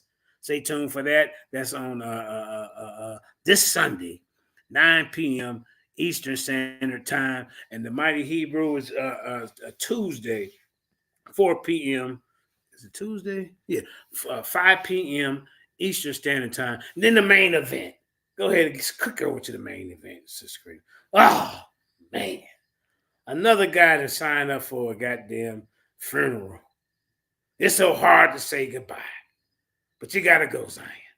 You will never get in front of the screen talking about some goddamn Haile Selassie is one of the two witnesses in Revelation 11. First of all, your witness by itself. In the Bible, they say they, them, together. Who's the other witness with Haile Selassie? You better be prepared to answer that, Zion. That's all I got to say about it. And with that being said, the Lions Den Universal Debate League, we signing out. Shalom, Barakatah. Peace. Let's go, Kareem. We out. JJ got to finish. jumped on him and stabbed him out of nowhere. And we couldn't go. Nigga, stab, my nigga. Stab him? Kidding me. Hey, y'all. Jumped on him and stabbed him out of nowhere. And we couldn't go. Nigga, stab, my nigga. Stab him?